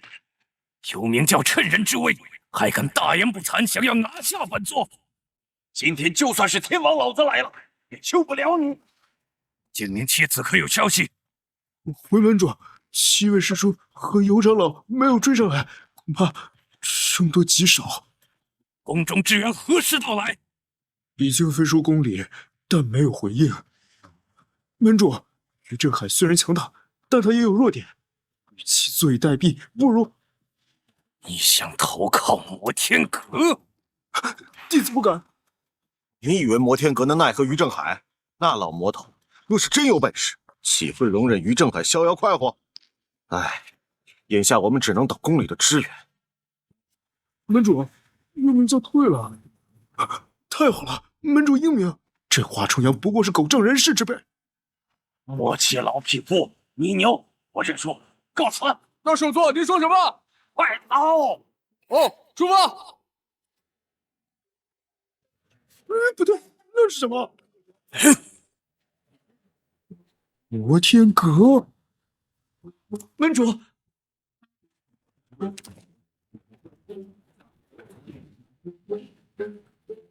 摩天阁此举何意？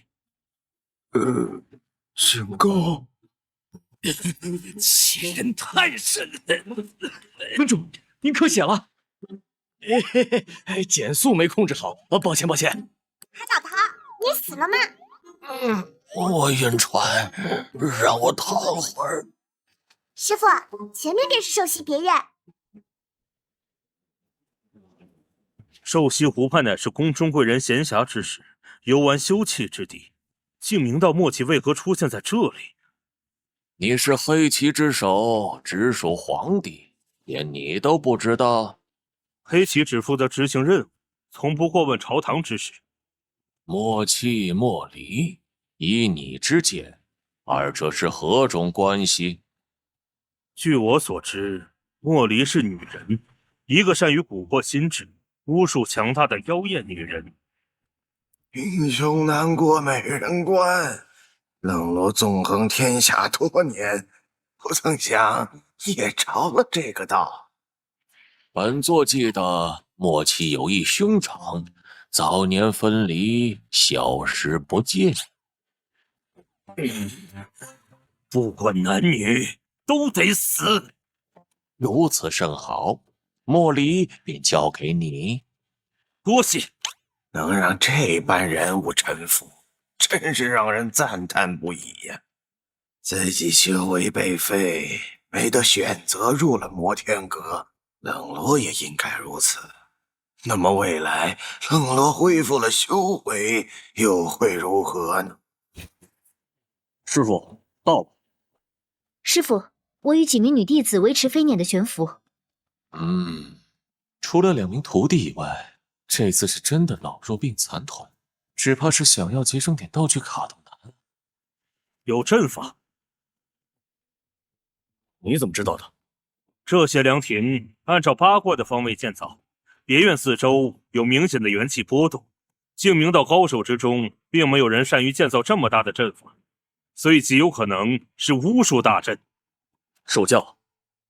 后生晚辈纵使天赋过人，在这些老怪物面前，阅历见闻始终少一些。这阵仗看起来不简单呐，还不知道是什么类型的阵。你懂巫术？哼，净明道最不缺的便是巫术类的典籍，但不管哪种，都可以找到破解之法。净明道的门主莫契和莫离这般关系，有巫术典籍不奇怪。只不过净明道乃是10大名门之一，很难让人将2人联想在一起。那你可知如何破解？不知道。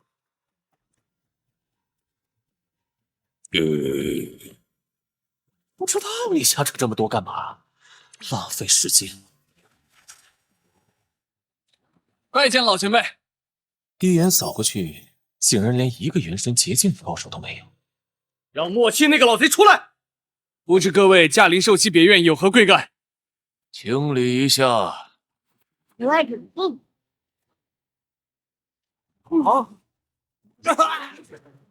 师傅，徒儿完成任务。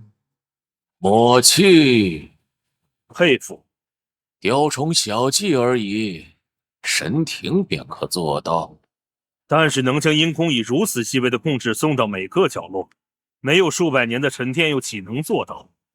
修为境界是一回事儿，技巧和经验可不是境界所能比的。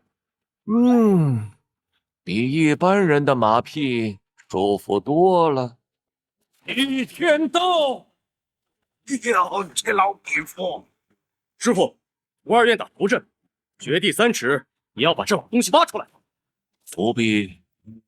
摩天阁欺人太甚，此仇不报，枉为人。这个声音渐行渐远了。想走？我修为还没恢复，独身下去尝试兽西湖的阵法，怕是不足。韩离天就更别指望，会使用什么手段呢？立案。这是都是一把年纪的老怪物，漫长修行岁月里，不是没有大把时间去寻找坐骑。可惜这东西可遇不可求啊！迷雾森林很多凶兽压根儿不适合骑乘，更别提遇到这种珍贵的传说中的坐骑。找到他。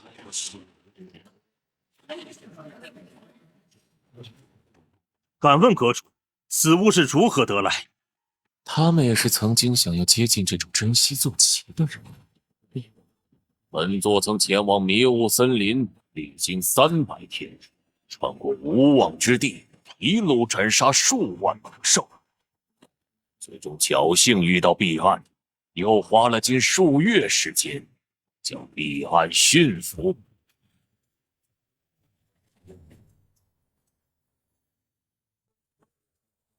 什么是强者？大概这便是了。单纯靠身体的强度，将寿熙别院的建筑撞得七零八落。若是全力爆发，神庭境修行者不是他的对手，防御力也很强大。当然，也没机会测试碧岸到底有多强，只是根据眼前的战斗力大概估算。等自己实力强大了，再到望摸清楚坐骑的真正战斗力。还有修卷，我们一起上！击放之下此拳法。喂，再见了，可爱的小猫。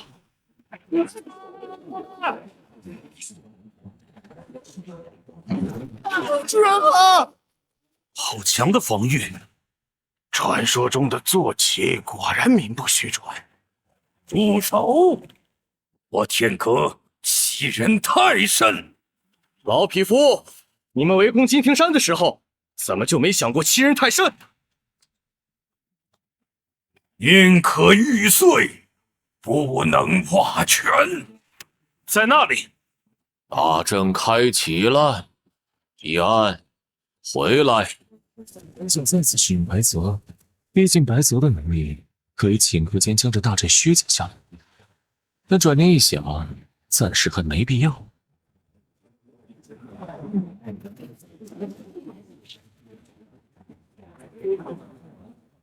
岂竟掌握了这种邪门功法，真是令老朽太失望了。默契，你终究还是走上了邪路。邪路？此乃吞噬之法，以汲取精血、他人的元气，滋补自身的邪恶之法。退吧，退！逆其风，乃明智之举。老朽赞成。此法一成啊，不死不休。可有看到潘仲？没有。既然来了，那就一个都别想走。听我一言，避其锋芒。我感受到其内元气大有从未有过的巅峰状态，一种天上地下唯我独尊的自信。这就是传说中的无敌吗？全身的元气支撑你们，我甚至已经感受不到身体的存在。那身体有点眼熟。击杀一名元神绝境目标，获得1500功德。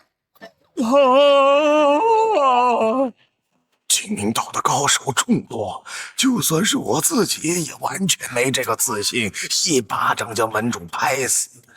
况且默契启动了阵法，进入了癫狂状态。装腔作势，还不是被我师父一巴掌拍成灰？走。师父，没有人了。这丫头，假以时日，必成大器。你在夸我？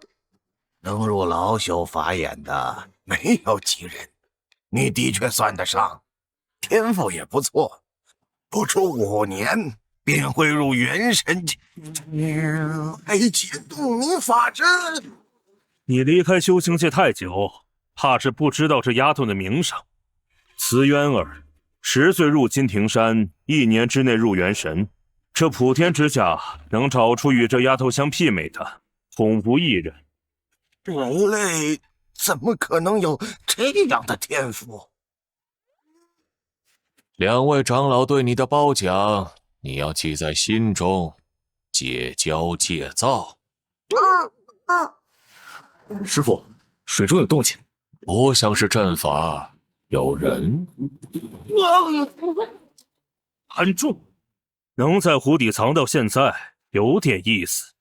人一找到，那便救他回去。没用，精明道邪术这么多，你应该比我清楚。必须现在疗伤。徒儿去看看。去吧。不及时疗伤的话，恐怕命不久矣。师父，他中了一掌，伤势不轻。不过是小小神庭境，自不量力，追击末期。年轻便是资本，胆识过人，值得嘉奖。实力不济，胆识再高有何用？与送死有什么区别？若人人当缩头乌龟，何来的太平盛世？即便明知是死，也要无愧于心。所以，这就是你隐世不出，当乞丐的理由。好了，失礼了。都是活了一把年纪的老怪物，火气再大，也不能搞内斗。这在任何门派之中都是大忌。黑木林，老朽不要了。给他吧。舍得？有什么不舍得的？老朽早就厌倦了一切。老朽知道这个要求有些过分，毕竟老朽没有为摩天阁做过贡献。不过潘仲很年轻，相信他知道自己该怎么做。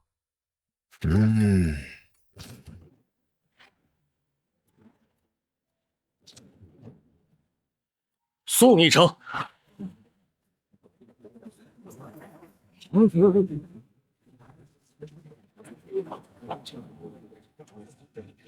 潘仲的脸色以肉眼可见的速度恢复着。修行界中不是没有擅长修多家功法的修行者，但真正能集百家之长的寥寥可数，能够像这般轻松自如施展慈航普渡的很少见。虽然慈航普渡的治疗效果不错，但能够发挥如此的奇效，很少见。脸色逐渐恢复，呼吸也比之前好了一些。多谢。该部下的功德值奖励2000点，驾驭难度高。虽然他出自净明道，但如今净明道的存亡，他却一点也不放在心上。不过，这也算是一个大收获吧。这一波赚不少，成本仅仅只是一张致命一息，将他带回金庭山。徒儿遵命。这一波赚不少，成本仅仅只是一张致命一息，将他带回金庭山。徒儿遵命。这要怎么上去？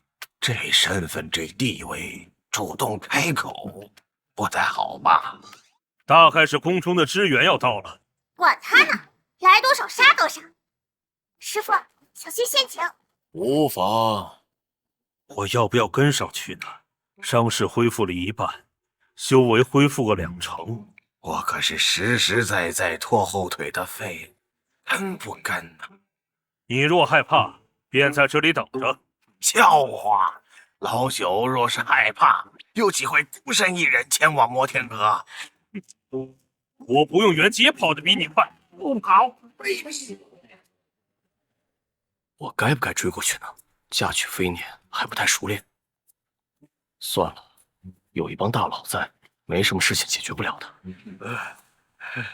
你的脸色看起来快死了。你伤口裂开了。厚脸皮。嘿嘿，晚辈的飞书还是顺利传过去了。你怎么知道默契在这里？我来了默契的飞书，他可是到处搬救兵，能救他的就只有莫离。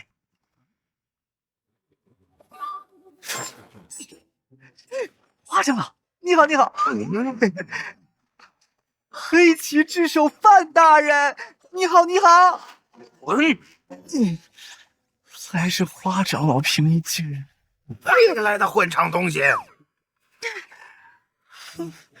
我好心好意跟你们打招呼，就这么回礼啊？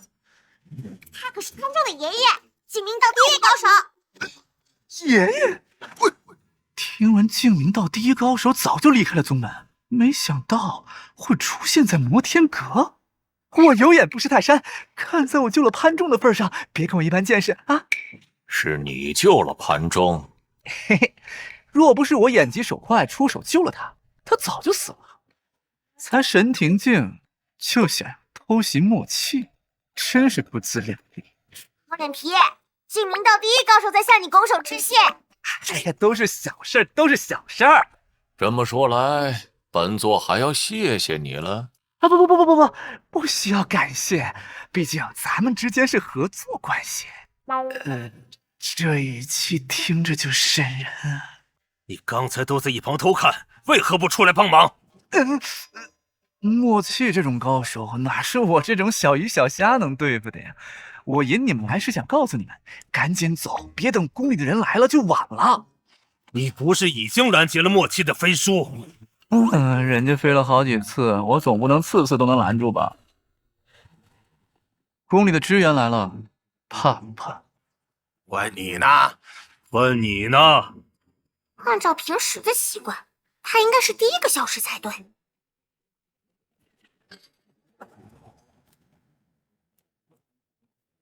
锦衣见过老前辈。你来啦！支援默契。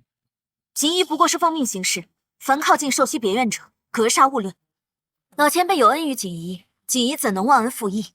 老前辈先行离开寿西湖畔，这里的一切，锦衣自会处理干净。有恩？宫中还有其他支援，估计很快就到。还有支援？哎，那啥，我还要率先走一步。慢着。老前辈，您有什么吩咐啊？老夫还有话问你。老前辈，请问，晚辈知无不言，别无老夫问你，莫离是否还在宫中？神都三大神射手陈竹就是他的手下。陈竹死了之后，二皇子气得吐血，对他下了禁足令。莫离最近有何动静？老实的很，老前辈与他数次交锋，几次累积下来，他已经受了重伤，没一段时间休养，怕是恢复不过来。巫术的弊端也在于此，越是强大的巫术控制或者大阵，一旦被破，遭到的反噬越厉害。宫中内斗如此厉害，皇帝不管不问？说实话，我也不知道。老夫信你。最后一个问题，城隍的事其实是皇帝要调查。莫离距离寿命大限还差得远，为什么这么着急研究这些？皇帝年事已高，尚未退位，也有这个动机调查。不是，本想问问关于钥匙的事，转念一想，这东西完全没一点头绪，无从问起。老前辈，您是在故意等宫中的支援？黑旗已来，请各位速速离开。老前辈，我先走了，告辞，告辞。你走不了，来的毕竟是宫中的支援，万一顶不住，还能拿皇子当底牌。当然，这种万一不存在。我留下也没用啊。李锦衣，各位黑旗大人，也是奉命行事。李锦衣奉的是皇上的命令，黑旗奉的是谁的命令，便不知道了。我等奉首席之命，清理寿西湖别院。李锦衣，你办事不力，黑旗自会向宫中参你一本。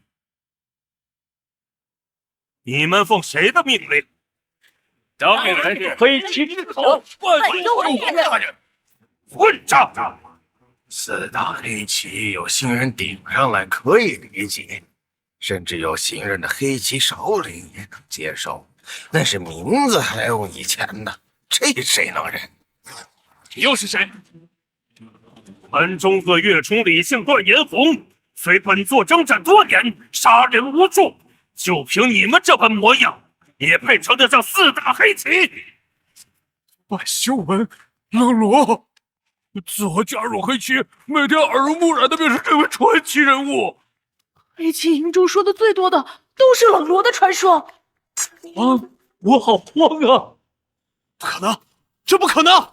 稳住！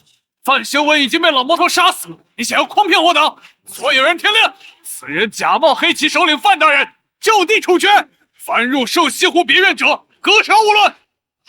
格杀勿论！不可能，这不可能！稳住！范修文已经被老魔头杀死，你想要诓骗我等？所有人听令，此人假冒黑旗首领范大人，就地处决！凡入寿西湖别院者，格杀勿论！格杀勿论！夏承能，还是要您老出手。老夫出个屁的手！这么多黑旗，翻10倍致命一击卡也不够用了。抓个皇子防身也不错。将来见，别怕，元儿看好他。胆小鬼！胆子不小，敢假冒首领大人，统统拿下！冷罗没有动手，毕竟他现在伤势未愈，真要和四大黑旗动手的话，并不占便宜。师傅，还是徒儿出手吧，一定杀他们个片甲不留。你们无需插手，冷罗纵横天下多年，又岂会一点手段都没有？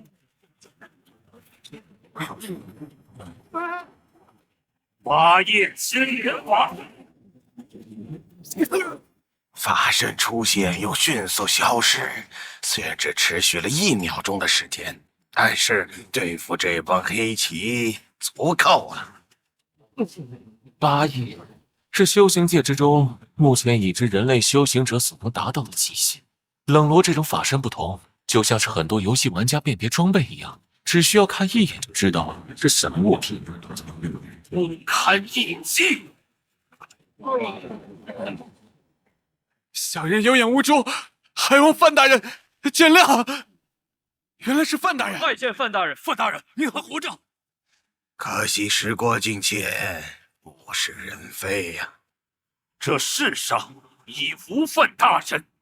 范大人，住口！冷罗有伤在身，修为远远没有恢复，能够展现出1秒的8亿法身已经很不容易。本以为带着他会拖后腿，没想到冷罗的手段如此精明。这样我就不需要出手了。放开他吧。啊！冷罗，让8叶法身冷罗如此恭敬的会是谁？莫离的命令。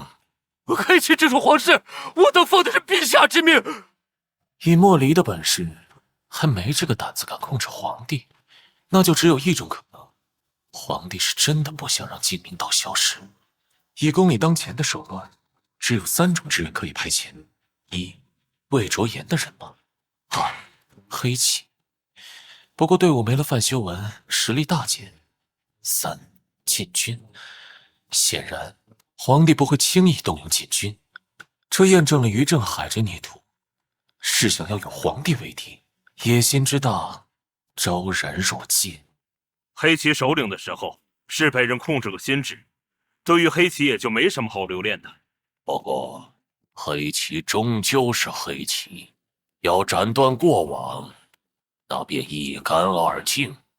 范修文死后，重回冷罗的人生。还不快滚！这是范大人，不，冷大人，谢谢大人饶命。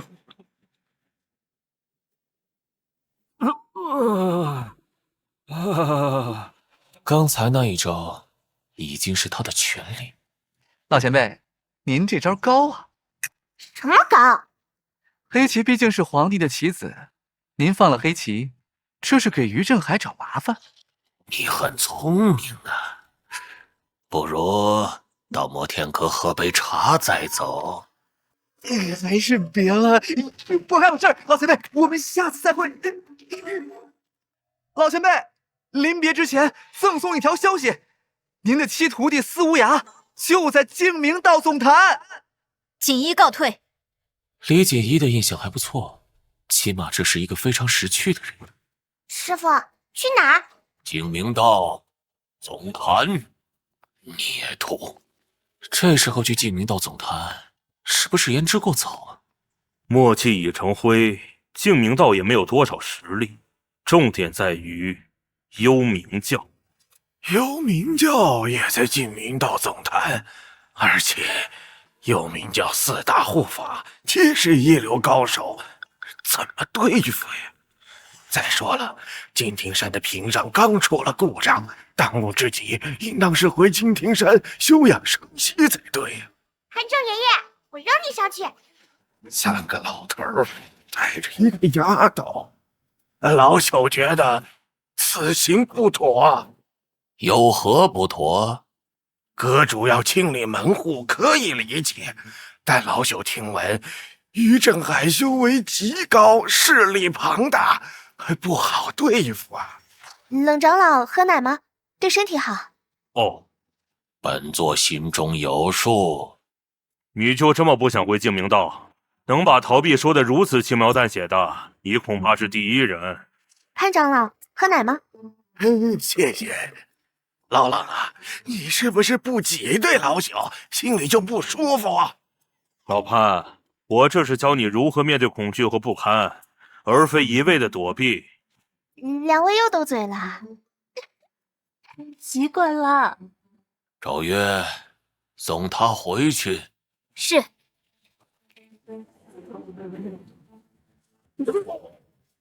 修行者的一生之中，拥有一个传说级坐骑，就已经是8辈子修来的福分。阁主竟然1天内展现了2头坐骑，大惊小怪。对敌是巫仙仙大阵的场景历历在目，白泽的神威差点没吓死老夫。白泽如何获得？据典籍记载，白泽极其难驯服，而且迷雾森林之中没有白泽。白泽，喝奶快长大。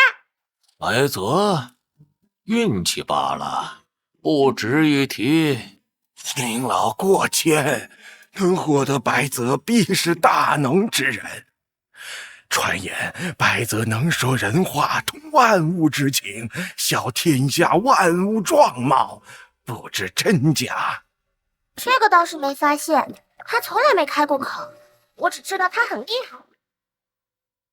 这个倒是没发现，他从来没开过口，我只知道他很厉害。去吧。是，徒儿遵命。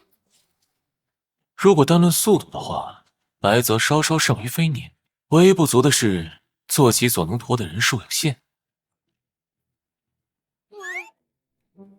活了一把年纪，说一些肉麻感激的话，似乎有些尴尬，倒不如不说。老潘，你是不是哭了？滚！师傅，真的要去净明道总坛？你对为师没有信心？徒儿不敢，徒儿这就掌舵。若是能将这些卡全部用在这帮猎徒身上，调教的过程兴许会顺利一些。尤其是强化版牢笼束缚，于正海、于尚荣、司无涯都是强者，要想让他们臣服，必须得抓住他们。况且还有巅峰体验卡，只要这张卡存在，就算再来10个于正海，我也能全部拿下。抱歉，小师妹，坐稳了。没关系，师兄，好了。两位长老同在。师傅，你在找什么？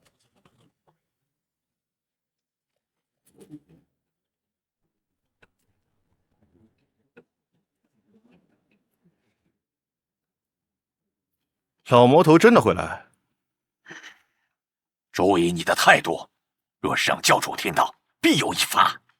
老前辈已经去了寿西湖，按照他的脾气，莫契难逃一死。但宫中的支援也会绊住他，老前辈应该没那么容易脱身。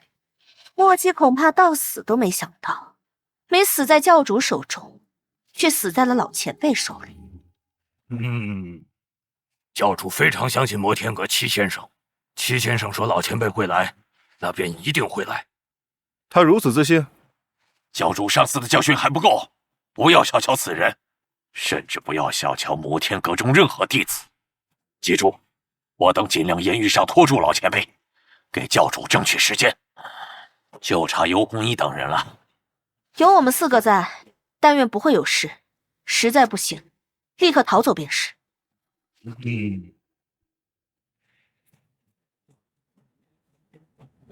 来了，这么快便击退了宫中的增援。传云，摩天阁的飞撵无疑。立刻通知教主和戚先生，谨慎应对。是。幽冥教的飞撵，师傅，金明道的屏障已经破了，齐风也在着火。迅速向后退，退到总坛的后方。青龙殿化重阳，玄武殿狄青，朱雀殿杨艳，白虎殿白玉清。谢过老前辈。师傅，是幽冥教4大护法。这不卑不亢的4人，就是幽冥教4大护法。传闻幽冥教4大护法，2位6叶，2位7叶，不知是真是假。幽冥教有如此实力，难怪可以荡平净明。潘离天毕竟出自净明道，看到净明道这般模样，竟然不生气。于正海何在？老前辈，教主令属下在此等候。教主说了，净明道虽然是被幽冥教打下，但老前辈若是想要，随时可以拿走。孽徒果然狡猾，让于正海和苏无涯滚出来！师傅来了，还要畏畏缩缩，岂有此理！哼！四先生息怒，教主和七先生事务繁忙，实在抽不开身。放屁！害怕就是害怕，说的那么冠冕堂皇，还害臊！老前辈，晚辈句句属实，不敢撒谎，做好随时撤退的准备。一旦老前辈下手，二话不说，不接招，直接遁逃。那便告诉本座，于正海和司无涯现在何处？这不肯说。老前辈，我等乃是幽冥教中人，岂能做出这种背叛之事？还望老前辈见谅。既然不肯说，那便随本座回一趟摩天阁。老前辈恕罪，晚辈不过是四护法之一，无足轻重。况且金庭山屏障异常，老前辈应该提防小人。晚辈听闻天剑门洛行空之子死于老前辈之手，洛行空一直在寻求机会报仇，老前辈不可不防。老前辈何须跟教主过不去？教主离开摩天阁，实在是迫不得已。也不知道为什么大师兄离开的如此坚决。不管怎么说，叛离师门乃是大错，逃得了一时，逃不了一世。那一道音浪卷过，仿佛从很远的地方传来，发出一阵阵回声。很显然，刚刚的谈话，于正海都听到了。野图，是我，追上去。师父，年老何必？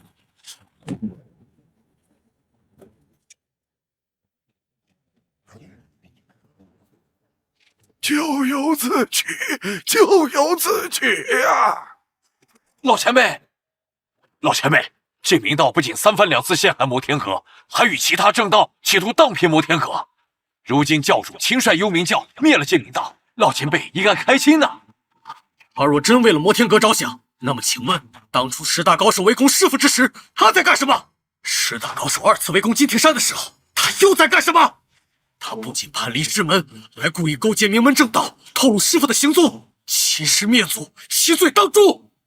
三师弟同门一场，为何如此诋毁我？声音回荡的同时，还有巨大的元气波动。于正海不仅就在净明道，似乎在和什么目标战斗。坐骑奎牛，这是奎牛的声音啊！大师兄的坐骑不是什么兽吗？术成名绝技，玄天星蟒。法身出现的一瞬间，又再一次消散，能量的共振声将那一道谋声抵消了。晚辈自知不是老前辈的对手，教主曾说过，老前辈神威盖世，就算我等四人联手，也绝不可能战胜老前辈，还请老前辈三思。晚辈自知不是老前辈的对手，教主曾说过，老前辈神威盖世，就算我等四人联手，也绝不可能战胜老前辈，还请老前辈三思。说白了，若是执意要阻拦的话，四人也愿意一战。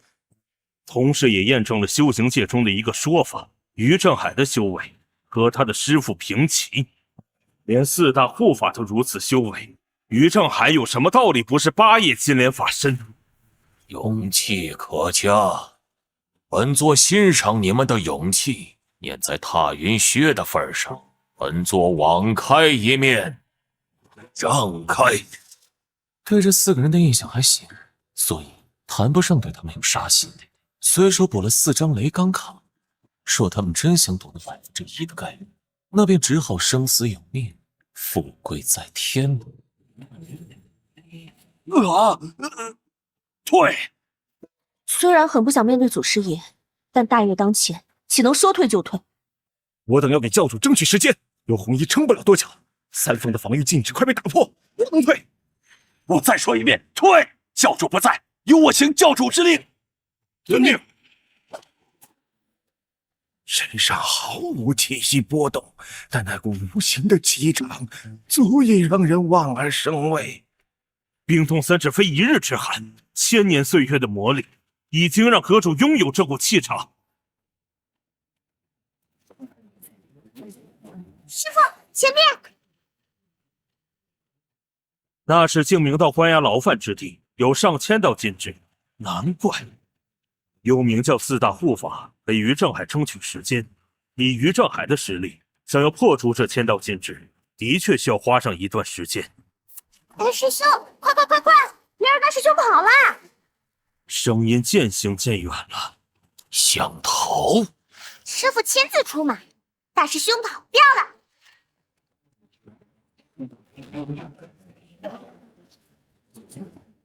净明道的千重禁制被连续不断的进攻减弱了许多，随时都有可能消散。于正海会在哪里呢？那么魁牛背上必是逆徒。强化版的牢笼束缚显得更平顺，速度更快，但并没有想象中的那么大。道门神咒、附身神咒，怎么强化版展示出来的不是天地牢笼，而是像道门附身神咒？追，这一波跑不了。神咒没入峭壁后便消失不见，说明触发了效果。孽徒不可能躲得过。孽徒躲躲藏藏就能躲过本座的神咒。神咒的速度太快了，一闪即逝，有利有弊。惩治孽徒，获得300点功德。惩治？这种提示倒是第一次见，这说明附身神咒命中目标。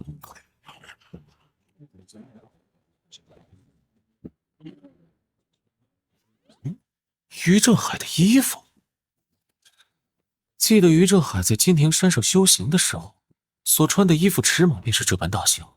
哼，真是好一招金蝉脱壳。尽管如此，他也不可能离开的这么快。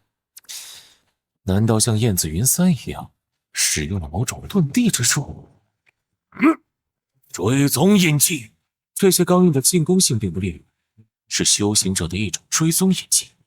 也是入门级的修行印记，比较简单，消耗也不大。如果目标有修容，这一招并不好使，但牢笼束缚的效果触发，那对方的修为也会被束缚，就无法抵挡印记的追踪。然而，没有任何动静，也没有任何感知到生命体的存在。难道是魁牛强行拖着他飞走了？应该是某种修为外的施术方式促使魁牛离开。除了巫术这种对施术时间要求高的，多数人都喜欢修炼道门的功法。一些修行者之外的辅助工具，比如云长羽衣、天阶武器，比如调动阵法的阵旗等。孽徒，看来离开摩天阁后，没少学习其他的东西。玄天星芒，迷你版。随着修为的逐渐恢复，使用徒弟们的功法和技巧也越来越着力，威力或许不如元神结界，最起码砍树还是不成问题。没了修为，这能等到几时？喂，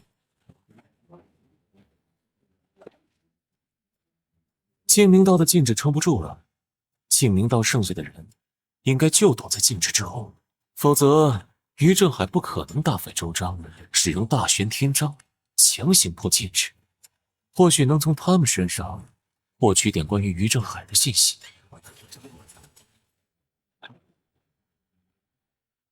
幽冥教撤了，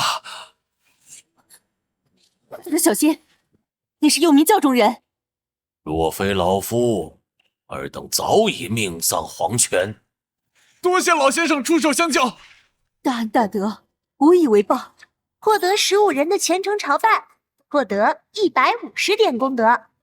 这，老夫还真是功德无量，可惜你们的生死与老夫无关。如果不是老先生及时赶到，净明道恐怕……哎，幽冥教欺人太甚，净明道曾围攻金庭山，有此一劫，也在情理之中。也不知道门主在不在。休要再提门主，若不是他勾结宫中势力，净明道岂会落得如此地步？老夫有话要问，你来回答。老先生请问。你便是净明道当今大长老，尤弘一？正是晚辈。刚才与你们交手的，是否为幽冥教教主于正海？就算他化成灰，我也认他。我净明道数千修行者，如今这个下场，还请老先生主持公道。你请老夫主持公道。老先生能逼退幽冥教的魔头，净明教遭此大劫，其他名门正道早晚也会被魔头剿灭。到那时，天下大乱，民不聊生。还请老先生帮帮我等。还请老先生帮帮我等。说到底，于正海是我徒弟。净明道被灭的事一旦传出去，修行界还是会把责任归到摩天阁的头上。幽冥教要灭你净明道，那是你净明道咎由自取。尤弘一，老夫问你，何为正，何为魔？默契修炼邪术是正，还是30年前净明道与七星山庄为夺地盘不惜一战，波及了方圆100里数千名百姓是正？说是在今日以前，我一定会毫不犹豫地回答。但是门主默契却偷偷修炼了邪术，吞噬人类修行者的精血，这比魔道邪恶100倍。这么说来，眼下的这位老先生没有落井下石，就已经很不错了。受教了。回到正题，除了于正海，你可还见到其他人？摩天阁7弟子司无涯，幽冥教能够这么掌控净冥七风，都是此人推波助澜。此人太过卑鄙，竟然插了100多人眼线，如此心计，属实可恨。100多人，这别人安插眼线1两个就已经了不得了，他居然安插了上百号人，反其道而行之，组团合作吗？净明道年年招收弟子，不过是被他钻了空子罢了，没什么好说的。能够做到这一步，的确有点难以置信。司无涯人在何处？老先生跟摩天阁的人有仇？谈不上仇。谈不上仇，那就是关系不咋地。老先生说是能对付摩天阁，也算是一件幸事。这样的场景见得习惯了，有些麻木。敢问老先生何门何派？待我等渡过此劫，一定登门拜谢。摩天阁。抱歉，老先生说的何处？你听清楚了没？没，好像说的是天上人格。推到牢里！千重禁制已经被破了，这个时候进去，岂不是被人一网打尽？老先生，快！摩天阁的人来了！老先生，师傅，我儿等的好生着急，那潘多然呢？师傅，逃得掉吗？尤长老怎么了？尤长老中了于正海一掌，受了伤。好，快逃！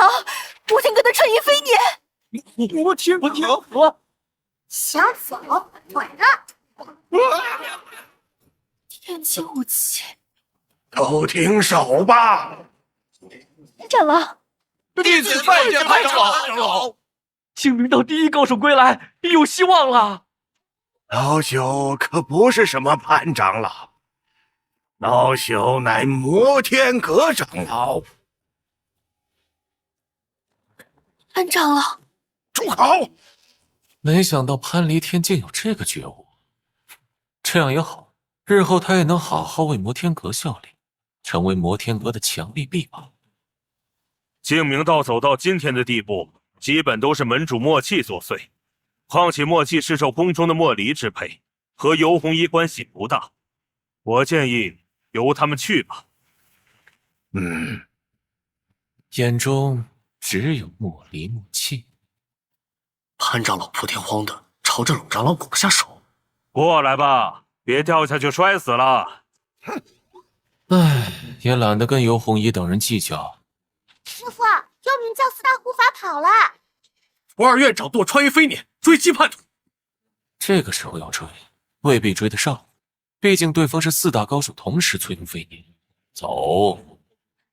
看在潘长老的份上，就不杀你们了。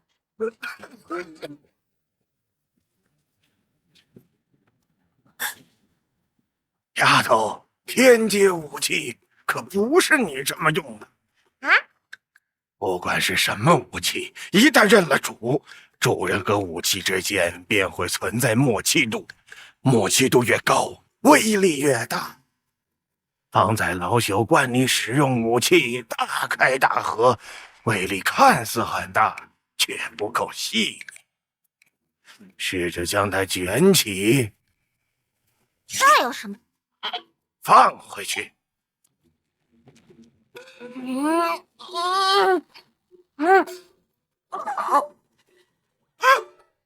怎么回事？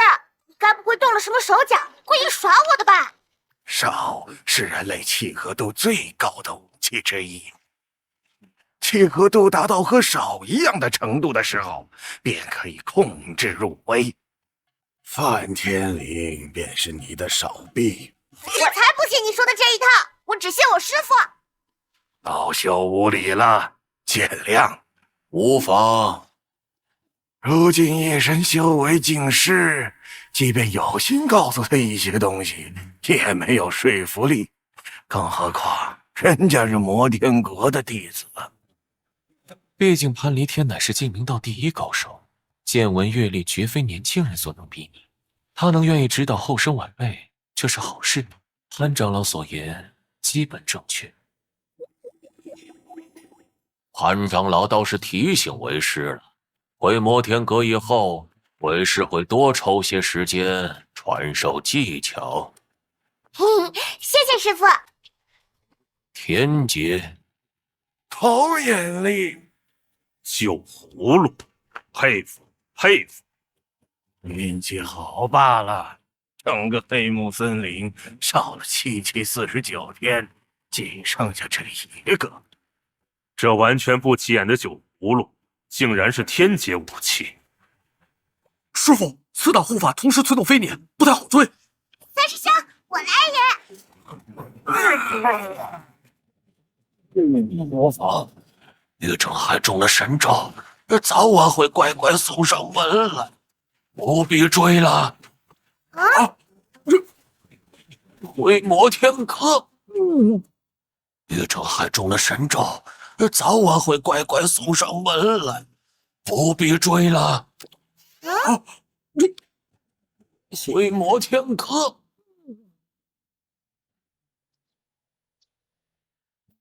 附身神咒，师父他老人家的手段还真是多。七师弟委屈了，自家兄弟何须见外，也怪我粗心大意。本以为陈奎牛可以引开师父，好让大师兄趁机了结了永红衣等人，可惜。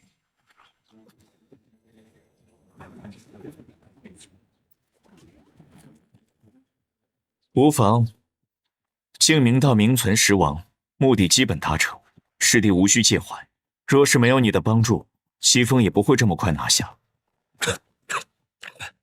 师父他老人家手段不减当年，只是一把年纪了，为什么还要出来添乱？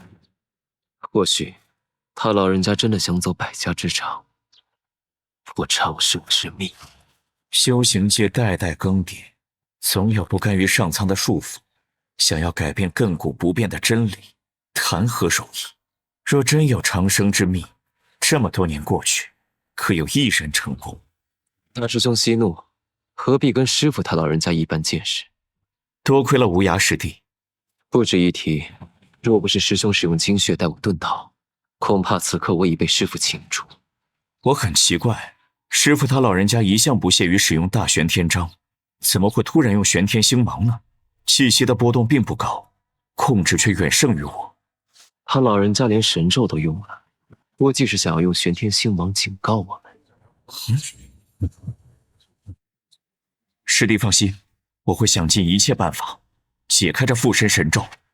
这都是小事，我有没有修为无所谓。无涯师弟有如此心胸，难怪可以驾驭暗网。师兄过奖。不管怎么说，这神咒因我而起，我会派人去一趟天师道。没有修为始终是隐患，先回平都山。但凭师兄做主。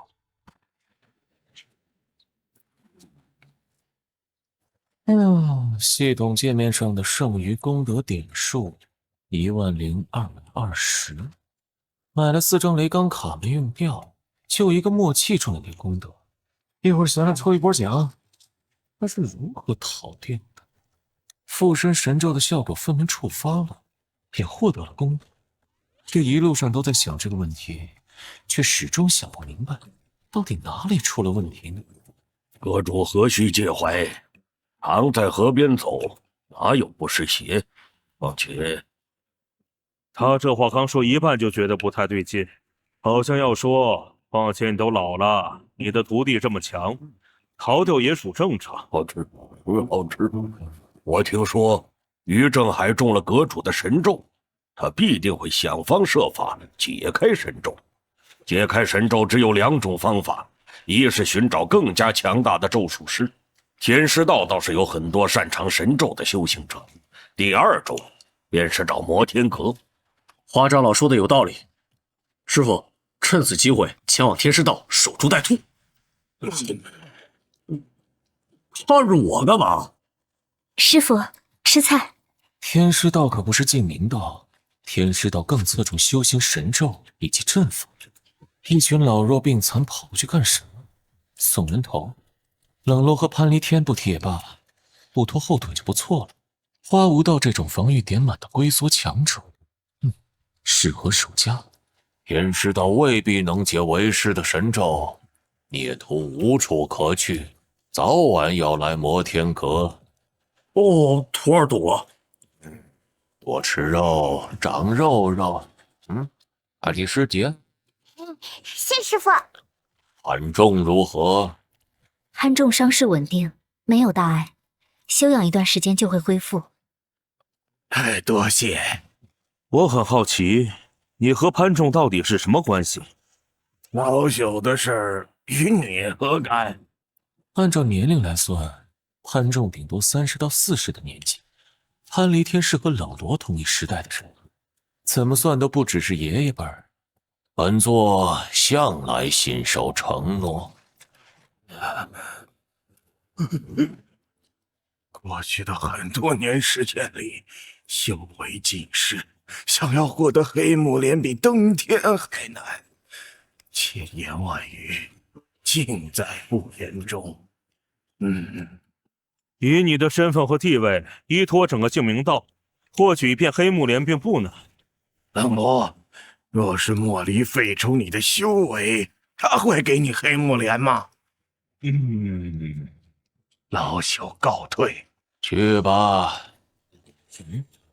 阁主，我也先行告退。去吧。明世英可有消息？师傅，四师兄这次太过分了，玩这么久都没回来。系统并未有任何关于明世英的提示，不过出于对明世英生存能力的信任，倒不担心对我出事。何事？花月行回来了，还有天剑门叶承志的人头。没想到花月行为了进摩天阁，真的会去杀10大名门的高手，更没想到他竟然挑了天剑门的高手。你不高兴？晚辈不敢，晚辈早已和天剑门没有情分。这样最好，可别忘了当初你是怎么活下来的。三先生教训的是，天剑门这么久都没有动静。自从围攻摩天阁之后，骆长风的死重创了天剑门。听闻骆行空早年闭关，便把门主之位让给了儿子骆长风。骆行空遭受丧子之痛，不可不防。驿站可有什么消息？现在外界都在传言师傅，说下去。外界都在传言师傅修为大减，为了维持修为和状态，汲取了屏障之力。徒儿愿修复屏障。没有意义。外界已经认为我的实力正在急剧下降，就算修复了屏障，也不会改变这个看法。外界已经认为我的实力正在急剧下降，就算修复了屏障，也不会改变这个看法。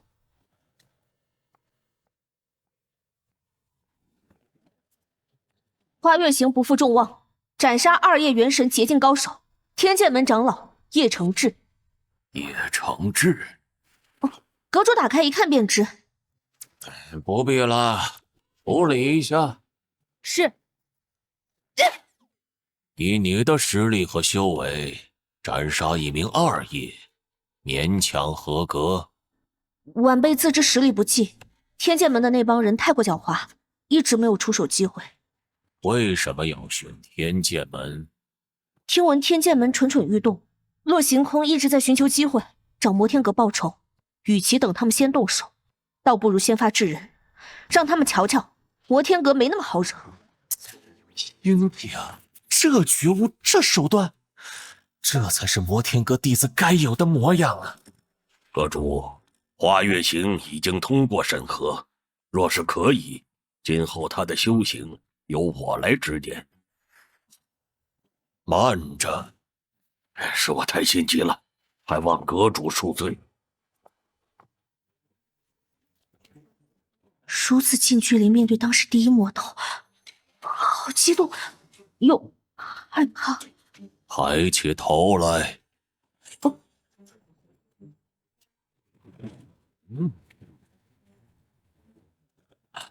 阁主，这完了！此行不动。顿时感觉逆行的元气以及身上的伤势以可怕的速度恢复着。多谢阁主出手疗伤，获得1人虔诚叩拜，奖励10功德点。要是叩拜能重复获得该多少？像老八这样的孽徒，得抓起来使劲磕，不出几天便可以法身齐聚，傲视苍生。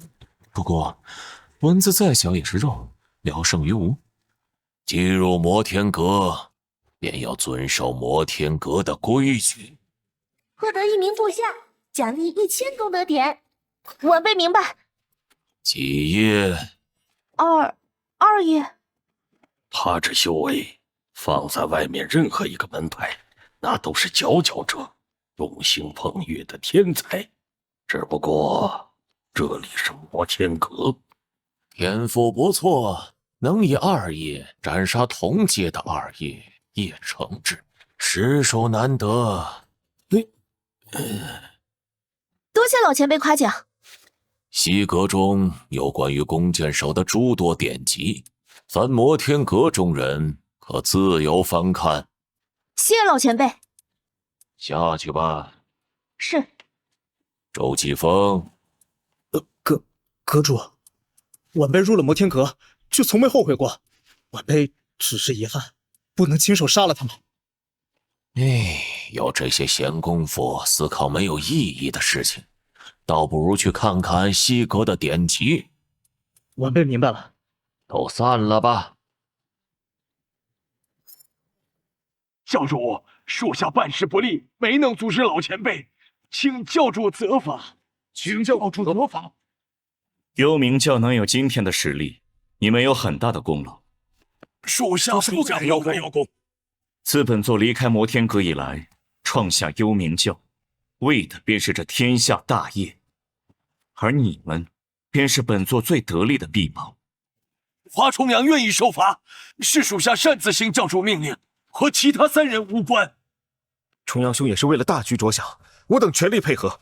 若是要罚，属下愿一起受罚。狄青愿一起受罚。说到底，我们在面对摩天阁的时候，选择了退让。若是能给教主多争取一点时间，便可以将整个净明道覆灭。我们的目标是天下大业，最忌讳的便是临阵退缩。你们是本座的得力臂膀，本座岂会怪你们？教主，这件事你做得很好。教主，您这么说话，属下承受不起呀。今天叫大家一起，不应该是重罚大家吗？教主怎么突然间夸起来了？一头雾水。起来说话。本座刚才所言，句句发自肺腑。你们都是本座最得力、最信任的部下，本座岂会罚你？想起那道附身神咒，若不是七师弟替代了我，后果不堪设想。多谢教主。教主。不过，今后若是再遇到师傅他老人家，教主有何脾气，我等以你是誓死来还。不，能避多远便多远。教主葫芦里卖良药。下去吧。是。教主，白玉琴一人保护戚先生，是不是不太够？本座自有打算。属下告退。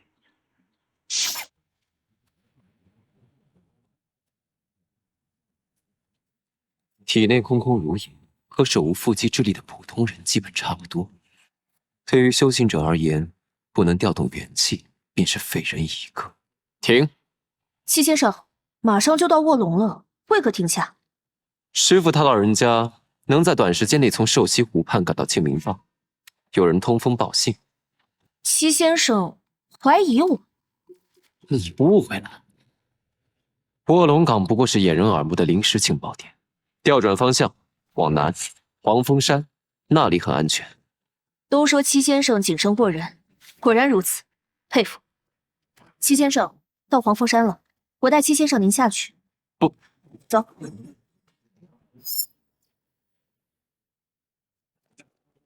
教主，多谢白兄，不，白小姐一路护送，回去之后替我谢谢大师兄。教主跟我说了。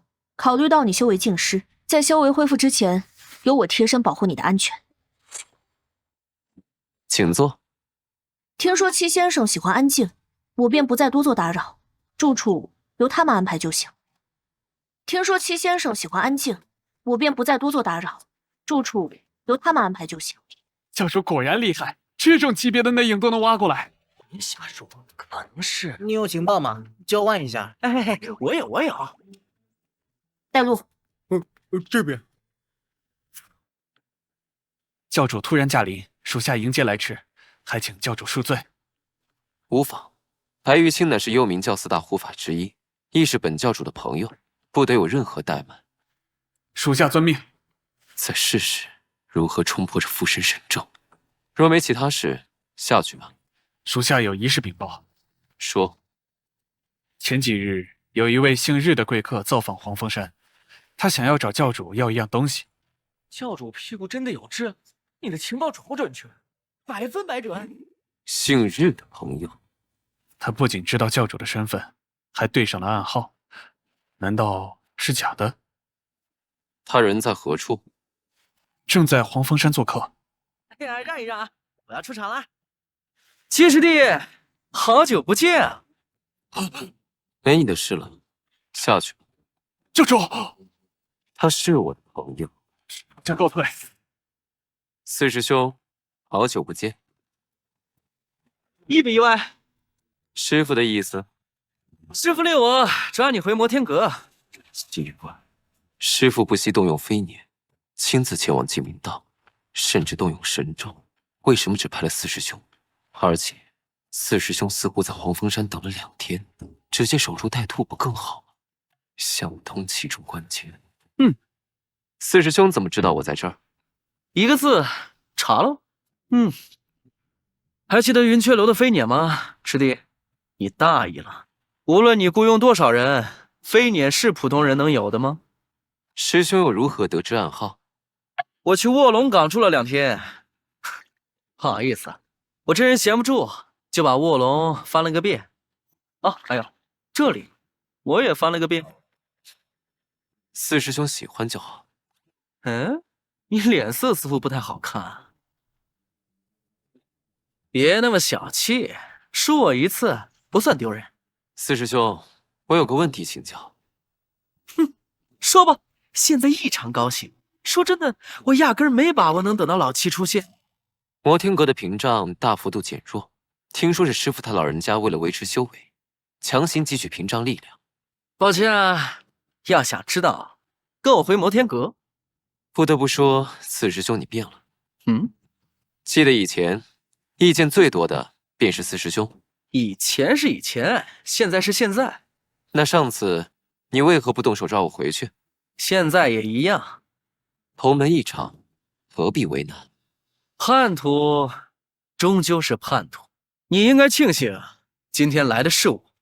若是师傅亲自出手，一巴掌把你拍成灰，我丝毫不觉得奇怪。师傅修为深不可测，我岂敢怀疑？只不过我还有很多事情没有做完，此时回去有些不甘。我不管你什么事，今天你必须得跟我回摩天阁。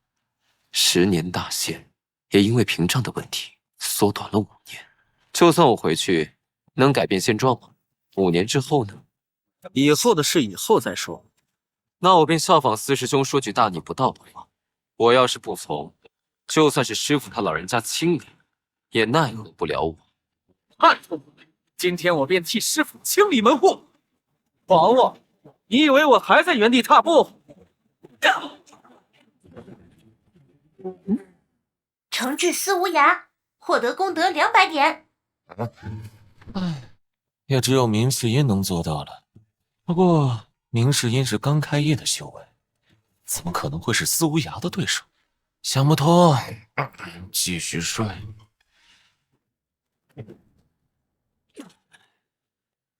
本以为会跟他打个难解难分，没想到不仅没还手，还硬生生吃了这一掌。原来是被人封住了修为。七师弟，你也有今天。四师兄的确比以前更强了，不过若我修为还在，你依然不会是我的对手。手下败将，可惜没有如果。输了便是输了，四师兄尽管下手。你以为我不敢？真的敢吗？我了解四师兄，我有这个胆量，料定四师兄不敢下手。赌一把。在动手之前，我很想知道你们离开摩天阁的真正原因。原因很简单，师父脾气暴躁，我们也是人，长此以往，谁能受得了？拿了武器和功法一走了之，断绝往来。你以为我会信？把叛离师门说得如此清丽脱俗。半斤8两，10大名门高手围攻金庭山的时候，我记得四师兄便有这种想法。四师兄可真是把师父他老人家气得够呛。闭嘴！我只是陈述事实，还望师兄见谅。此一时彼一时，你不是我，又怎能知道山内的情形？同样，你也不是我们，又怎能理解我们的心情？还敢狡辩！惩治司无涯，获得功德200点。继续参悟天书。谁这么开眼，封住了你的修为，连你自己都没办法解开？别指望你的人来救你，这几天没事就在这儿练功，可能他们都被吓坏了吧。突然发现这位四师兄比想象中要聪明得多。四师兄不如加入暗网，教主之位由师兄来当，我甘愿辅佐。无可救药，师父不在，那我便替师父好好教训你。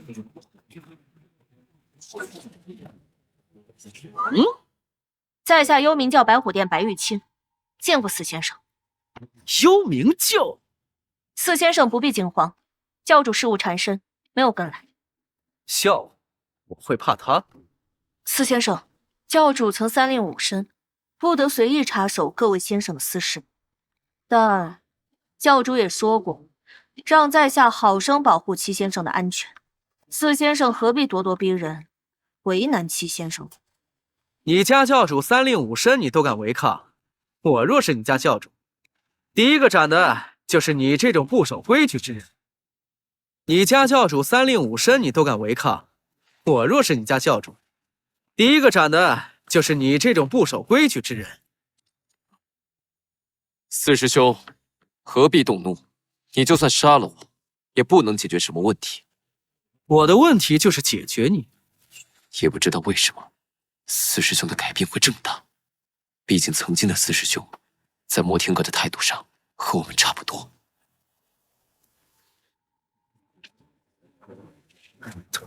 附身神咒，这附身神咒是一种极其可怕的束缚手段，七师弟没有还手，是因为修为消失，而不是故意隐藏。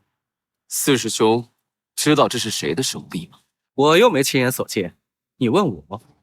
这个回答更加确信了师兄今天来到黄风山，不是师父事先料定，心中放松不少。这附身神咒，便是出自师父他老人家。师父，师父这段时间经常使用一些非常的手段，不管是佛门的法印，还是道门的道印，都让人感到奇怪。怎么连神咒都出现了？不相信他。师兄不必怀疑，这的确出自师父他老人家的手笔。等你回了摩天阁，自会明白。就算是，那也是你活该。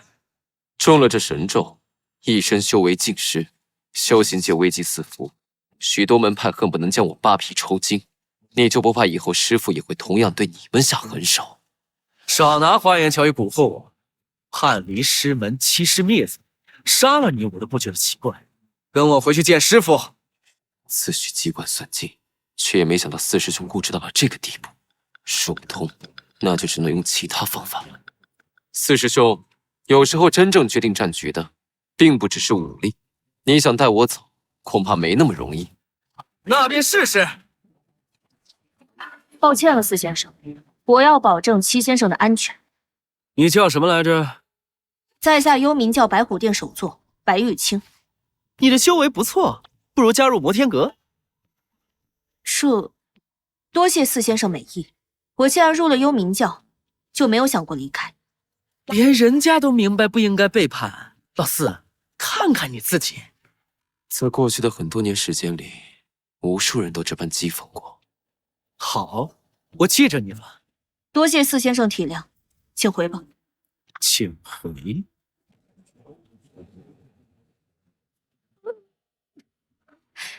内心深处也很想和摩天阁弟子交手。上次四大首座同时面对摩天阁，一时不敢出手。如今有这么好的机会称量对手，好兴奋啊！四先生想动手？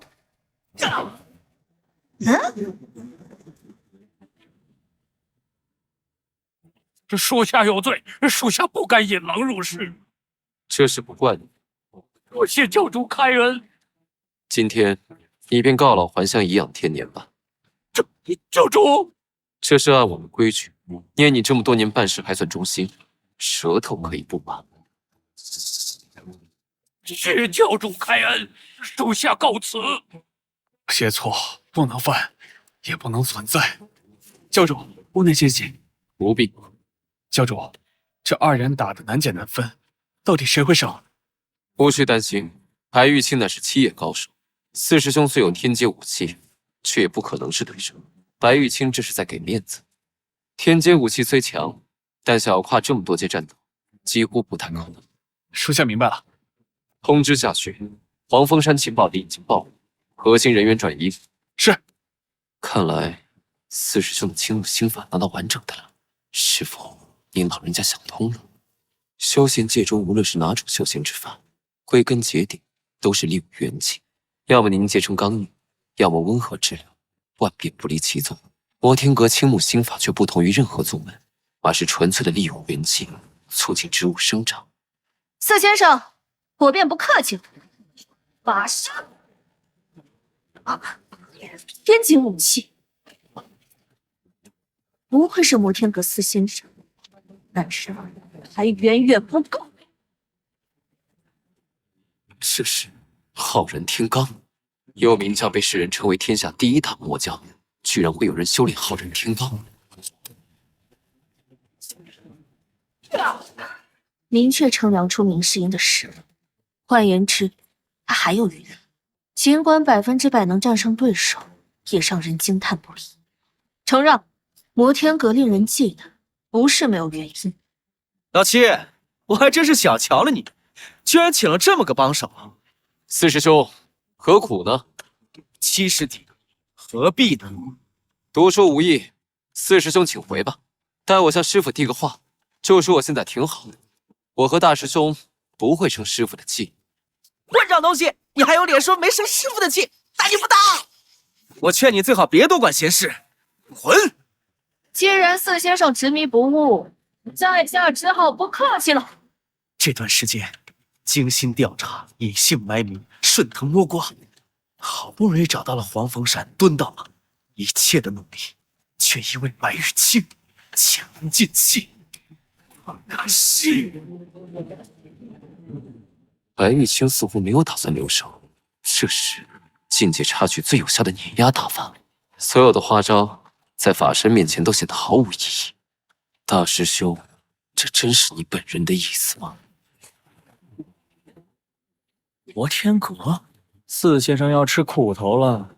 说到底，明世隐也是摩天阁的弟子，如今被高手碾压，颜面何存啊？那是什么？3道青色身影，3道变2道，2道变1道，法身无法前进分毫。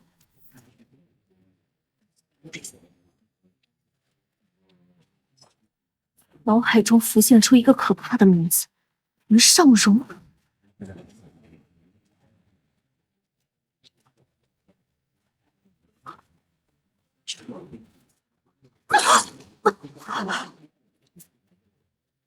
破了法身，等于是遭了重创。这一剑足以让白玉清躺上半年。破了法身，等于是遭了重创。这一剑足以让白玉清躺上半年。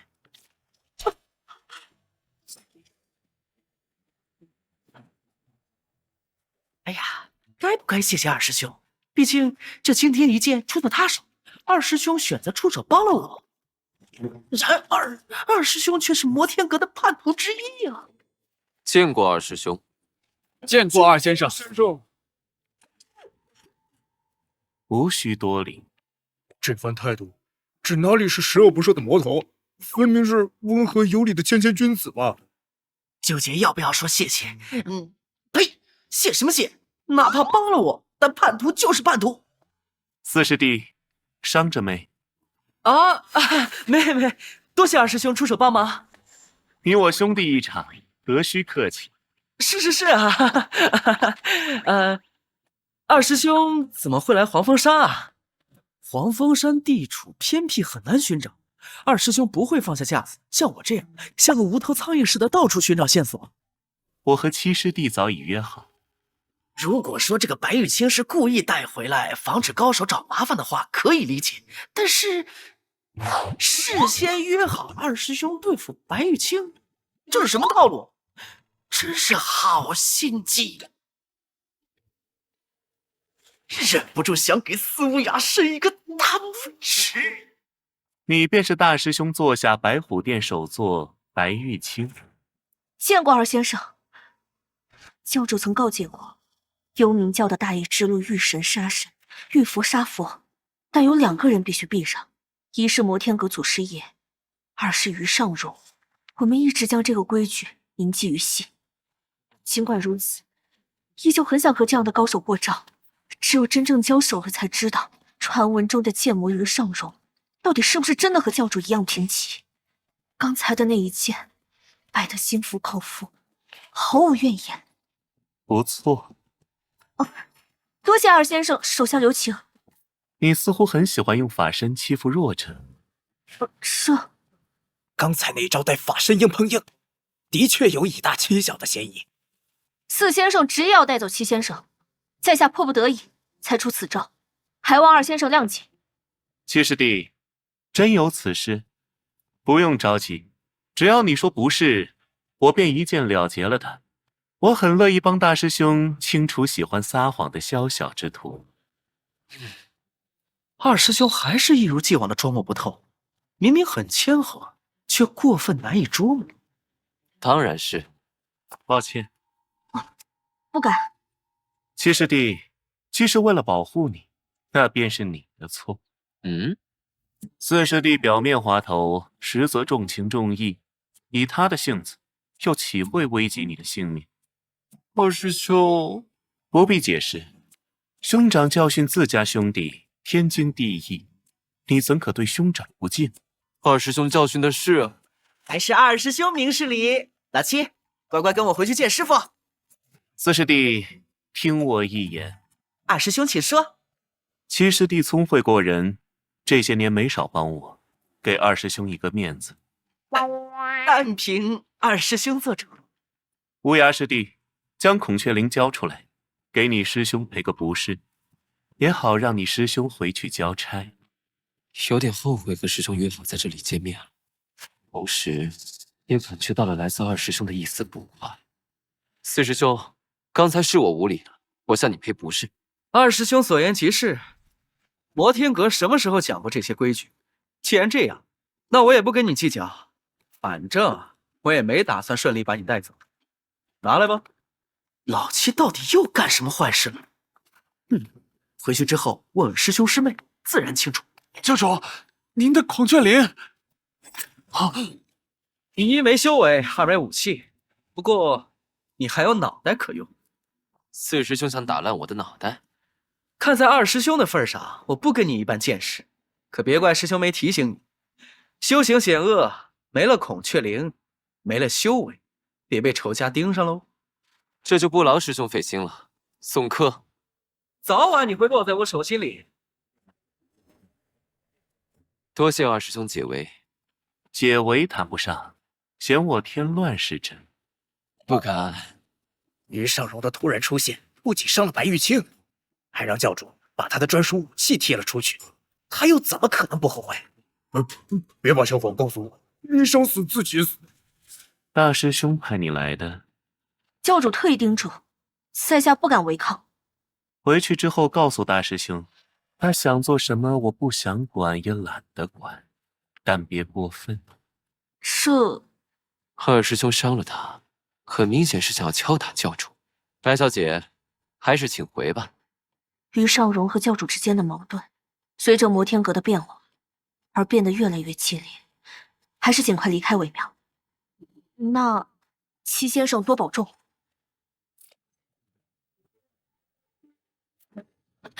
摩天阁的屏障又在减弱了，跳下去，摩天阁撑不了几年。我倒是欣赏祖师爷这个做法，人活着就是一口气，一张脸。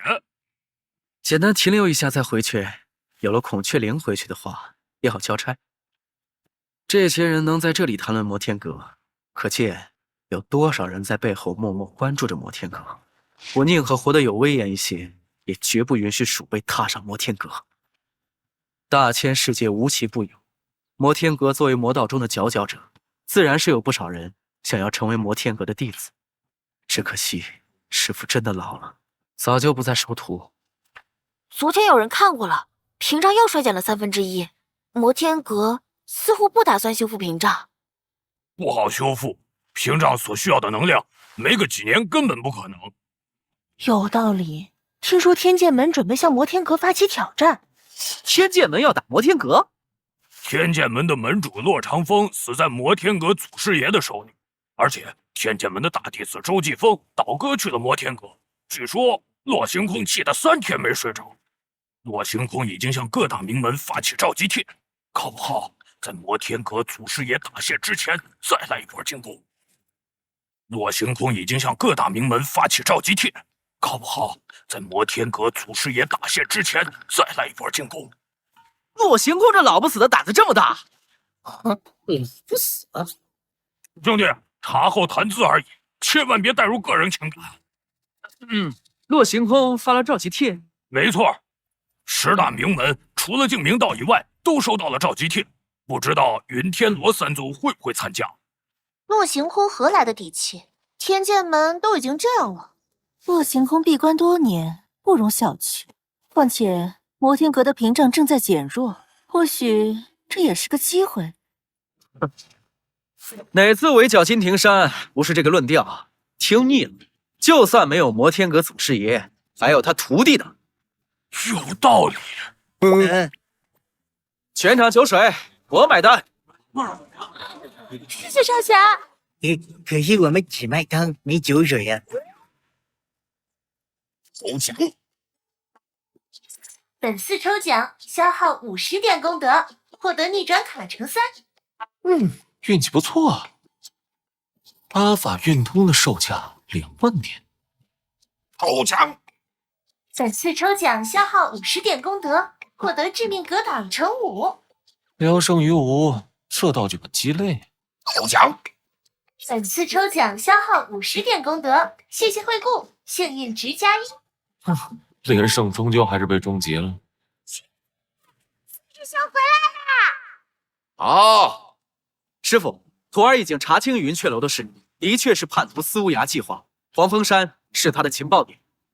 可惜司无涯身边有高手保护，我只缴获了他的武器。捧上来。回收天阶武器孔雀翎，需重新炼化方可使用。这便是司无涯的武器，一件极其难得的暗器类武器。真好看，就是土了点，还是我的梵天翎好看。小师妹自从得了梵天翎，看什么都不顺眼，一块破红布就美成这样了。你是如何找到的老七？这可就说来话长了。好了，那便不说了。好像错过了一个完美装备的机会。师傅，老七修为被缚，所以他无处可逃。只不过我还遇到了幽冥教4大护法之一白玉清，还有叛徒于尚荣。是老七被束缚了。老七的修为已被为师束缚，你能战胜他不足为奇。白玉清修为远高于你，他若在，你如何得逞？机会来了。白玉清毕竟是幽冥教的人，徒儿一提师傅，白玉清早就吓得屁滚尿流，哪里还敢拦我？况且那叛徒于尚荣也在。于尚荣要拦你？那倒没有，徒儿跟他讲了很多道理，他自知理亏，不敢与我理论，更不敢拦我。想起在安阳城之时遇到过二师兄，二师兄是讲理的人吗？好在我聪明，临走的时候拿走了他的孔雀翎，守了他以后，兴风作浪，为非作歹。这件事你做得不错，多谢师傅夸奖。若没其他的事，下去歇着吧。徒儿还有事禀报。说。徒儿返回摩天阁之时，听说天剑门前任门主洛行空正在广发召集帖，想要再次围攻摩天阁。回来的时候发现屏障的力量的确减少了很多，肯定了外界的传言。回来了。密室中的那场动静，太多人看到了。洛行空不过是残破之躯，不值一提。徒儿愿意下山前往天剑门，杀了洛行空。拜见阁主，四先生、九先生。何事？听闻四先生回来，晚辈特意来看看。有什么话就直说，吞吞吐吐的。阁主，晚辈愿意前往天剑门。你去天剑门干什么？就你这神庭境御道的境界，晚辈可以说服他们。你是天剑门的弟子，若是去了，只会激化矛盾。罗星空虽已闭关多年，但本座还没将他放在眼里。师父神威盖世。洛行空的闭关不简单，好像修炼成了一种可以在短时间内提高修为的功法，不得不防。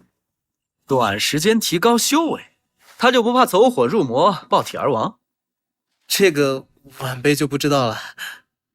修行一途有自己的法则，想要突破法则，就要付出相应的代价。俗话说，明枪易躲，暗箭难防。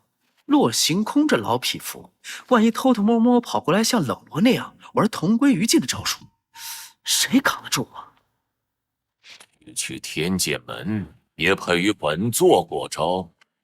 就是，儿子死了，老爹跳出来，这套路不行。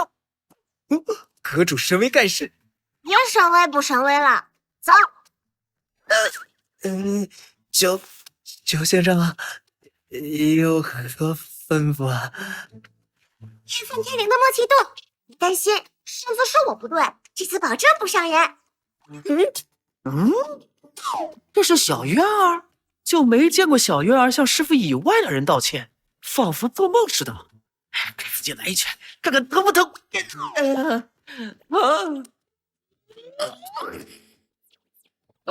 师傅，我没事，我很正常，我真不是神经病啊。徒儿拜见师傅。四师弟，你跟师傅问好，对我下手这么重干嘛？你是修葺的如何？还需10天左右。不过徒儿在收拾杂物的时候，发现了一个箱子，还请师傅过目。箱子，禁制，这是一种极具特殊的禁制，上面的纹路正好有环绕箱子的6面，形成一体。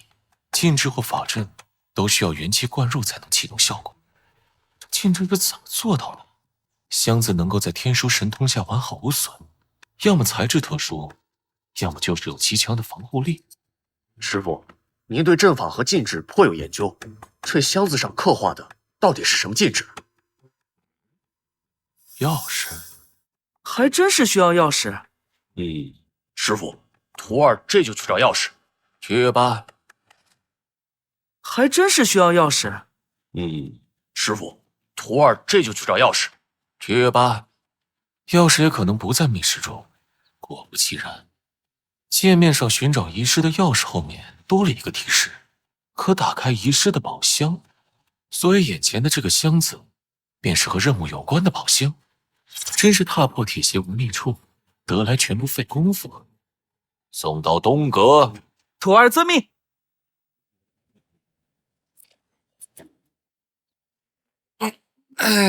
经过这7天的参悟，天书的非凡之力又进入了饱和状态，这意味着自己可以使用1到2次神通。当前掌握了2种天书神通，一种是众生言音神通，也就是阴功类的神通；二是法面禁制神通，像是一种反弹类的神通。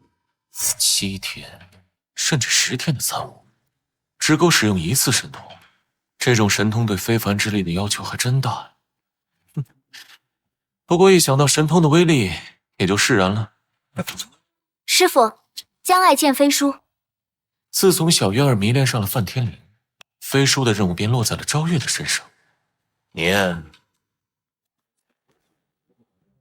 老前辈，有3件事情告知：一，天剑门前任门主洛行空广发召集帖，讨伐摩天阁，务必小心。2，您的大徒弟幽冥教主于振海又吞并了2个魔道小宗门，于振海最近很活跃。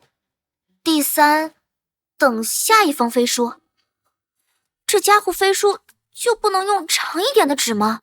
我汇报完毕。尴尬，站着也不是，离开也不是。下去吧。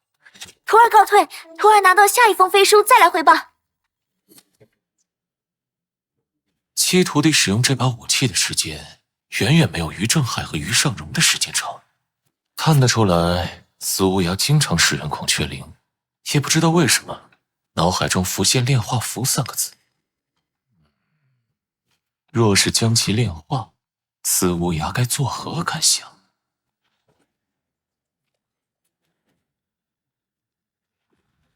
雀翎，当武器和主人的契合度高到一定境界之时，两者之间就像是有心灵感应似的，说不清道不明。教主，我没事，为什么会突然想到孔雀翎？教主，要不属下去天师道走一趟？不必，大师兄已经承诺会派人去天师道，若我再去，大师兄会以为我不信任他。二师兄伤了白玉清，这个时候更应该去找大师兄。那属下去一趟平都山。说是在这之前，可能会直接下这个命令，但是现在，等等，请教主吩咐。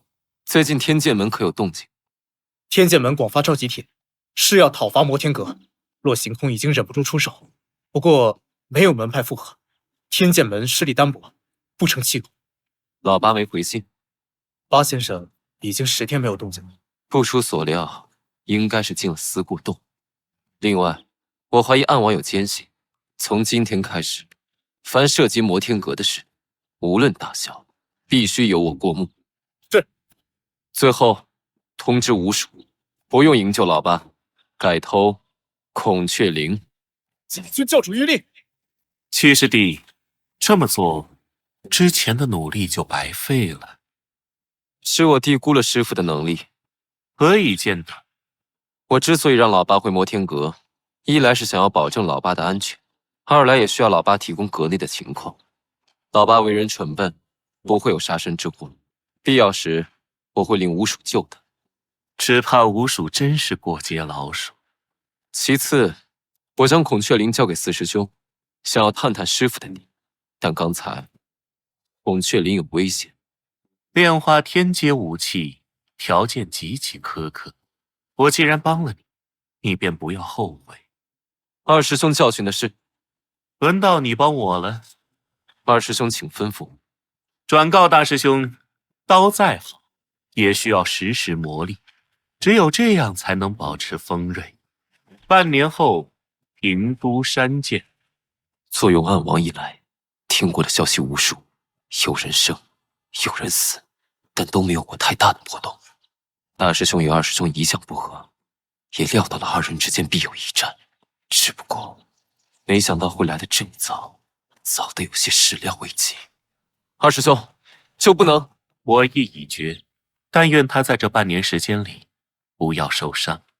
以大师兄的修为，恐怕只有师傅他老人家能伤他，所以别去招惹师傅。多多保重。师兄请放心，自保足矣。后会有期。后会有期。